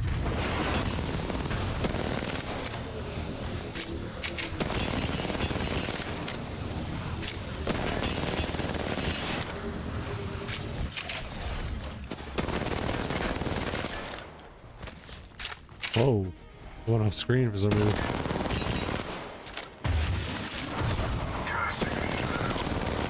Okay, bye.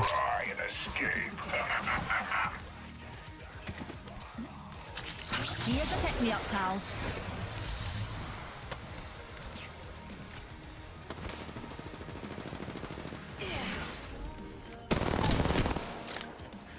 So Is it? You want my stream to hear it? No. We're just doing this for buzz. Yeah. Dude, this third person is sick, bro. Just shield break after shield break after shield break.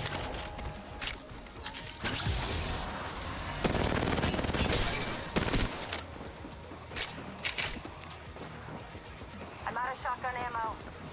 Oh, the PK is about to be so busted.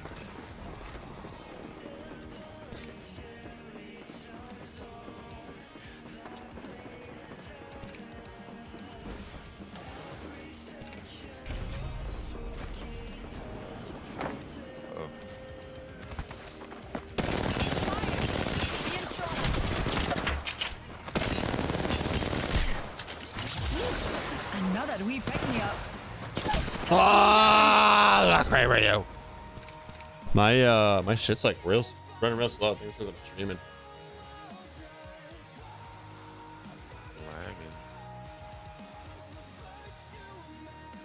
Hey, yo, I'm gonna go move my car before it starts pouring, so I'll be right back. It's about to start storming. So BRB, sorry guys. Not started at all. Fuck y'all.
Bro, I am lagging so fucking hard.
Okay.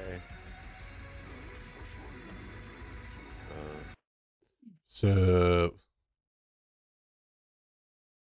You guys are probably gonna have to carry me because I'm lagging my ass off. all right, do you want us to come to you? We're gonna leave and come to your lobby then. Alright. 100%.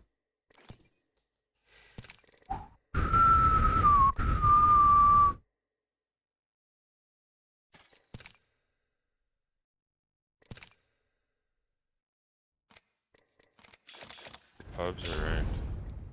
It's up to you, buddy boy. Whatever you want to do, bucko. Whatever's on your mind, chief. Whatever you think is the best course of action, Gaylord. I'm just kidding. No, not a chance.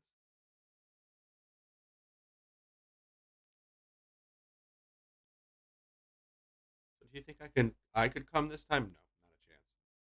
No, not a chance. I can't come. No one can come.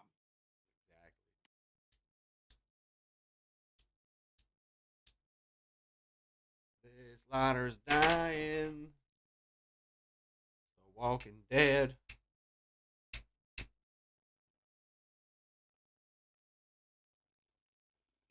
So we started to do season of Futurama. Pretty good. Nicholas, what's up, man? Just saw your Larcinia Row nose talk reaction. That shit was nice. Yo, that band rips. That band's harder than a fucking ant's dick, bro. Ants can lift fucking 10 times their weight. I can't imagine what their pumping power is when they fuck female ants. You know what I'm saying? It makes you think. Makes you think. How you doing, buddy? Thank you so much for coming through, hanging out. At least we got some nice friends out here. What? What?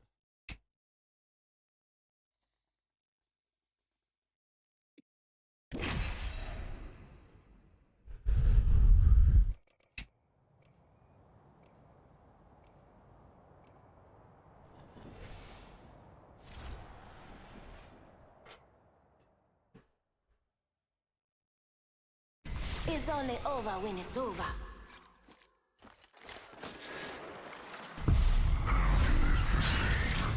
Do it for fun.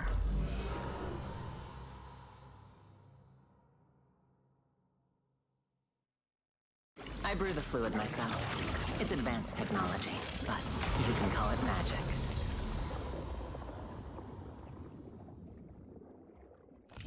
This is your champion.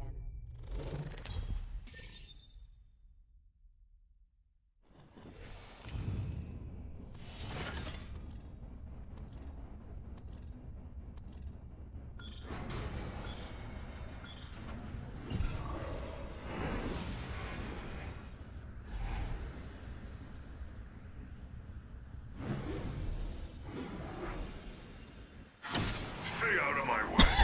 Check out over there. Watch me.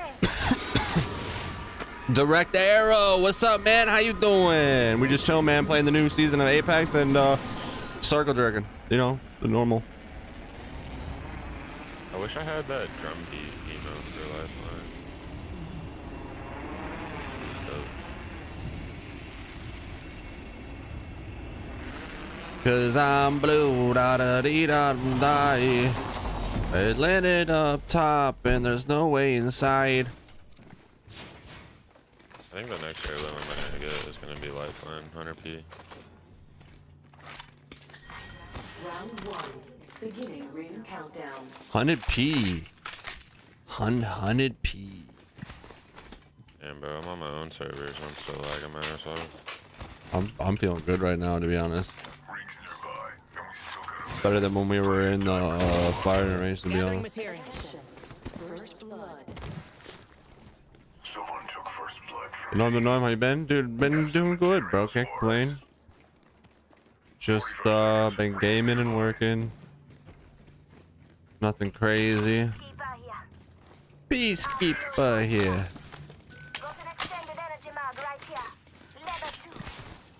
Yoink. The ring is close, but we only have 30 seconds left. You won't escape. R99 here. Wingman here. Right next to the ring. We're good.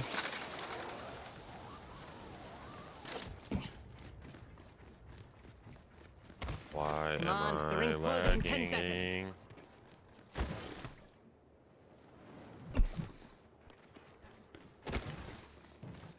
Got a new YouTube video coming out soon called 10 Ways to See Your Mom's Tits Without Her Noticing. It'll be out soon. There was nothing in this fucking thing. There was nothing in this. That's bullshit. That's what I get for saying that. There was nothing in this fucking tick, man. I punched it and nothing came out. horse cock.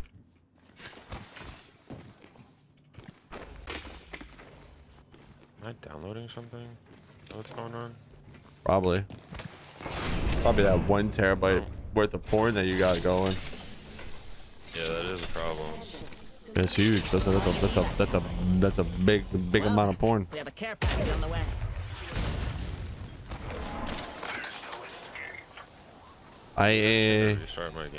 I work at a restaurant work at a 5-star restaurant that's like vegan and gluten-free friendly.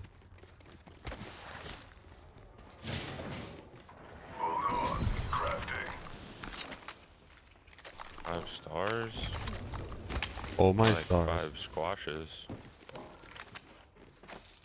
Good, I did there. What happens when you play with a 2 and 2? You're fucking right. Oh, team! Team in there. Team right there. Casting a frag. I'll give them. For me.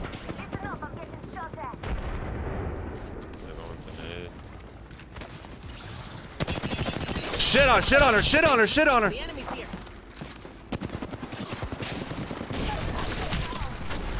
Oh, they all came up at the same time. Bye, Barber. Dude, I pooped on that fucking bitch too.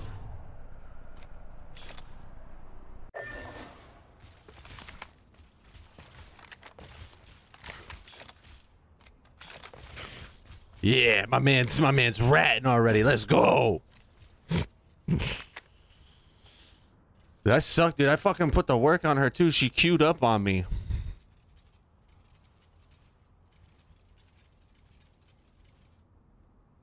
If I close the game, can I rejoin it? Probably. I'm gonna try to do that. See if it fixes my. Don't like quit out. Just fucking. Yeah, I'm just gonna close the app. Yeah. There you go.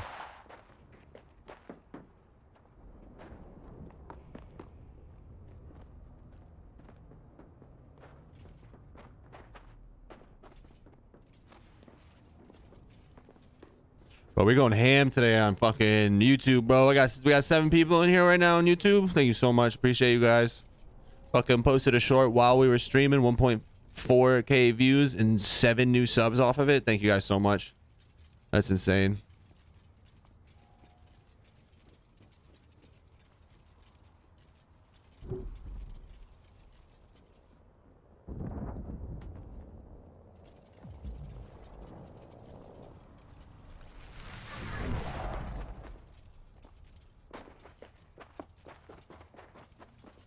She stayed lit up pretty late after that fucking thing. Think so too, Barber? Like, she was really bright. Yeah. They like.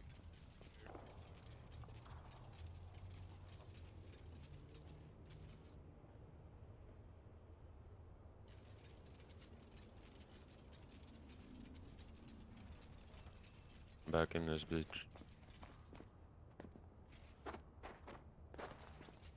Yeah, Red Dead is getting a lot of playtime right now from a lot of people recently. I would never play Rogue Company again, probably. I've been playing Exoprimal, bro. I've been playing so much Exoprimal. I'm surprised you haven't caught me playing that recently. That's all I've been playing on stream. I've almost maxed out my Witch Doctor character. It's fucking sick, man. I love it. You just fight dinosaurs. It's like Overwatch meets Anthem meets World War Z. So sick. Have so much fun. The next ring's far. Ain't no way.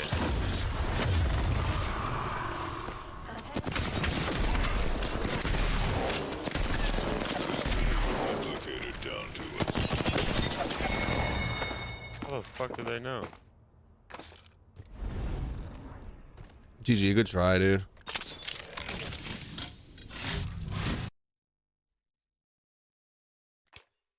I really want to know how they knew you were there.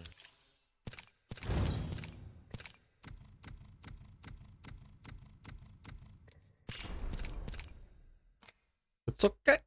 It's okay. Oh. I am...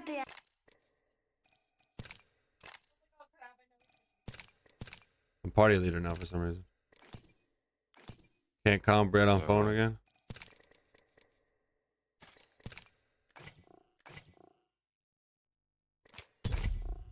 We're trying to give Sheesh the party leader. Is it crossplay? Yes, it is. But it's... Are you on Xbox, Arrow?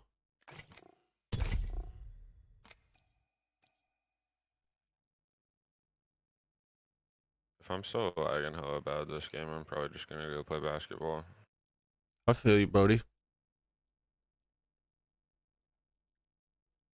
By basketball, he means pocket pool. Chat, just so you know. Just so you know. Yeah, you heard me. You know, I'm gonna get off and lay in bed and play some. What are you saying? Play some pocket. What are you saying? Playing some pocket pool. Nah, bro, I'm a hooper. I'm out there on the court, bro. So Arrow, it's on Game Pass, and you can cross play with people on PC. You can play with people on PS4, but you can't party up. So like you can play against them, but you can't party up with PS4 people because they're bums. You know what I mean? So we just party up with people on Xbox. And you can't party up with people on Steam either. So if you get it through Game Pass on Xbox and then Game Pass on PC, we can play together. It's sick. It's fire.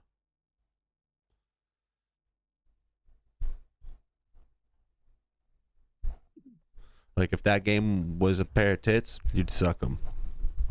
I'm just saying.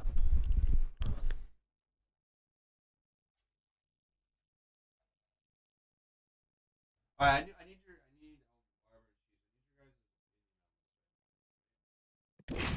So, post something on your fucking shit on your page, whatever it is, you post it.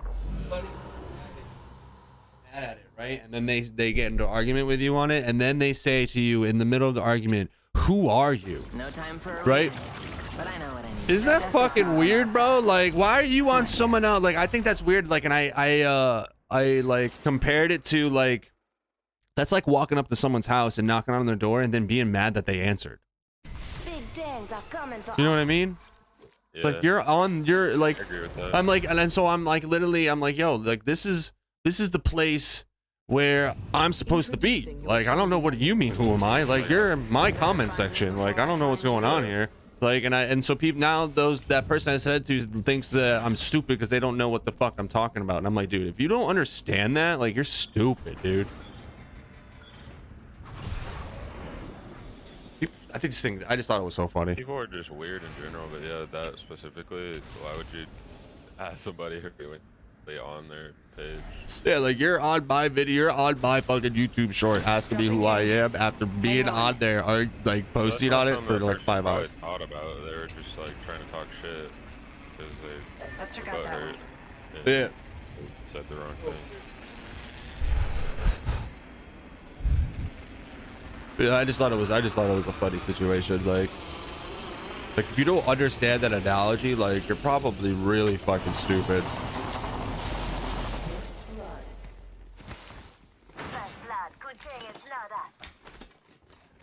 Be like me, like I don't like Daltouche as a creator, and me watching his stuff purposely, and then being like, "Well, fuck him." It's like, well, why would I be watching it? Like, you know, like, dude, don't do that to yourself.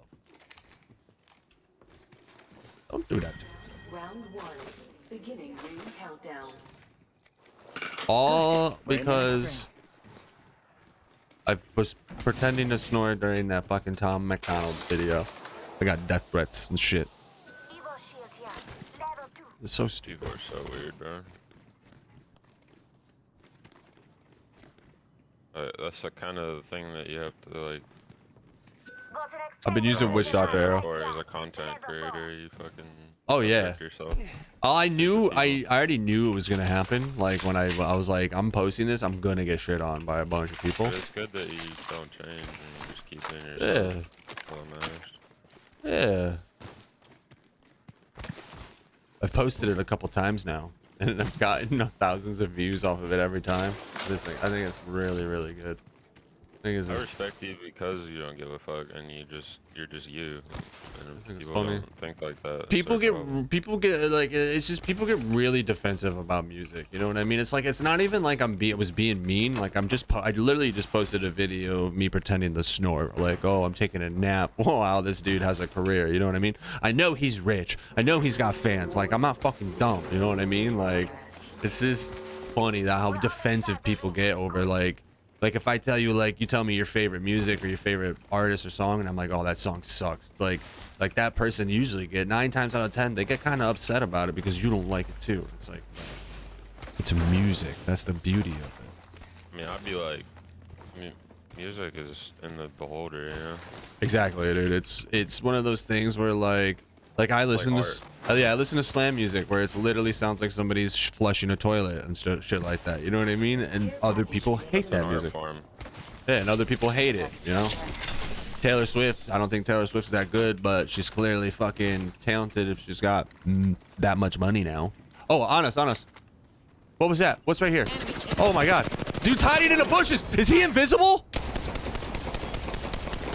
Dude, what? Chat, please tell me you saw that. Whoever's here, that was weird. Oh no, it was because of the fucking thing. My shields need a bit more power. I closed that door next to us. You can't use it now.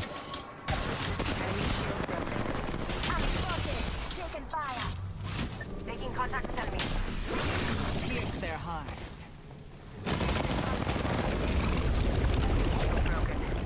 Reloading. Need to recharge my shields.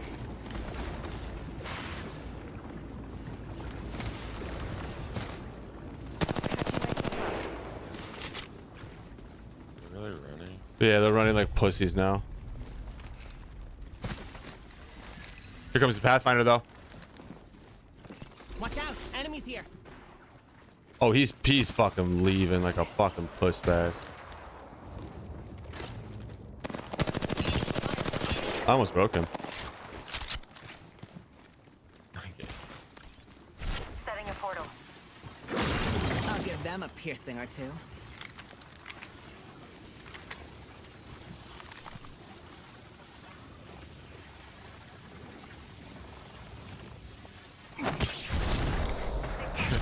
On your way home? Hell yeah. Left. Yeah, I'm gonna get knocked. Dude, what? Behind us too?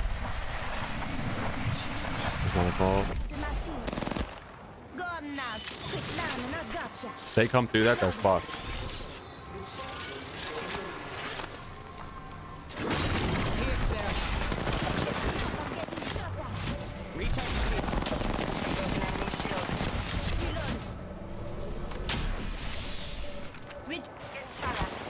No, my boy. I'm coming. Broke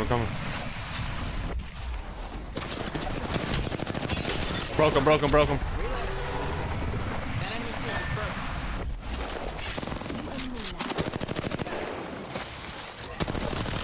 Fuck me!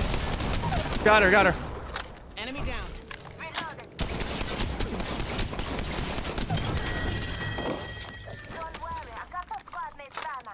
Enemy killed. Good job. Reload.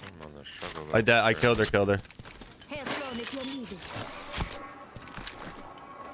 Here they come. Of course. I'm getting back up top. Stop running from me, bro. Another team. On the left of us. Yeah, he's hurt. Fuck! That shield was empty! Fuck me, bro. Another one's up top. I'm gonna do a shield swap and it was empty. Just giving my shields a recharge. Other team's pushing you now. Damn, I suck. Enemy, pass me that sugar. Just giving my shields a recharge.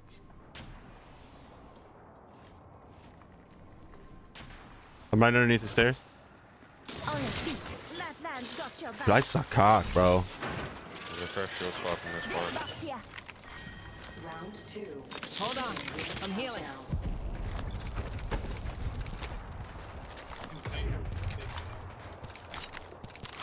Hold on, look behind you. Replicator being Up, delivered. where that is. Got a replicator coming down. I need restoration. Healing. Dude, what the fuck? I was gonna switch to this one. Good old zoom and heal. Alright. You have time for Hey, I appreciate you, man.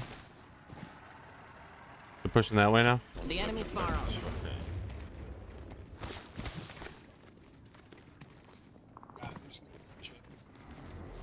Oh, I'm not Pathfinder. Shit. Looks like they pushed around. At least.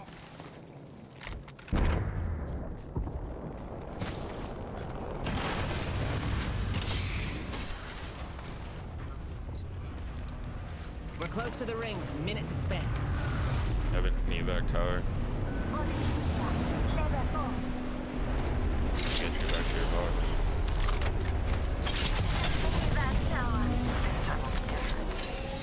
The ring's close. 45 seconds? That's a stroll.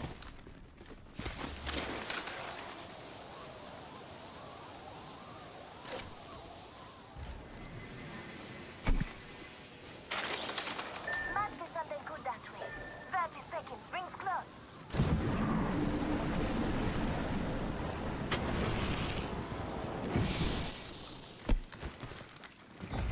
Help John if you need it.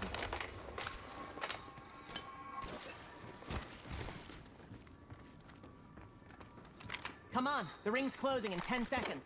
Med kit here. I'm hurt. Using a Phoenix kit. Warning. Movement in progress. Rings coming in.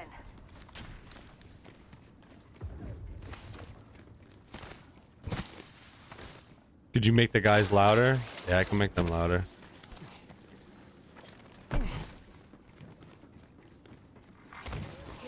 Oh, now of course. Yeah, that's fine. Care package. I'll turn them up. I usually turn everybody down, you know, because of I usually have everybody turned down anyways because I hate fucking hearing everybody louder than footsteps. I'll just turn their side up on the slob. What?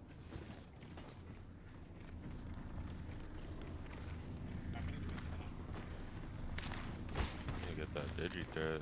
Oh, I need a light man. This part over here is unlooted still. Did they nerf the Nemesis? Nemesis is in Crafter, so probably not. Light mag? Extended light magazine here. Level 1. I don't want to go all the way back there for that. Pussy.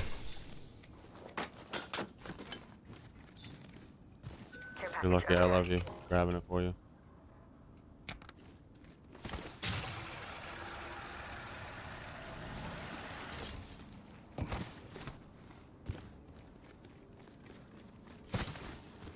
Crafting. Give me Look at that. We're at 0 LP for top 10. Thank you. Well, some big old biddies. Supposed to be tig old biddies, you fucking idiot.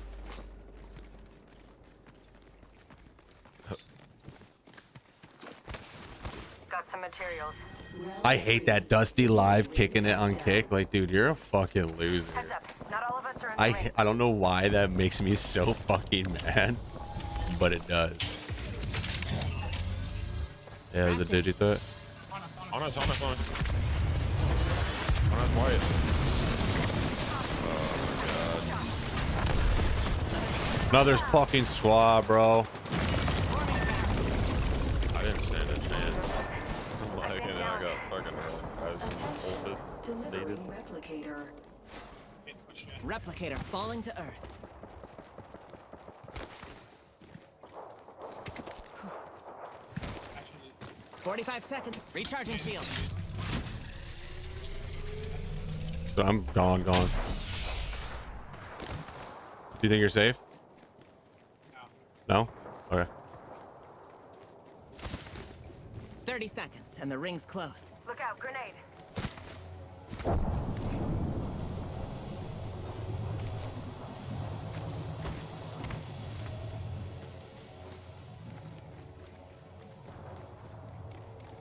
Time to show you why I got masters. 10 seconds until the ring closes. 1 foot in front of the other. That honest, no?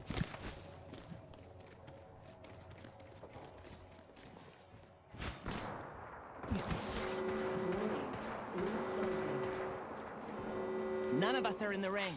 We need to center ourselves there and fast. Care package coming down from the stars. Gunny McGun. Whoa!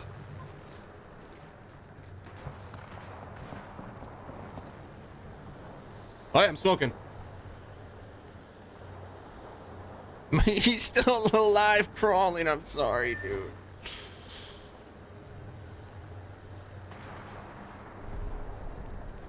Yo, there's someone near me. What the fuck?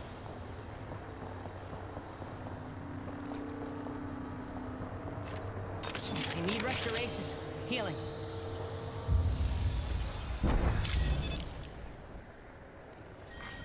Round 4. Beginning ring countdown. Why can't I see how many squads are left? There's 7. 6 other than me.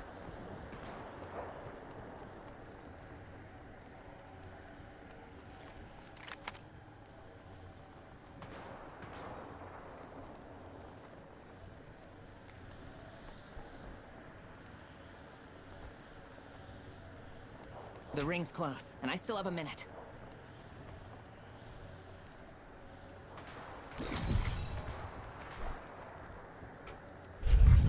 Chat, just so you guys know, I would not be doing this if both of my friends were down right now. 45 seconds, and the ring's close. We would be fighting, 100%. Oh! Ah!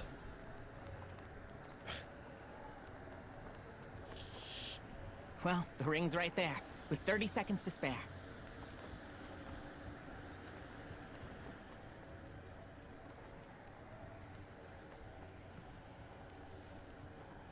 Chat, I think we're gonna be all right.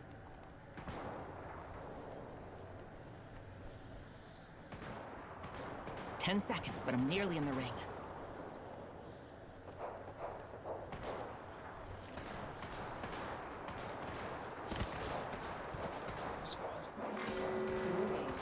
Five. I'm top 5 right now.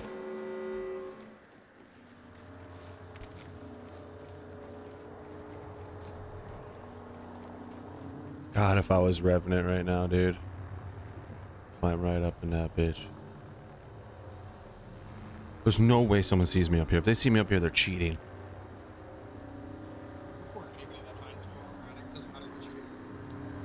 What'd you say? I report everybody that finds me ratting. That's true. I already moved my car, baby. Woohoo! Woohoo! Woohoo! Because you know what? It's gonna storm here, and I didn't want to get caught. I didn't want to get caught having to run outside in the rain, you know.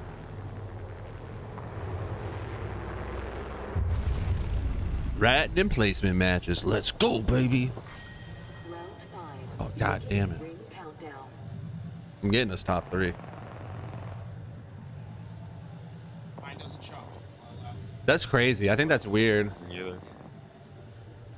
The ring's It close. used to, didn't it? I think when you hit top 5, it was white. 2 other squads left.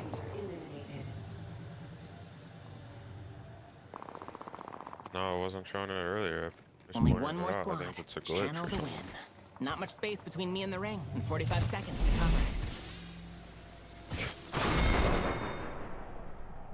Top 2. What's the point? There's no point in fighting that. I'm just gonna give them a free kill. I'm not giving them free a KP. Go that way. Was it? Yeah. Nah, I don't care. We have our Apex champions. It's true, it's not fun. Like that. What do you say? I'm gonna go work out. It's not fun to play when I'm lagging like this. I feel you, bro. Catch y'all later. Later. They messed up the ones. Why is there a dot next to all the numbers? So weird.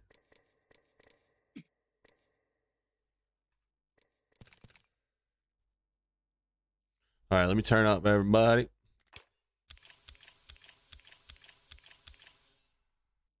That's why I got Barber at fucking 71. Turn me.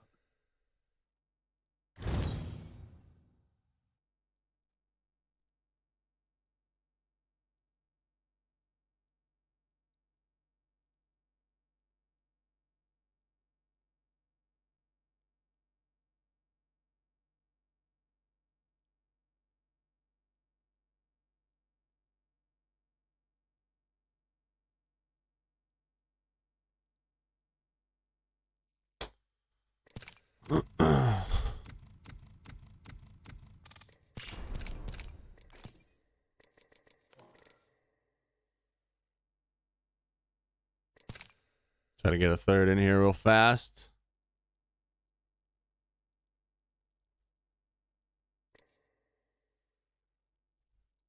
I don't know what map got different changes. I don't think any of the maps got changes right now. That kind of sucks. I like how your name is Puke Green on my screen, Navo. Fantastic. So, Barber, how you been, bro? Oh, you know, just chilling, relaxing. Did you raise- shooting b-ball out by the school? You raised the rent on any of your tenants yet? What's that? I said, did you raise the rent on any of your tenants yet? Yep, on all of them. Nice, dude. ACAB includes landlords. I hope you know that. Amen, baby. Let's go. Nah, it's cool, bro. Excited. It's Yeah, exciting. I had to get done. It was severely. It was way too low. Oh, you really did raise the rent. Oh yeah, they had to. That's nuts. Mathematically, it just wasn't making sense. Okay, so you own a four family place, right? 3 family. You own a 3 family place, right? Okay, so what are they? 2 bedrooms apiece? Yep. Two- 2 bedroom, 1 bedroom, 1 bedroom. Okay, Or 2 and bedroom, 1.5, 1. okay, so wait, 2 bedroom, 1.5, 1.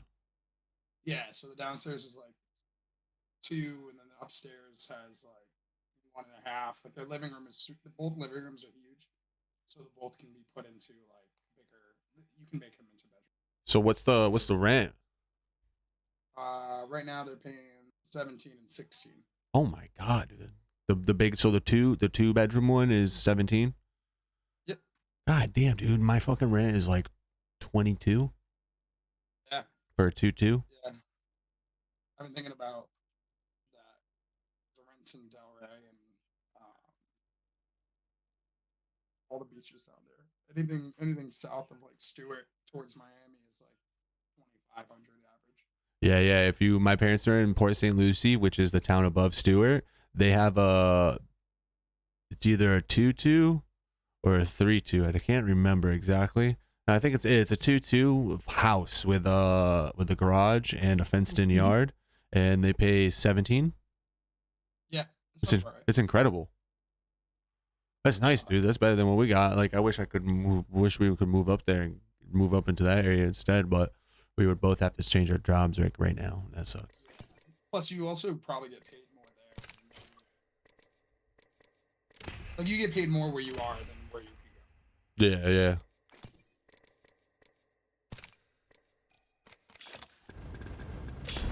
But you also have a big place. You have a, what is it, 3 bedroom, 2 bedroom? Yeah, 2 bedroom, 2 bedroom, 2 bath.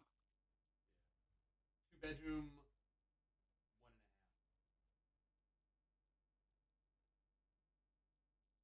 Like, our second bathroom is just a toilet and sink.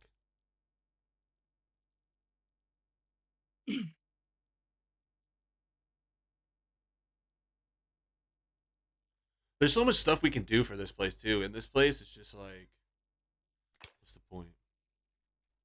I'm gonna put us on. Yeah, I'm gonna put us into play a couple matches of Kings Canyon, bro. If I hit this bong, I think it'll be sick. In a while.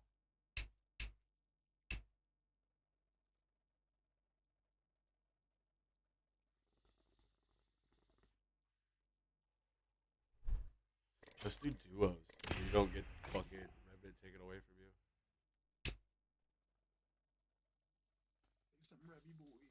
I don't understand his ultimate. Puts like a shadow around you, so like when people shoot you, it doesn't hurt you. But when I used my ult when I was in that 1v1, I got destroyed. I don't know. Maybe it's broken. Or 50% damage, I don't know.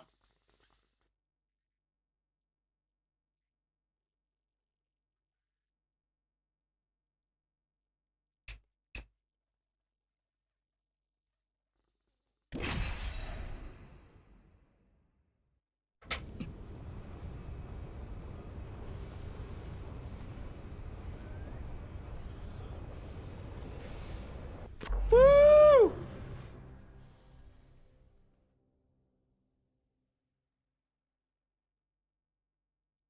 Come on, friend. Time to win. Let's have fun, friends.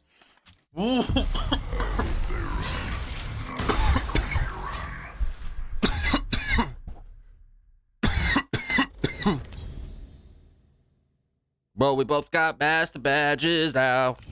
Introducing your champion. You know that was the last season to get master badges or beat trails. Really? I forgot to put my master trail on. Just remembered right now. But yeah, they're getting rid of that. They said it's not like it's not unique enough anymore. But like, imagine they start like putting out imagine they put out like a trail that's all skulls or like all snow or some shit. You know what I mean? And you can buy that shit. I think that'd be so cool. No guns? No guns on my side, bro. Okay, I got an R9. R9!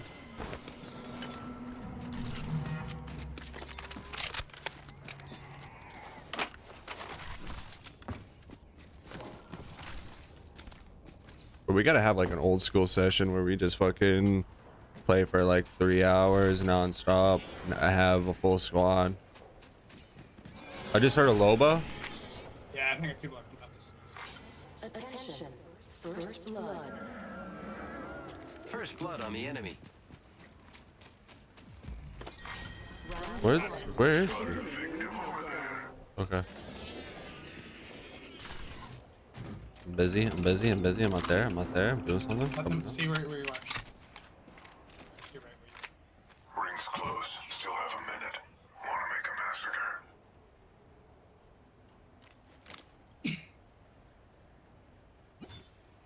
I want to see if they come up the ramp and we pinch them in this fucking ramp, dude.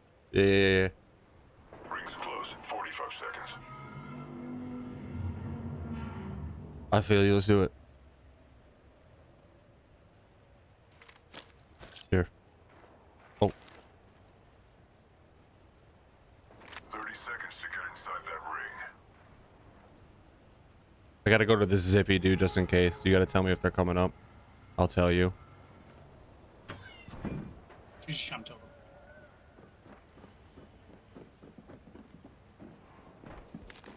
Up right now. One's on 10 seconds. The ring is. Broke him. He's one. Thank you. Broker. Good shit. Teamwork makes the dream work. Oh shit! I'm not healed. I don't nothing. Grenade right on me. Oh, God.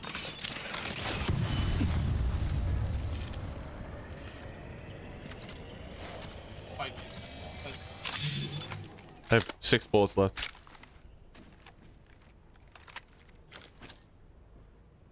Frag out. Oh my god. Frag out.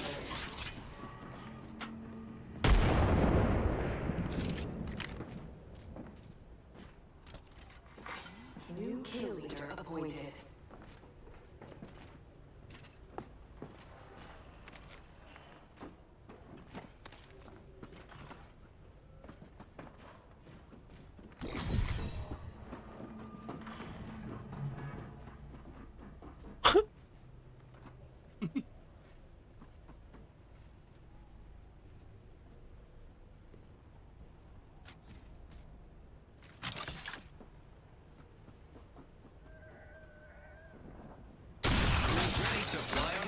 mine. I am. Throw fire.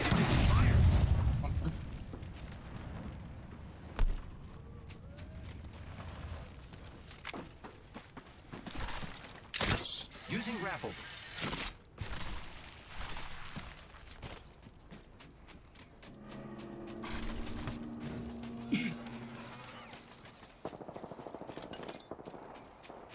Find somebody else, dude. I left at the perfect time, I guess.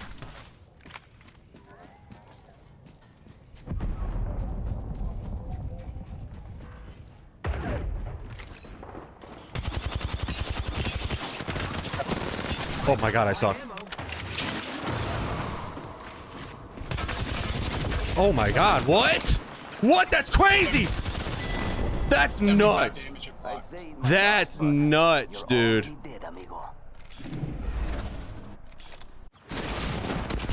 That's OP, bro. That's nuts. I thought that sound was him jumping. I didn't know he popped his ult and fucking had a ball around him that did whatever. It blocked every shot. It was like hitting a whole clip of no regs. Dude, that was dumb. Oh, hold on a second. I had to remove someone from my friends list.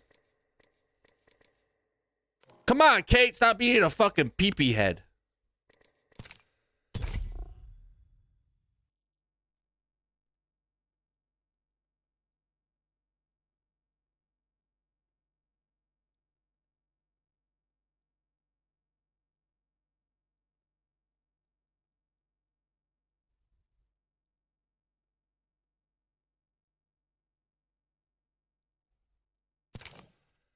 What the fuck?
Time to add names to my list.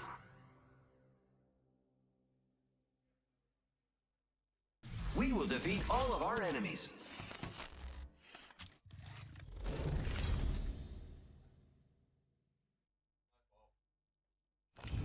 This is your champion. If you get the feeling you're not alone in the room, you're not. I'm the jump master. I won't let you down, except by falling. I ain't being responsible. I'm Jump Master. Better follow me if you want to die last. Stay out of my way.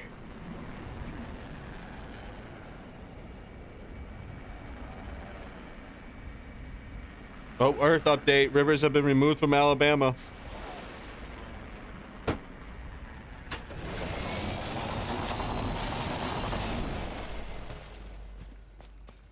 Another team landed on the other side, I think. Is that real, her, Watson? Doubtful. Doubtful. I don't think he would get knocked that fast. He ain't a bum. Attention. First blood. Charge rifle here. I am your mom. Round 1. Beginning ring countdown. Oh, I need that, and I just The fucking next ring is quite far. jumped away.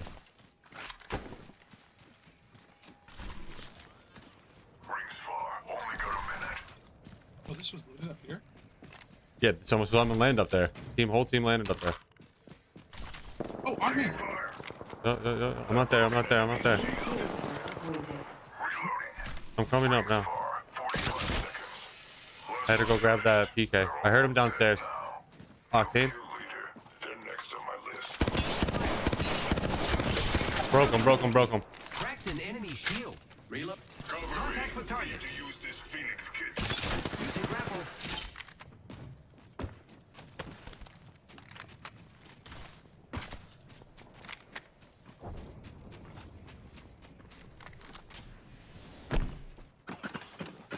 Another team. No, a whole nother team. Hostile close. Wait, what? Are we in trios? Oh, how awesome was that rush? Why is there 2 people here? For you, not so much. That guy was the last guy I killed. The guy I killed. Oh, he died immediately? Oh, bro, my bad. I thought that was I thought it was his teammate. That's why I pushed so hard. My bad. It didn't give me any fucking indication that it was that the whole team was dead, you know? He's in it. He's in it. He's doing his thing. Oh, get shit on, dude. My man's gonna become a Revenant main. Watch this.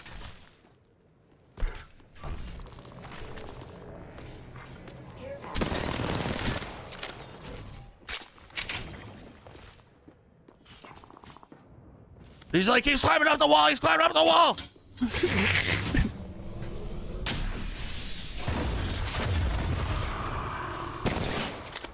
Is that your ult now? Yeah. Oh, you don't have the totem anymore?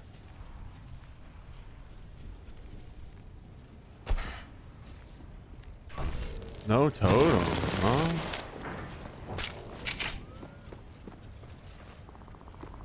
Are you kidding me? What a fucking weirdo.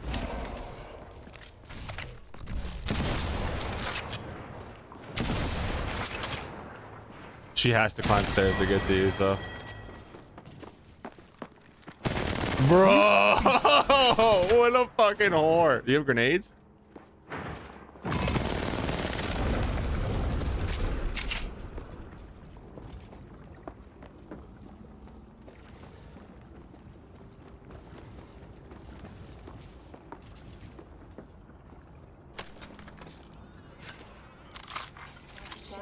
What a fucking whore, dude.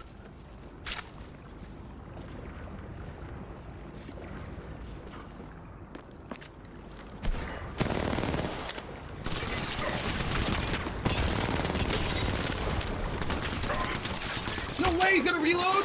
Oh! Are you fucking kidding me? That dude thinks he's amazing now. He thinks he's like one of the greatest fucking catalysts ever. One that had no reload. Are you kidding? That man thinks he's the greatest catalyst ever. Now he's like, yo, you see how I just outplayed him? I should have waited until his fucking friend's banner was gone. Right? Now he gets to just revive him and bring him back. I cannot believe that just fucking happened. I can believe it. What's the next map after this? Olympus? Let's go, dude. It's exciting. It's exciting. What's for dinner? It's only 3, dude? Why does it feel like it's 6?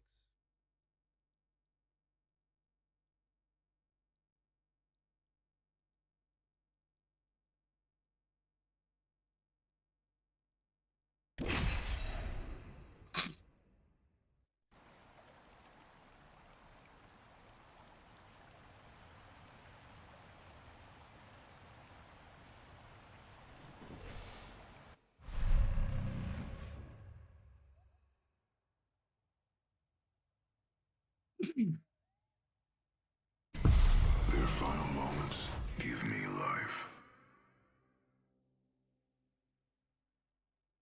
Let's have fun, friend. Yeah, I was literally gonna hip fire the fucking sentinel at a kid's head, and I had him in my crosshairs. Introducing your Had champion. him right dead center of your tubes, bro. You had him dead What center. a noob. What What a noob, Yeah, not reloading all his guns before he fights. I'm the jump It master. happens to me Jump all this the way. time, baby. Baby, it happens way too much when I do that.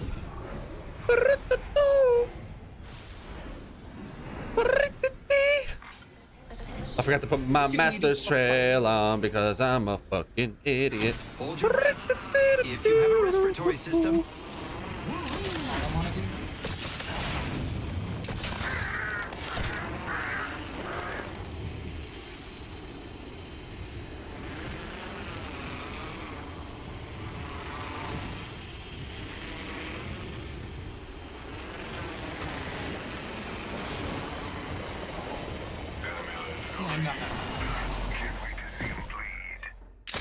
using grapple. Attention. First blood. I'm inside. Dude, right here. Going here to loot. It's a revenant. He ran outside. Is he pussy? Nope. Oh shit! What? I didn't even see him though. That's the thing, dude. Yeah, I saw the dude go outside and there's a dude fucking sitting on the stairs, no sound.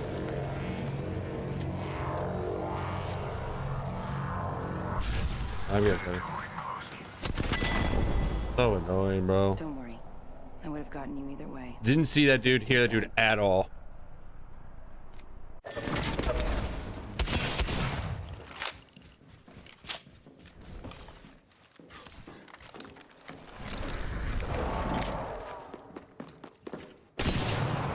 No reg?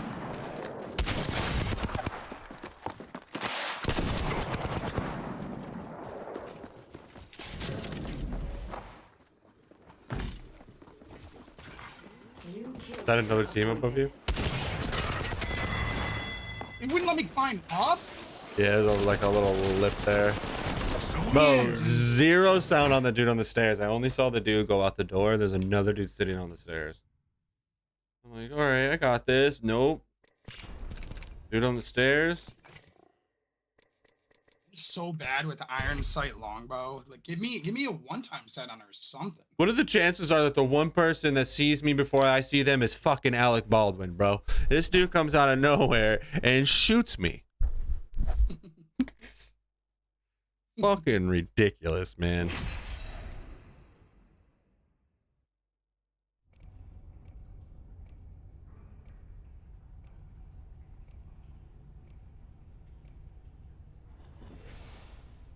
Oh.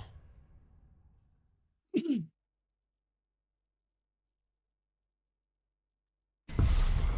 think they know what fear is. Grapple locked and loaded.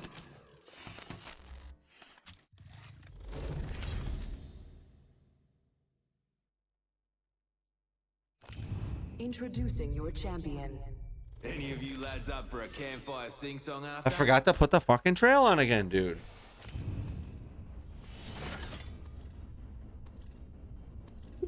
My life is a lie. My life is a lie. Somebody's gotta get stabbed. Todd, could be fresh blood over there. Yeehaw!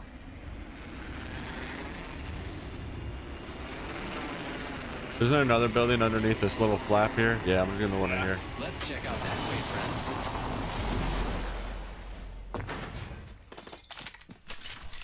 Triple peak.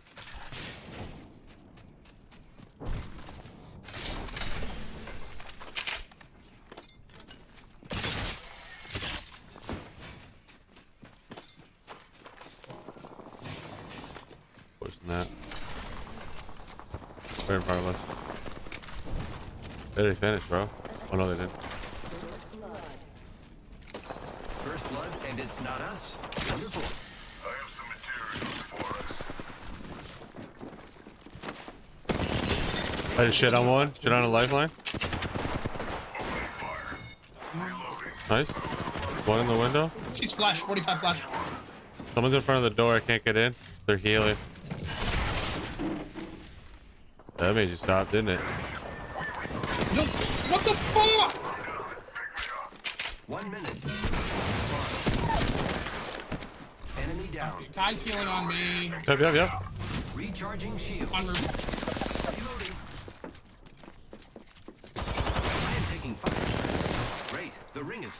Less than a minute. Appointed. Inside. Slow down. Going to the other side. Getting a shield swap. Or med. Alright, blocking this door. She can't come out this way. 30 seconds remain. The ring is nearby. I'm out of light. I'm out of ammo, bro. Ran out of ammo. Only had a triple take with nothing on it.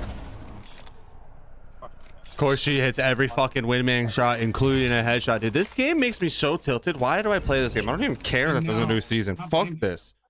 You're just blaming it's so fucking cluttered right now. I should That just. needs to be cleared off of everything. I should just go fucking play Exoprimal for the rest of my life because this game's horse shit. Never get a Yeah, fucking. my fucking vape fell on my tab key, so it opened up fucking or hit escape. It was like, do you want to leave game? I'm like trying to fight this dude. So you're vaping again? Yeah. This man smokes weed again. He vapes again. This man's full blown lost it. I haven't brought my vape to work in almost 2 weeks. Still vape at home, but I haven't brought it to work. I think that's huge.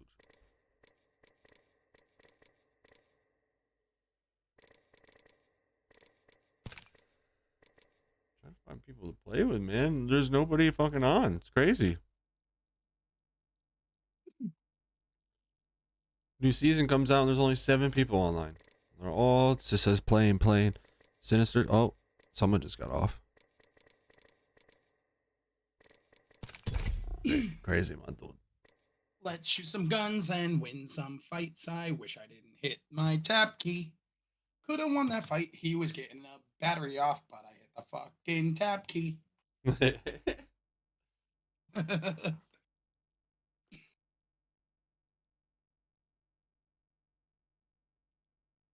I had my wingman out and I literally like dropped down and hit fire him, and then it just stopped turning and had me like fall off the roof.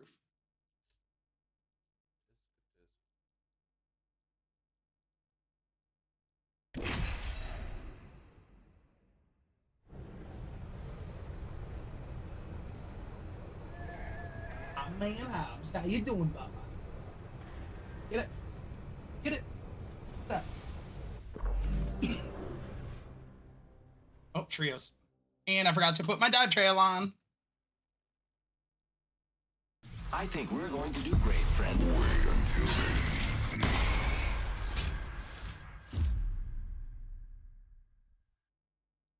then. Time to dig up some gold.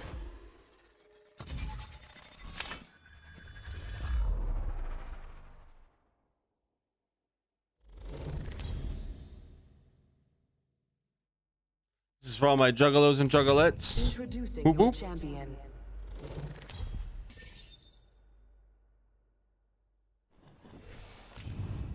Whoop, whoop, whoop.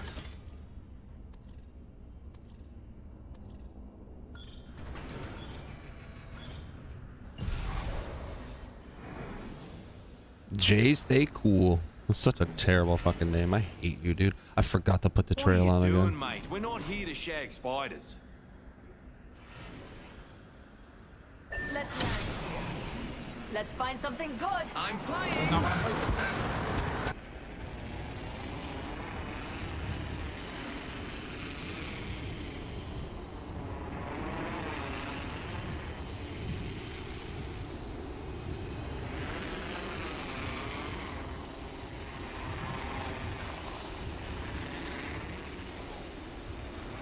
Here.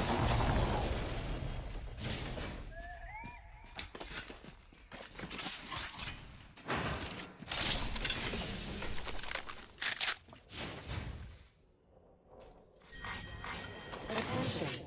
First blood. We're not all in the ring. That's how you get cooked. First blood. That was That's how you get cooked.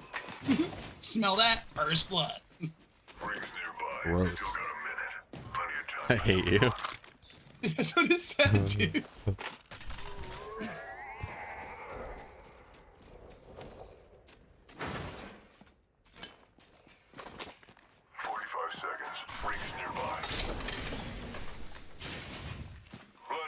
There was another team that landed here.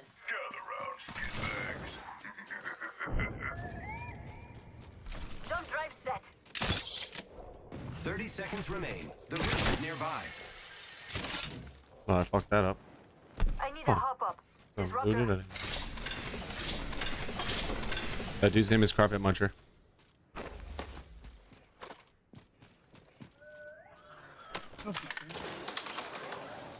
Prepare to line your pockets. My ultimate's ready. So many guys. Open up shop and shut them down. Grappling. Mama's got you now. The ring's moving, friends. Whoa! Taking fire. Recharging shields. Recharging shields.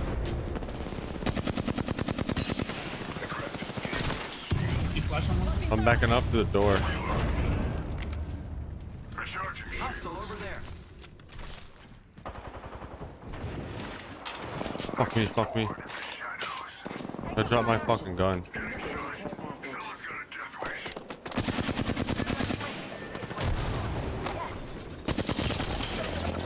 me. Giving my shields a recharge.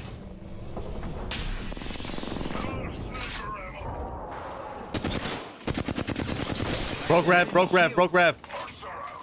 Reloading. You one-on-one? Knocked him, knocked him, knocked him. I have to heal. I knocked rev. Alright, we're gonna push this. Reach. Hostile right here. I'm pushing, I'm pushing. Recharging my shields. They're picking up, they're picking up. Jump drive. Down. Another squad. Down, down. One. Oh. Another squad. Yo, J Station, you stop. Bro, that did nothing, bro. Oh my god. Yo, up, for kid? that rain. Oh, that's right? Hell yeah. Let's do it. Alright, I open up my mic. Let's do this.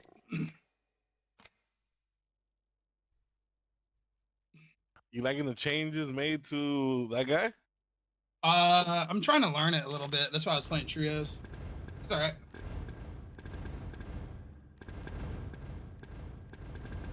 Once I get him down, it'll be great. Oh wait. Feels like it's an improvement. Way better, yeah. Although his leap like puts your gun away. So like you leap and then it takes a second for the gun to come out. Don't forget to put your trail on, Barber. Kind of dangerous, yeah. I just put my trail on. Don't forget to put your trail on. Hold on one sec. Put your trail on. I need my trail. How do I do? It's in loadout and then more and then in skydive trails. Under loadout. Season 17 Masters. Yes.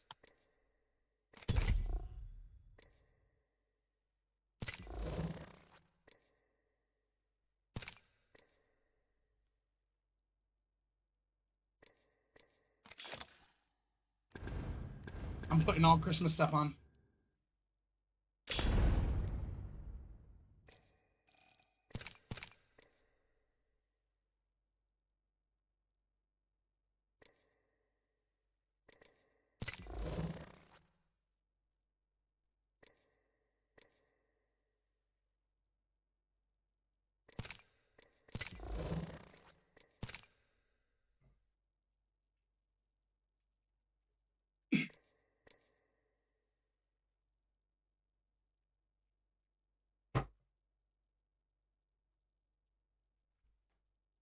Oh, go to Music Packs and put on Sun Squad.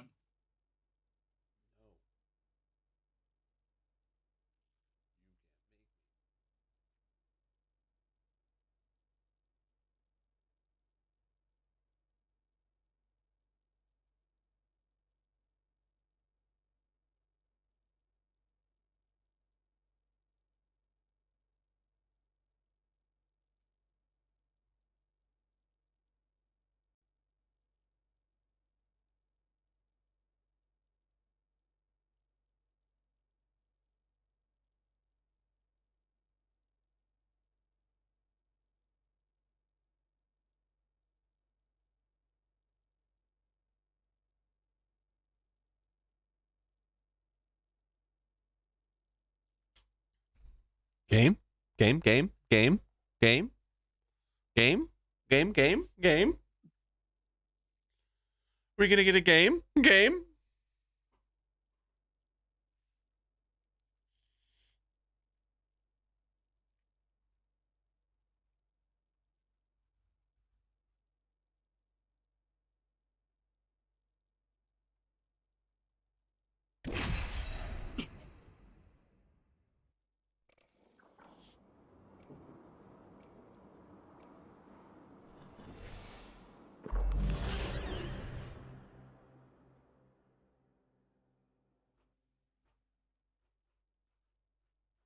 Winning is the only way to stay free.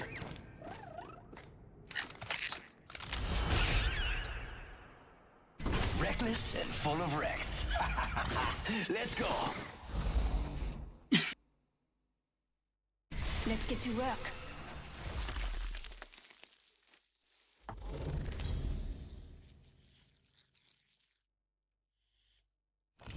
This is your champion. Pain, death. Nothing phases me. I'm the jump master. You know, it should be fall Pain, master. death. Falling's most of it. I'm the jump master. Try to keep up. You can't beat the view from up here.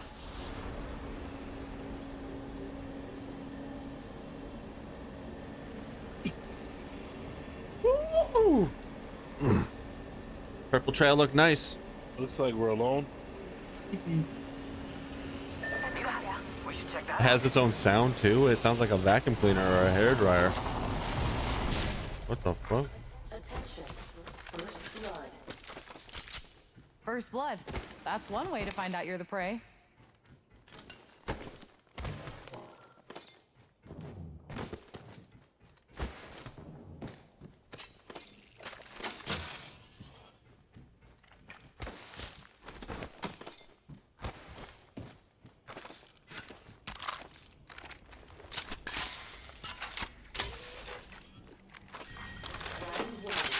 Beginning ring countdown.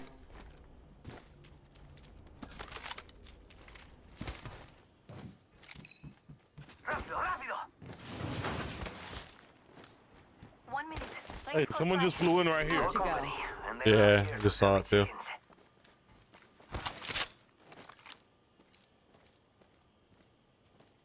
Maybe? Ring's nearby and it closes in 45. Why wait? Let's go. I think it might have just been like a fucking thing falling from the sky.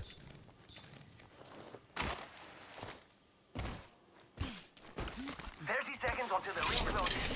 You like cutting it close, huh? I dig that. I need a standard stock. Medkit here. Laser sight here. Level 2. We have an evac tower here. Sit there. 10 till ring closes. Moving to Echo for a better angle.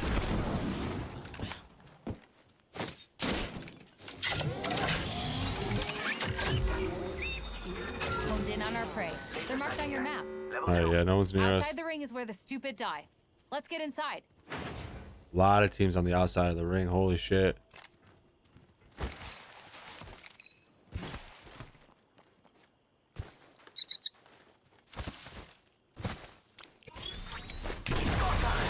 Better angle at Echo's location. Optic here. Sniper.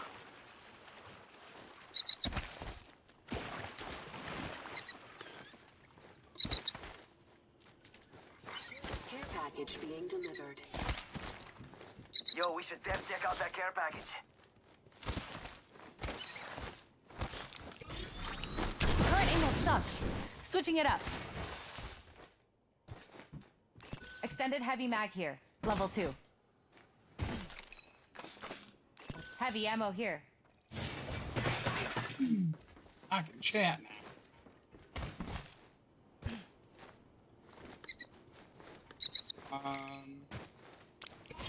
We can head into Terraform. What? If I do say so. We can head into Terraform. Barrel stabilizer here. Level 2. New kill leader appointed. leader.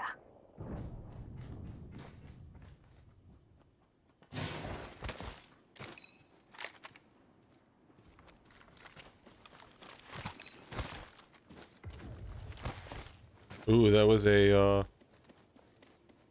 what's it called?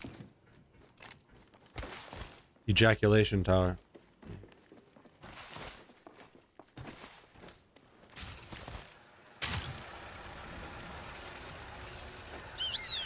Must go faster. I spotted an enemy. Attention, the champion has been eliminated. Champion's out. Champion of what? Ring console over there. Fascinating tech, if I do say so. I need a hop up. Boosted loader. Care package over there. Let's get on that.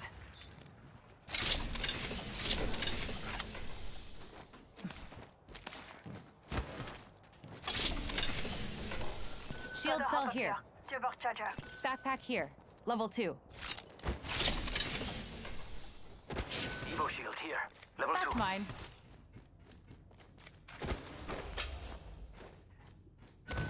Here.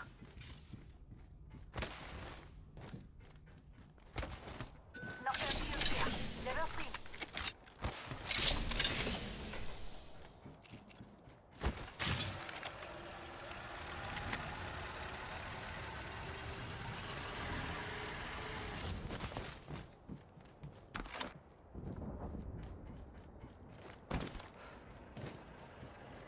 I'm gonna go scan that.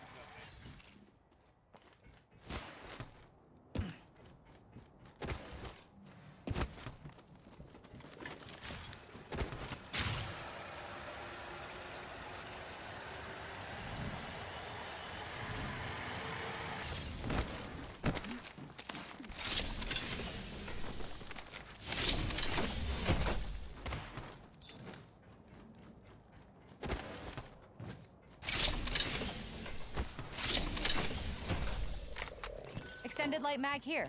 Level 1.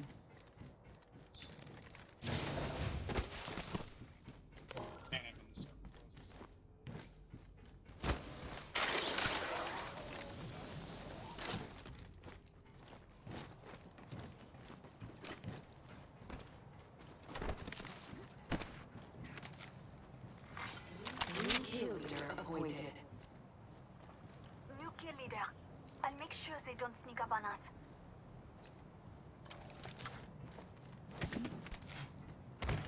Not getting any indications on my sniper either, so I don't know if there's anybody really over here. Half the squads have survived, despite their best efforts.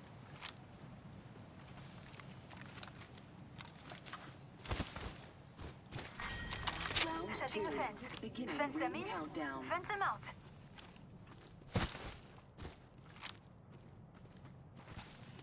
Ring's next location is on your map. Have a look, Delivering replicator. Look, it's raining replicators.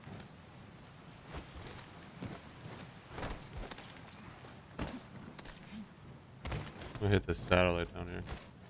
See where the nearest people are.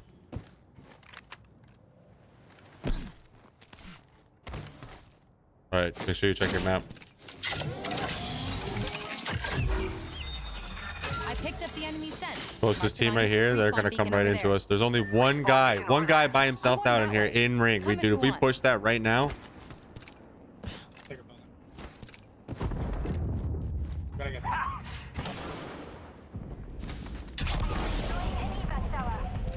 There's one guy in Atmos station. We push that, bro. We golden.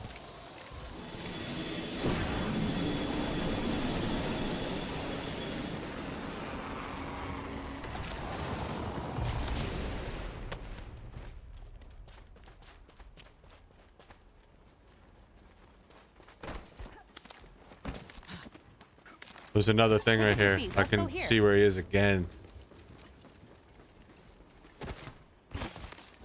Want to do it?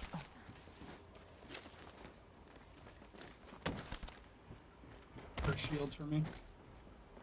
If not, I have to craft. I picked up the enemy scent. Mark them. Let's go there. Alright, I'm gonna go craft up top. Let's go up top real fast. Oh, he's rezzing. Let's find a good perch. Echo's got an angle. Moving there. Oh, on me, on me. Careful, you by yourself, Rosky. Alright. Materials for all. Yeah. There's one guy up there. There's a fuse. He's healing. He's on me. He's on me. He's on me. Knocked him. Pray.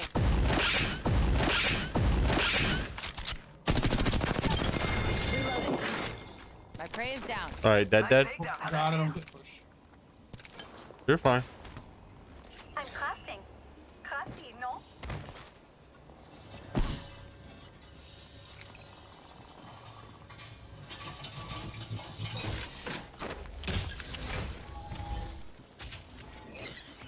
We're going back up top. Echo's picked a sweet angle. Moving. I don't know where the dude they revived went to. Care package over there. Let's get on that. Yeah, let's go take one of these buildings over here. That way. The circle's gonna end in the middle. I'm gonna wait for this dude's thing to time out.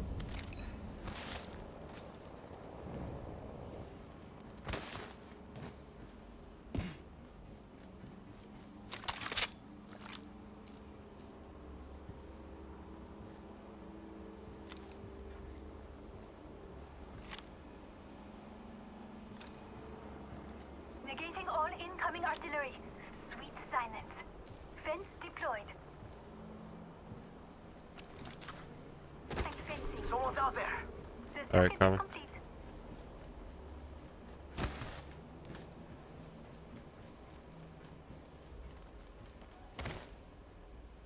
Fence in position. Round 3. Beginning ring countdown. And fence. Someone's out there. The circuit is complete. We're already inside the next ring. I'm Time scoping to out find a this good area perch. for any sign of life.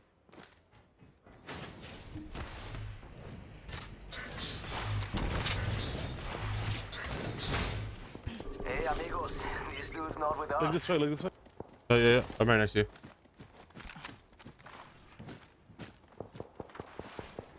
Hey, amigos. Yeah. This dude's not with us. Threw an arc on him. Replicators on the Right here, on our right.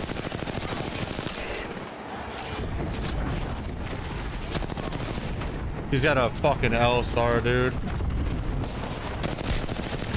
Dude, come on. Give me over. No! That's on me. L-star alternator on this side, bro. I didn't know that he'd backed up either.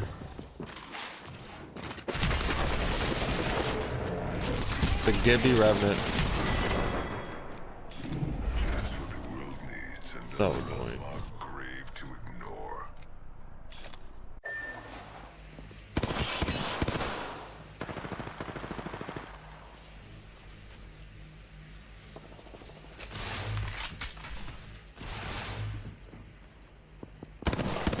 They ran. I think they're just baiting us. In progress. Feel that charge in the air? Care package. We're inside the ring. We're safe. Supplies coming in.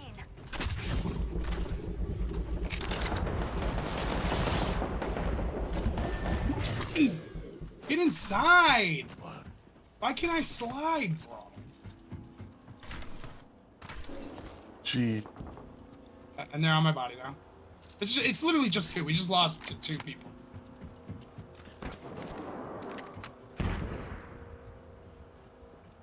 That's fucking nuts. We just lost two people. That's uncalled for.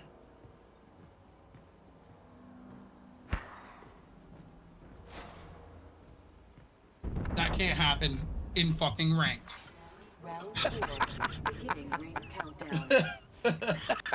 Inside the ring. Sweet. We had 3 people and we lost the fucking 2, and both of them had blue shields.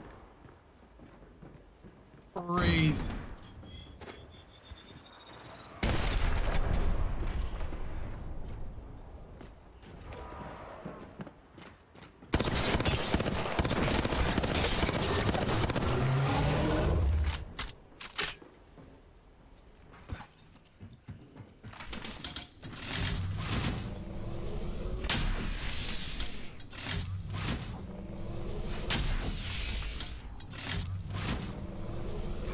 Apex over there.